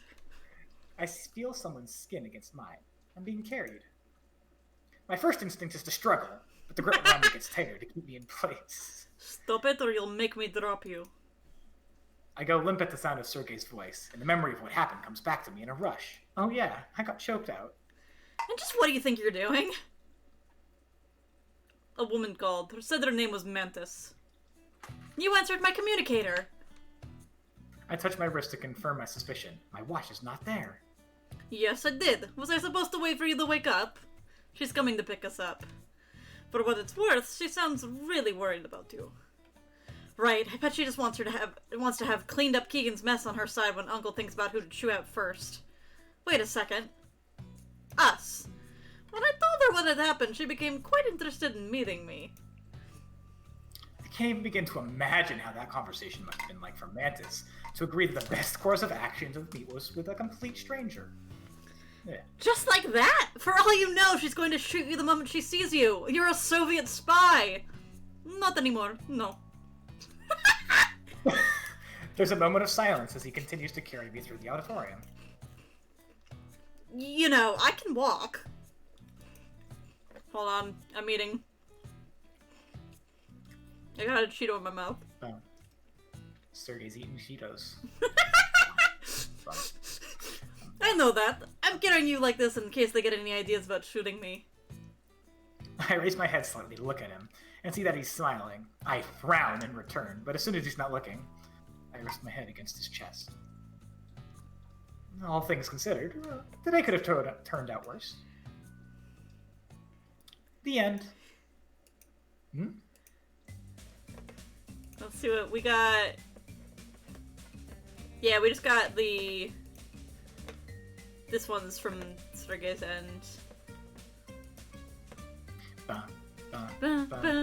I love this one. It's cute. It's cute and I like boys. I love that in this video game about being a supervillain, you just fucked up and got saved. Yeah. Very good. There is another ending that we could go for that is more involved with Sergei. Wow. Me gay? Perish the thought. Who could have imagined? Perish the thought. Actually, you know, come to think of it, Gabe, I hadn't read what was on your I guess it's like your AFK Be Right Back screen. It was like a quote from Elliot Stardew Valley. Do you remember what that one said? No. No idea. I don't know. I feel like it Lost forever. Lost forever, honestly. Yeah, I mean, I know every time you start the stream, you completely delete the PNG and you have to make it again. I keep telling you that you can keep files on your computer. No. Never. Never heard of that. Never heard of files? No, never. Happy birthday to me! It's my birthday! Happy birthday! You made it! I made it! If we had started the stream 1 minute earlier, it would have been exactly at the 4-minute mark. Or 4-hour mark, rather. Oh, well, who cares? Me! I care! Looking very good! Birthday! Happy 223rd! Yeah! And what a coincidence! I have 23 followers on Twitch. Are you just locked into this accent for the rest of your life now? Maybe, perhaps. It's not good Russian accent. It's very bad Russian accent, actually, but it gets the point across, you see. I don't think anyone has a good Russian accent. Not even Russians? No. I think the Look, I'm not saying that they have a bad Russian accent. I'm saying that quantitatively, there is an ideal Russian accent, but it is impossible for a human to make the correct sounds to produce it. You can approach it, but you can't ever reach it. Borat! Russian, Eastern European is all the same. There's no difference. No difference. Serbia, Czechoslovakia, Russia, Georgia, Ukraine, all basically the same. Oh, I forgot to put on my birthday hat. Oh yeah, I mean you have time now. Yeah, I'll do that. I'll do that now, and then we can. Go for it. Yeah. And then we can decide if we want to do another. Not do a full route, but we could do another Sergei route. Oh, big birthday hat. Big birthday hat. Do you want a birthday hat too? Sure, why not? Okay. If I can move my mouse, Jesus. Okay. Mm-hmm.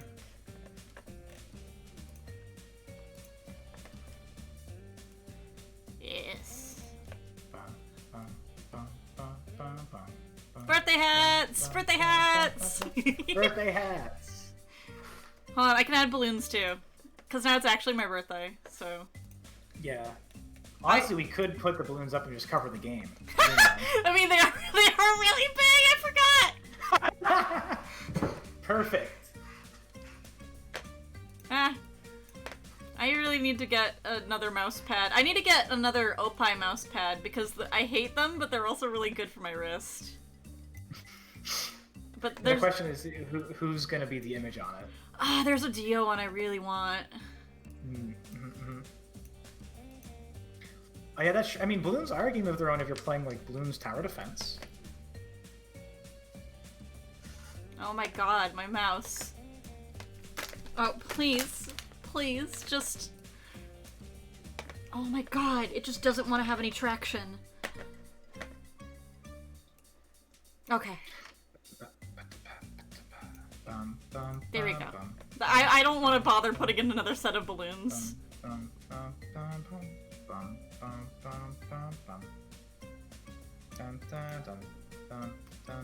Oh, yeah, so I have a Hanzo mouse pad that I used for many years. I don't know where it went, but it is getting a little bit... How do I phrase this to avoid bullying? It's not in the most clean condition anymore as a natural result of being near body oils that come from my hand. Did I make that worse? How are you getting body oils on that? Because your hands naturally produce oil! Are you saying that it got sweaty? Well, yeah, your hands get sweaty. You know, just natural. When you're in the game zone, sometimes you can't help yourself. You see a man's, you start sweating. No, it's just that, you know, our hands aren't perfectly clean all the time. You know, we wipe, you know, a little of sweat off our forehead, or we have, you know, a little bit of dead skin under our fingernails, and we get dirty. We just get naturally dirty. And that applies also to your mouse pads, which sometimes you are putting in bags which may not be perfectly clean. Speak for yourself. I actually have a little sink that I carry around with me, and I wash my hands constantly. I did actually wash the mouse pad once, but I didn't want to risk, like, it getting, like, gross, like, if it didn't dry properly. Oh, yeah, that would be bad. You don't want a mold pad. Yeah. And also, just because, you know, I used it, eventually it does start tearing a little bit. From, you know, moving your hand on it. Yeah. And also maybe playing with the nipples. Uh-huh. That is a feature. A feature of Hanzo mousepad is it does have nipples. I mean, that's good to know at the very least. Yeah. Okay, do we want to pick some other options with Sergey and before we head to bed? Or I'm not gonna head to bed because it's only midnight, and you're not gonna head to bed because it's not midnight for you. It is not midnight for me, no. Oh shit. Legally, it's not your birthday yet where I'm at. Yeah. Okay. So I rescind my happy birthday. Sorry. Oh, shit. Okay. When it's time, I'll let you know. Okay. Let's pick some more Sergey options because I think it would take us. You know, I'm not. I can't do another 2 hours of dialogue to do Hunter's route, but I will do some alternate Sergey. So let's try. Let's try kicking out a professor, see what happens. Fuck around, find out. As a public figure involved in politics, Schultz's disappearance will be all the news will talk about for as long as he's missing. Kidnappings are hardly my area of expertise, but all things considered, they're pretty straightforward. And it's not like I'll have to deal with him for long afterwards in any case. I'm certain that both the Americans and the Russians will be willing to pay a hefty sum to get their hands on him. If I had to guess, I'd say that they'll want to claim they were the ones that saved him, making the other side look incompetent. Or maybe they'll use the opportunity to get rid of him while the blame falls on someone else. It's a great plan, if I say so myself. If my nerves don't kill me first, that is. And then we read that. Go away. Go away. I don't have time for loud drunkards, as handsome as they may be. And we basically do the same thing. Yep. Except dialogue. I'm just like, God, leave me alone! Yep. Oh yeah, actually, this is a bit of dialogue. It's enough to give me the goosebumps. Not the good kind, unfortunately.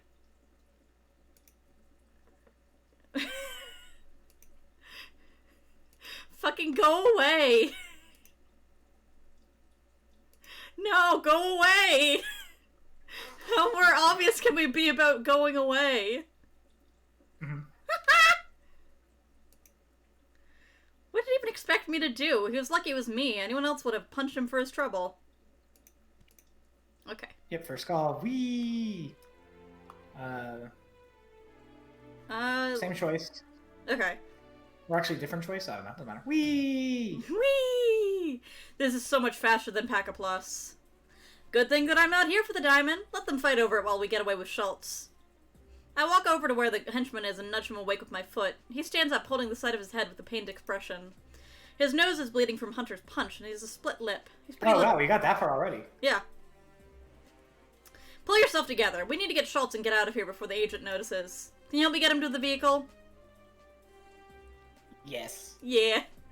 Go tell the Yeah, others to get yeah. to get out and get everything ready. I'll hold Schultz back in the meantime. He nods and goes running toward the other henchmen are. They still look confused from the grenade, but they are in well enough shape to pick up their gun and head to the exit. Oh, they got guns this time. Yeah. That's a plus. And this is you again. Oh. Sorry, I mean... See, now Keegan's eating Cheetos. Sometimes you gotta pep up your energy, Gotta you have know? Cheetos. Yeah. Yeah. Speaking of Schultz, where is he? The professor didn't leave with the rest of the people. Instead, he's been watching both men fight over the diamond. He obviously cares more about it than for his own safety. He's even too distracted to notice us as I approach from behind. Professor, if you would be so kind as to come with me. Schultz turns around alarmed. I'm about to grab him when there's a loud noise right outside the auditorium. I feel the floor move and I lose my step. The room quickly begins to fill with smoke and dust, and I cover my mouth and nose with my sleeve. What the hell? Also, it's okay. Thank you for the happy birthday wish. That sounded like a bomb. But how? Never mind. I'll figure that out later. Right now, Schultz is more important. The smoke gets thicker by the second, and it soon becomes impossible to distinguish anything more than a couple of meters away. I have just enough visibility to see two blurry figures through the smoke, each running towards the exit through different roads. One of them must be Schultz. The only people left here besides me and the henchman were the professor and both agents, who I'm pretty sure are still on the stage. Damn, it's too dark. I can't see their faces. Hey, boss, where are you? Hey! Over here! Between the two of us, it should be enough to incapacitate Schultz and carry him outside. Once there, Des will take care of the rest. I start to run toward. So now we get to kidnap Sergei. Kidnap him. I run toward the man in the green suit and tackle him with all my strength. He's a lot sturdier than I would have imagined, and I almost dislocated my shoulder from the impact alone. Whoops, I tackled the man too hard. Why, keep him on the floor. The henchman puts a hood over his head and ties his hands and feet. Even between the two of us, it takes a lot of effort to get him out of the building. You think this would have tipped them off? No. He struggles so much that he actually kicks the henchman right on the nose at one point. God, again? What do they feed these people? We get him into the trunk of the vehicle, then head back to base. While the henchman drives, I change out of the suit and into my usual clothes. Every once in a while, we hear the professor kick the trunk from the inside as if trying to get him out. It makes what's already a tense trip even more tense. Finally, after a couple of hours, we get to the lair.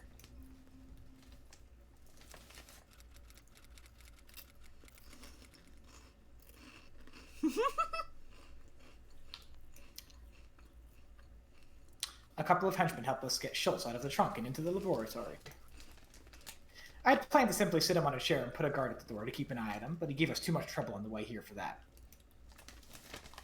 With how the day has gone so far, I don't want to risk him getting shot trying to escape.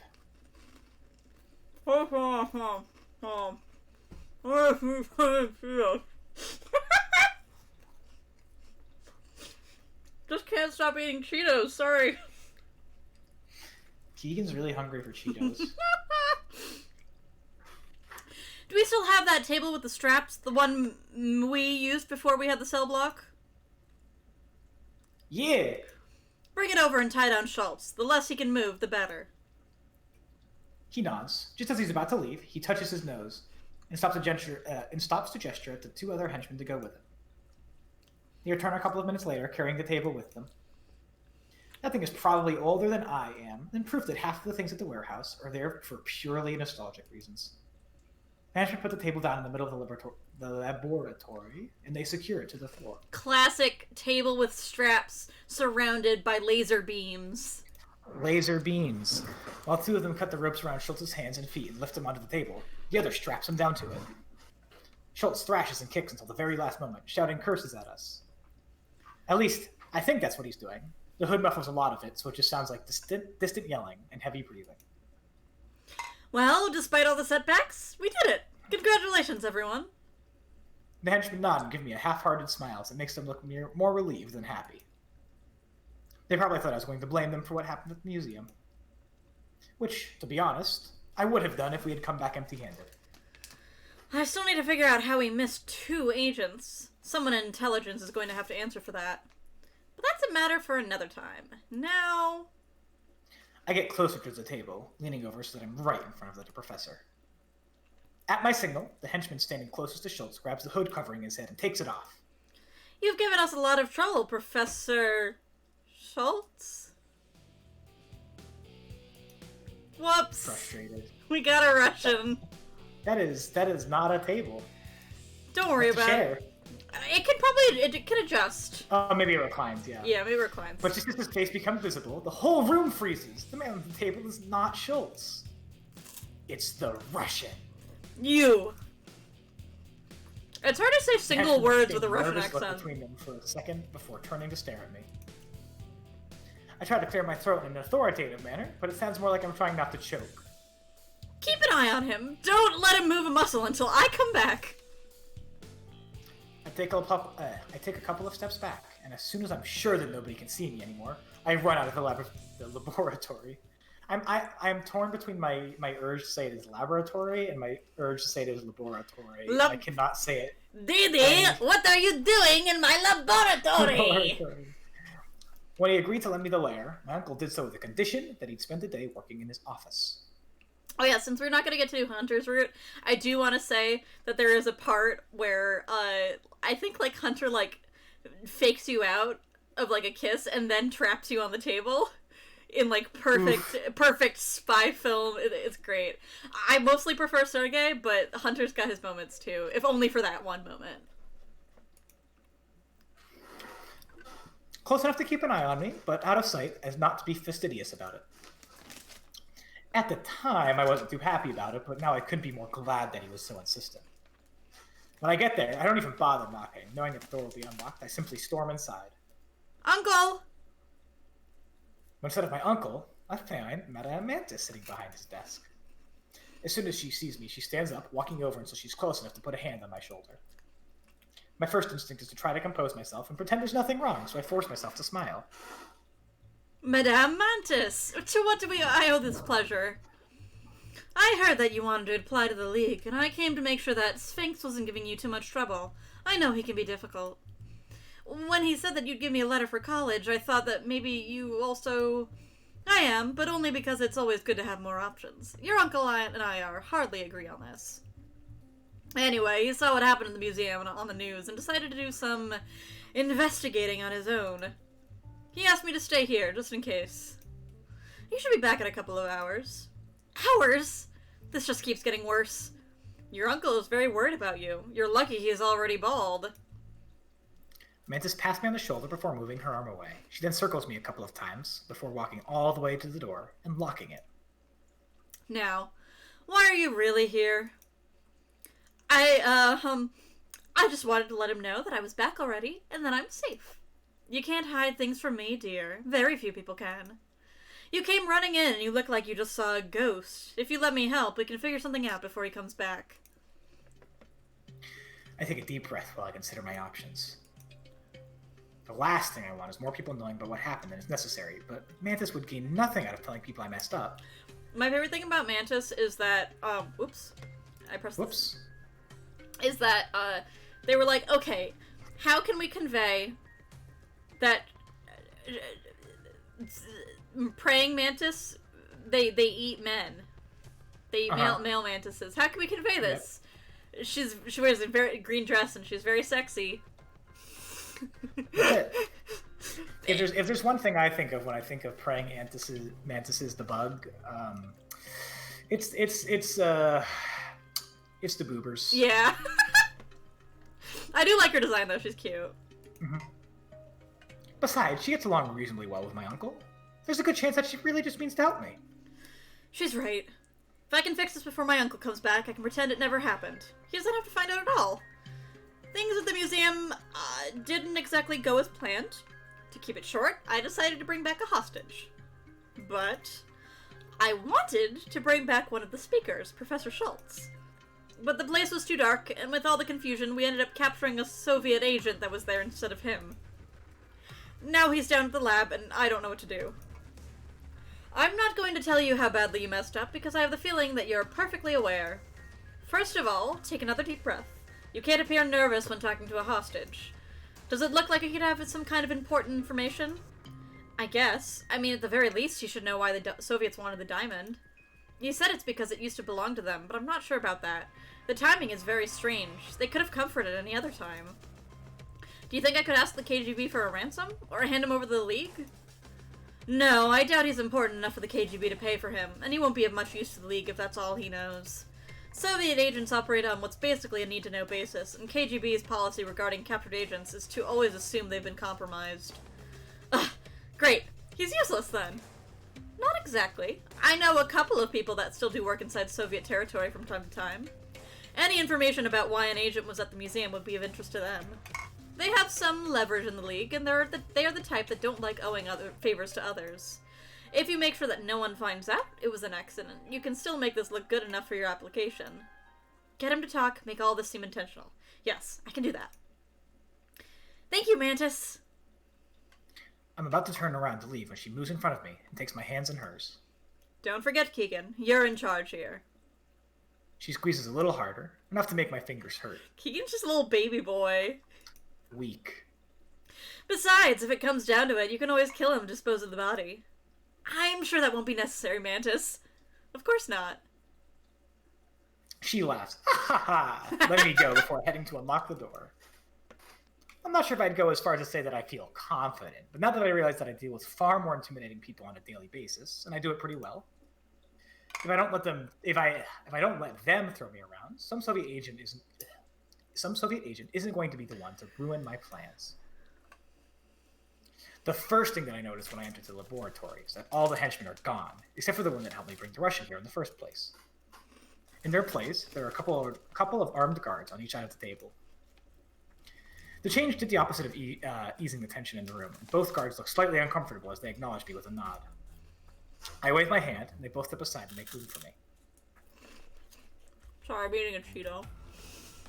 I clear my throat to get the attention of the agent. He raises his head, and the look he gives me is enough to send a shiver down my spine. It's like he's considering all the ways he could kill me. This explains why the henchmen left and brought in the guards. I remember what Manta said to me as I straighten my back, and I return the stare. It soon becomes a staring contest, neither of us wanting to be the first one to look away. Well, you're gonna lose, buddy. You only got one eye. Finally, it's me that got unnerved, and I coughed to simulate.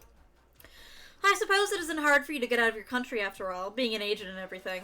But since you're here already, let's see what use we can find for you, shall we? Here's the deal. I need information, and you have it. If you answer my questions, I promise I'll let you go. I won't talk. Don't be stubborn. I'll have it one way or another. But you do get a say about how difficult this will be for you. This time, he doesn't even bother answering. I threaten him or try to appeal to him. Let's be nice. We do Let's be nice. We do want to see if we can date him later. With Truth Serum, the risk of accidentally poisoning him is too high for my liking.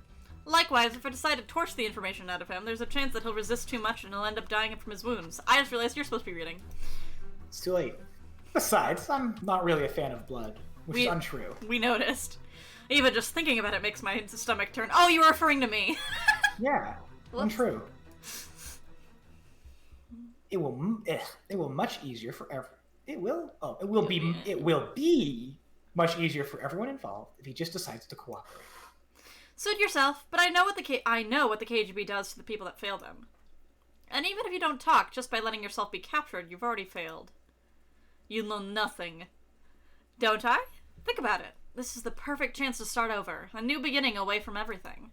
No one will know what happened to you, except for me, and frankly, I couldn't care less. You just need to answer some questions, and you'll be free. There's no need to die for your country. He hesitates for a moment, before shaking his head. I must always die for country! It is the only thing I can do. There always is. Don't you have any family? KGB agents really know how to do three things.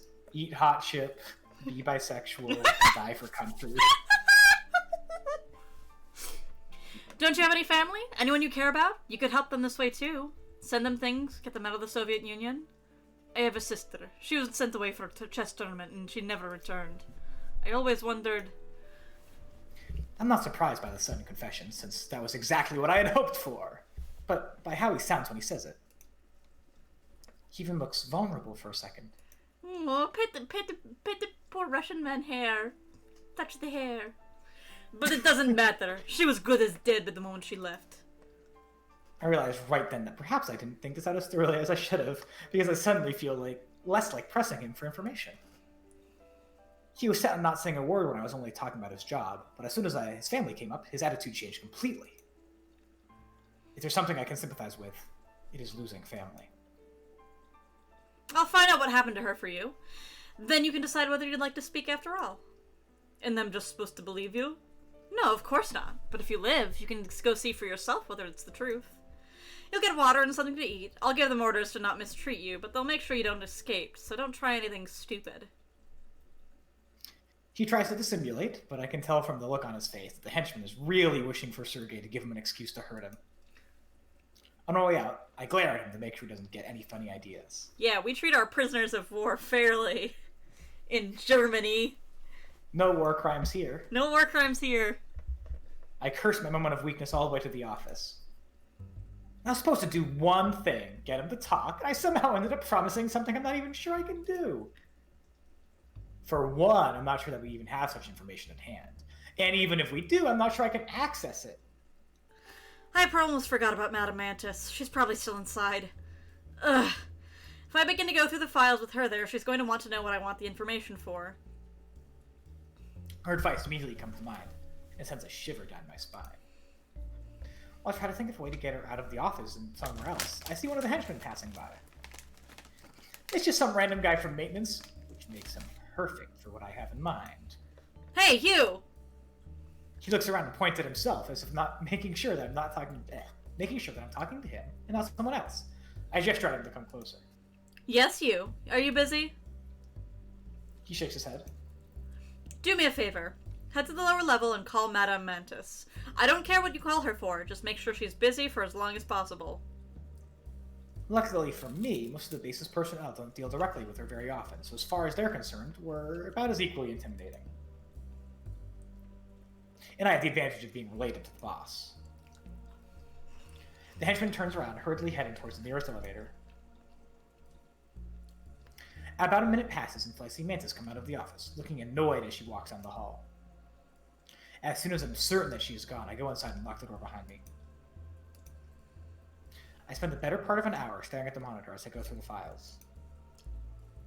Finding one that isn't classified is hard enough already. Finding one that doesn't require me to mess with my uncle's computer more than necessary is even more so. Hack your computer. What's the deal with this man? I've seen world leaders whose files are less protected than this. Anything remotely related to him is classified 10 times over. Finally, I found one that looks promising enough. It's a list of notable people that defected, compiled for the purposes of letting supervillains know of people that might be willing to work for them. Because it has hundreds of names, and most of them aren't actually important, it must have slipped through the cracks. I keep scrolling until I find someone that matches Sergei's description, who I'm pretty sure is his sister. There aren't many female chess players left to scene after an important match, after all. Ah, she moved to America under a new identity. That makes sense. From the looks of it, she retired from chess and has been living a quiet life since then. In the end, I didn't find much information beyond that, but at least it's better than nothing. While I go over the files once more to make sure that they're just as I found them, I pick up the phone and call the lab. When a henchman answers, I can hear the guards arguing with each other in the background. It's not a good sign. I've got what I need. I'll be done in a minute. Go tell the guards to ready the vehicle and go to deliver Sergei to the garage when it's done. I want him tied up and blindfolded. We'll drop him at the nearest city. The henchman takes too long to answer, and since I know that's a sign that he's about to protest in some way, I continue talking. The sooner he's out of here, the sooner this is over with. Maybe it'll even look like we know that we're doing it if there is an angry Russian in the middle of the laboratory by tomorrow morning. He doesn't sound too convinced as he hangs up, but I honestly couldn't care less about his opinion at this point. When I get back to the lab, I expect to see the henchman escorting Sergei outside, maybe with the help of a couple of guards. Those were my instructions, after all. Instead, I find just the two of them, standing in the middle of the room. Sergei has a red cloth covering his mouth, and his hands are handcuffed behind his back. The henchman is struggling to push him towards one of the back doors, but they aren't heading towards an exit. The door in particular leads to the aquarium, where my uncle keeps his sharks and other dangerous aquatic life forms. Yeah, just your pet shark. Shark aquarium, shark aquarium. Shark aquarium. What are you doing? I told you to get him out of here. The henchman turns around, and for a moment he has a look of annoyance on his face, but it quickly changes to something more apologetic as he realizes who he's talking to. Boss, I thought... Also, I'm sure you've realized that all the henchmen have the exact same character sprite. I don't care what you thought. Do I have to do everything myself? Move aside. I'm escorting him on my own. He doesn't move, so I end up pushing him out of the way and grabbing the back of Sergei's coat. Given how much taller he is, I have to stretch my arm upwards to get a proper grip. If I weren't so angry, I'd feel rather ridiculous. But instead of staying out of the way, the henchman moves ahead of us and pushes the button that locks the door. What do you think you're doing? Something I tried very hard to avoid. You just couldn't kill him, could you? Now you had to go make everything more difficult. And now I'll have to kill you both. Put your hands on your head and stand next to Sergei. Wow. I stand still for a moment, trying to make sense of the situation. Yeah, there's a couple endings where the henchmen just betray you. Wow. Before I can say or do anything, I see him put a hand inside of his shirt, take out a gun. He's pointing at us, his finger resting on the trigger.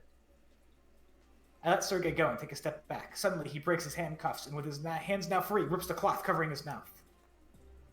The henchman hesitates. In that second, it's all Sergei needs to grab him in a chokehold, pulling him away from the door while trying to get him to drop the gun. Quick, open the door. I get to the keypad, but nothing I do unlocks the door. I can't deactivate the alarm either, and the only thing I get when I try is an error message. He overrode my codes. Sergei isn't any more successful, and the henchman elbows him so hard that he knocks him backward. He has to take a moment to catch his breath. Since I can't do anything about the door, I begin going through the drawers, desperately trying to find something useful.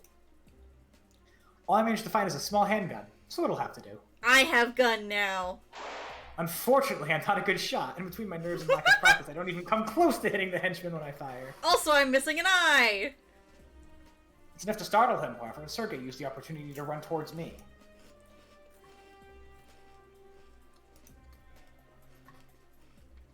Oh, bigger gun. Yeah. He pushes the table on its side, and we both duck behind it, using it as cover. Almost immediately, he snatches the gun away from my hands. Nope, it's the gun. Same gun, same gun. It's a small gun. Small gun. Hey! The one who can actually shoot the target at point-blank range gets the gun. Especially because we only have 5 bullets left. Don't move. He leans to the side slightly, just enough to get his hand and part of his head from behind the table. Fuck, I can't see him anymore. You two know each other, don't you? He looks at me for about a second before he turns around and goes back to keeping an eye on the laboratory. I'm pretty sure he's not going to answer me, but then he sighs. His name is Yakov. We used to work together before he defected. I had heard the rumors, but I didn't think he'd actually become a mercenary. He's a shame for more than just the KGB. He's a shame for the whole Soviet Union. I didn't recognize him at first, but when he spoke to me, I realized that it was him. A mercenary? That's impossible. He's been here for months.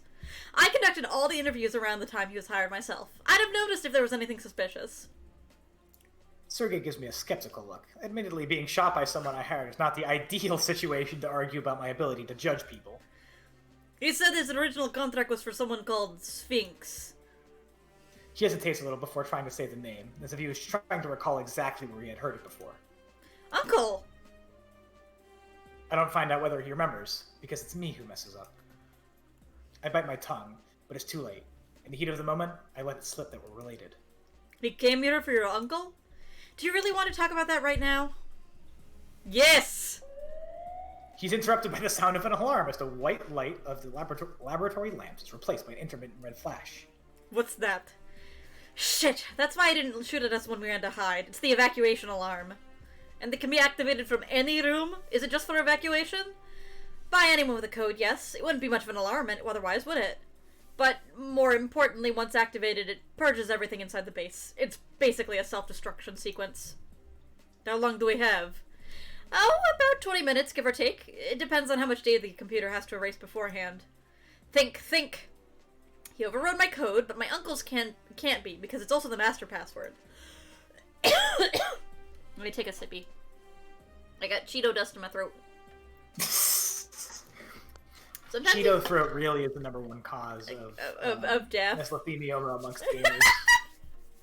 Have you or your family ever become exposed to Cheeto dust? Please contact us. There's a class action. There's nothing I can do about the alarm, but then I can use another code to open the door. Then we can get out. Good. Stand up then. What? If he doesn't shoot, he's gone. If he shoots, I can see where he's doing it from and shoot back.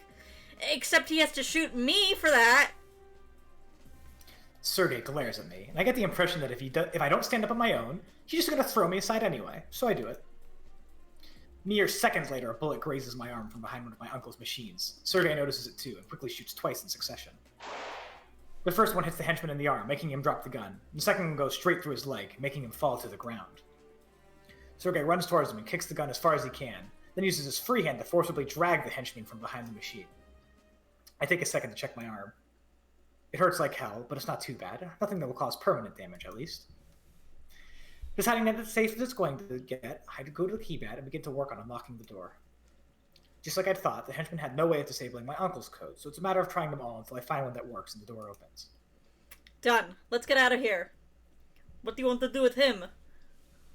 I take a look at the henchman, who's pressing his hand against his wound to slow down the bleeding.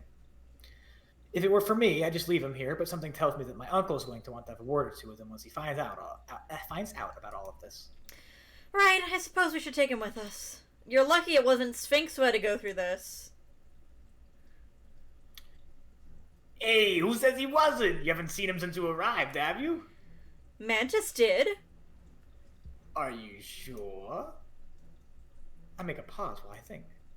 Actually, no. She said that he had gone to take care of some business before I arrived, not that she had seen him. We both knows that the hangar's all the way over the other side of the base. You won't make it in time if you decide to take me with you. Since, thanks to Sergei, I can't walk on my own. So you can either go looking for him, or you can make sure that we all get out of here together, but you can't do both. I could leave you with Sergei. He looks just about as upset as I feel. Sure, leave the two Soviets together. What could go wrong? Classic Bostonian accent for the Soviet. Yeah. I make a save. I'll bring you both. Well, I don't know, but I don't want to have if one of these kills us. Yeah. Well, if your uncle dies, that's pretty cool. No. Very villainy. Oh, okay. Well, let's go check on my uncle. Maybe he can stop the shutdown. Damn it. Even the possibility my uncle needed me is more important than this idiot. There's no need to think about it twice. Just leave him. You can come with me and we'll talk about what'll happen later. Sergei seems to hesitate for a moment, but in the end he hits the henchman with the butt of the gun, knocking him out before following me outside. Outside the laboratory, the base is in total chaos. The henchmen are running back and forth. Some of them are carrying stacks of paper with them while others are trying to move pieces of equipment.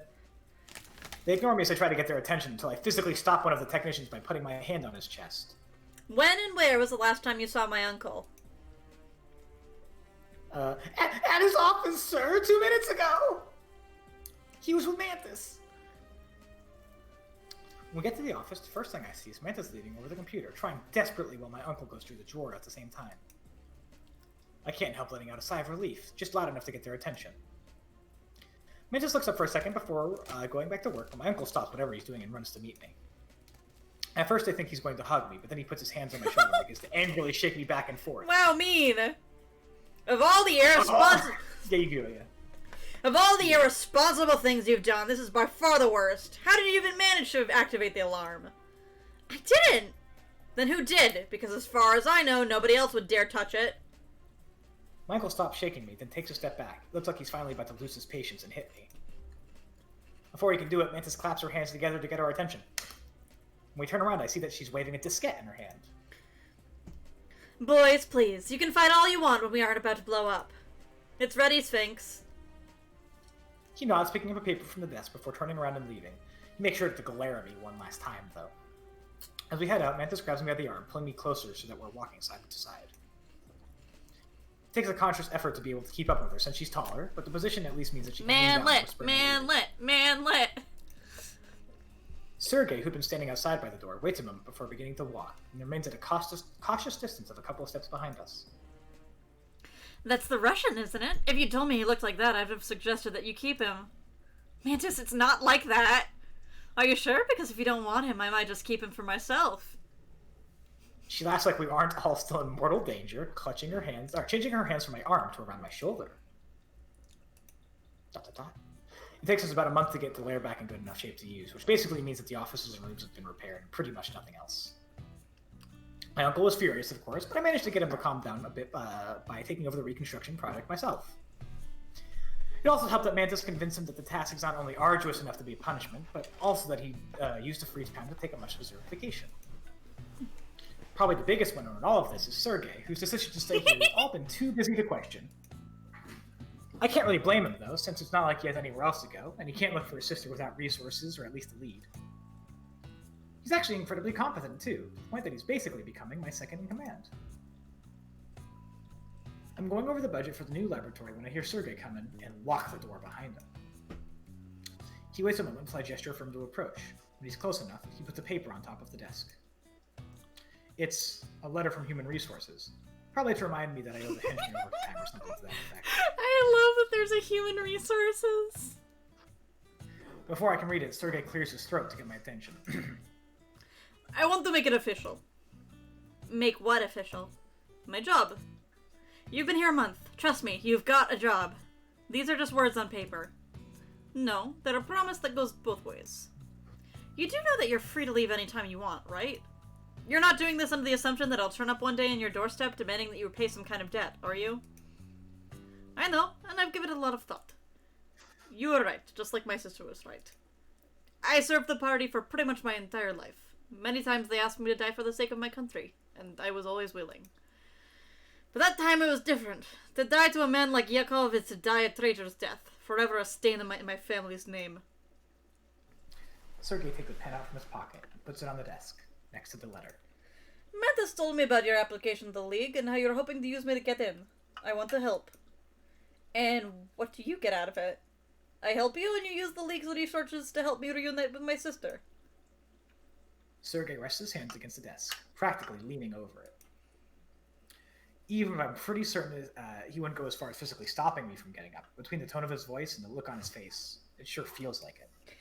You know, I would have less thinking to if the last Russian I met hadn't ended up bleeding all over my floor.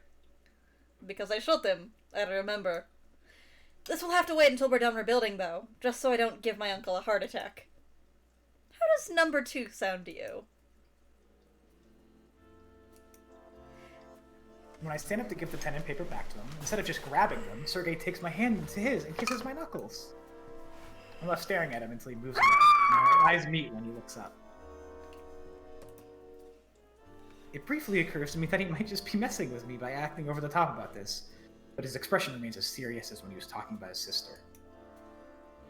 And after an awkward moment of silence, I clear my throat. It sounds just about right. Was that all you wanted? No, I also came to tell you that you have a visitor. She's waiting outside. Whatever moment we may have shared is ruined so thoroughly that that instant that it almost feels intentional, and I let out a groan. Ugh. And the guards didn't inform me before letting her in because they said that they recognized her from previous visits. They thought it would be unnecessary to interrupt either of us. Well, who is it? They aren't sure what her name is. Seriously? I've already removed them from their posts. They'll be on cleaning duty until I can establish whether it was a genuine oversight or something else. Good. I think of all the one I know, and admittedly, the list isn't very long. Even less when I cut it down to the ones who've ever been here. Perhaps? But she's not supposed to be back yet. I'm about to tell Sergei who I assume is Madame Mantis in when the doors open, and she comes walking in. Sergei and I exchange a look of confusion, and Mantis dangles a key between her fingers before putting it away in her handbag. The fact that she has a copy is rather worrying, but not surprising. Most likely recognizing her from last time, Sergei moves out of the way as she approaches the desk. Mantis takes a quick look at him, then turns to face me with a grin on her face. You've been busy, making this place presentable, I mean. She shoos Sergei away with a hand gesture towards the door. Could you leave us alone, handsome? The doctor and I have some things to discuss. Sergei looks at me, waiting for instructions. I trust Mantis' judgment, so if she thinks we should keep whatever she came to talk about in private, so be it. I nod, and Sergei goes ahead and walks out of the office. I thought you were with my uncle. He didn't decide to come back early, did he? Because we're nowhere near done. No, quite the opposite, in fact. Which is why it makes me so glad to see this place in one piece. It would have been a shame to have to tell Sphinx otherwise when I just managed to talk some sense into him. I don't think I'm following? He's joining me for a trip I've been dying to make for a while now. A whole 6 months of traveling around the world and meeting old acquaintances. Of course, neither of us could leave business unattended for so long. Then it occurred to me, I already know the perfect person to take care of everything. Why, if everything goes well, you might end up in charge when we retire. How did you even get him to agree to that? I messed up a simple kidnapping and this whole place blew up because of it. My assistant is a former KGB spy. Oh, Keegan, you should see how badly some people do when no one's looking. Being a supervillain is not only about the successes, but it's also about how we recover from the failures. You've got a bright future ahead of you, and what I finally got your uncle to understand is that it's the sort of thing that you can't run from. Not forever, anyway. So he can either support you and be part of it, or try to stop you and watch from afar as you do it anyway. I don't know what to say. Of course you do. You're going to say yes, and you're going to treat me to dinner so you can tell me how amazing I am for making it happen. And you're going to tell me everything about that KGB man of yours. Again, I said so already, it's not like that. Come on, dear. I'm neither blind nor dumb. Besides, your face is all red. I immediately raise a hand to touch my face, and Mantis gives me a knowing grin. Got you. Hopefully this one won't get eaten by a shark, She gets up and circles the table, hooking her arm under mine so that I can lead. Now be a gentleman and show me what you've done with the place so far. Perhaps things didn't turn out exactly like I had planned, but there's still a lot of work ahead. After all, what's the point of being a supervillain if I can't have a little fun? The end. Question mark? Or? I think that they maybe were planning on doing a sequel, but Bum, bum, bum, Bum, bum, bum, bum, bum, bum, bum, bum, I had to hide my face. I keep getting embarrassed. I'm gonna stop looking at it. I think that is about all I have the energy to do tonight. But we made it almost 5 hours. That's the longest stream I've ever done. And it's my birthday proper now, so... Yeah! Yeah! Thank you for helping out, John. I really appreciate it. Oh no, baby. Yeah. Well, still. And thank you everyone who came to my birthday bonanza and watched me pee myself and also be gay. My two favorite pastimes. The two things that you can do. The two things you can do. Listen, all VTubers know is be gay, piss self, and lie. That's it. That's all we got. That's it. That's all we got. Okay, good night everyone. Thank you so much for coming. I love you all. I really appreciate it. And thank you so much, John, for co-hosting. No Woo! biggie. Bye. Goodbye.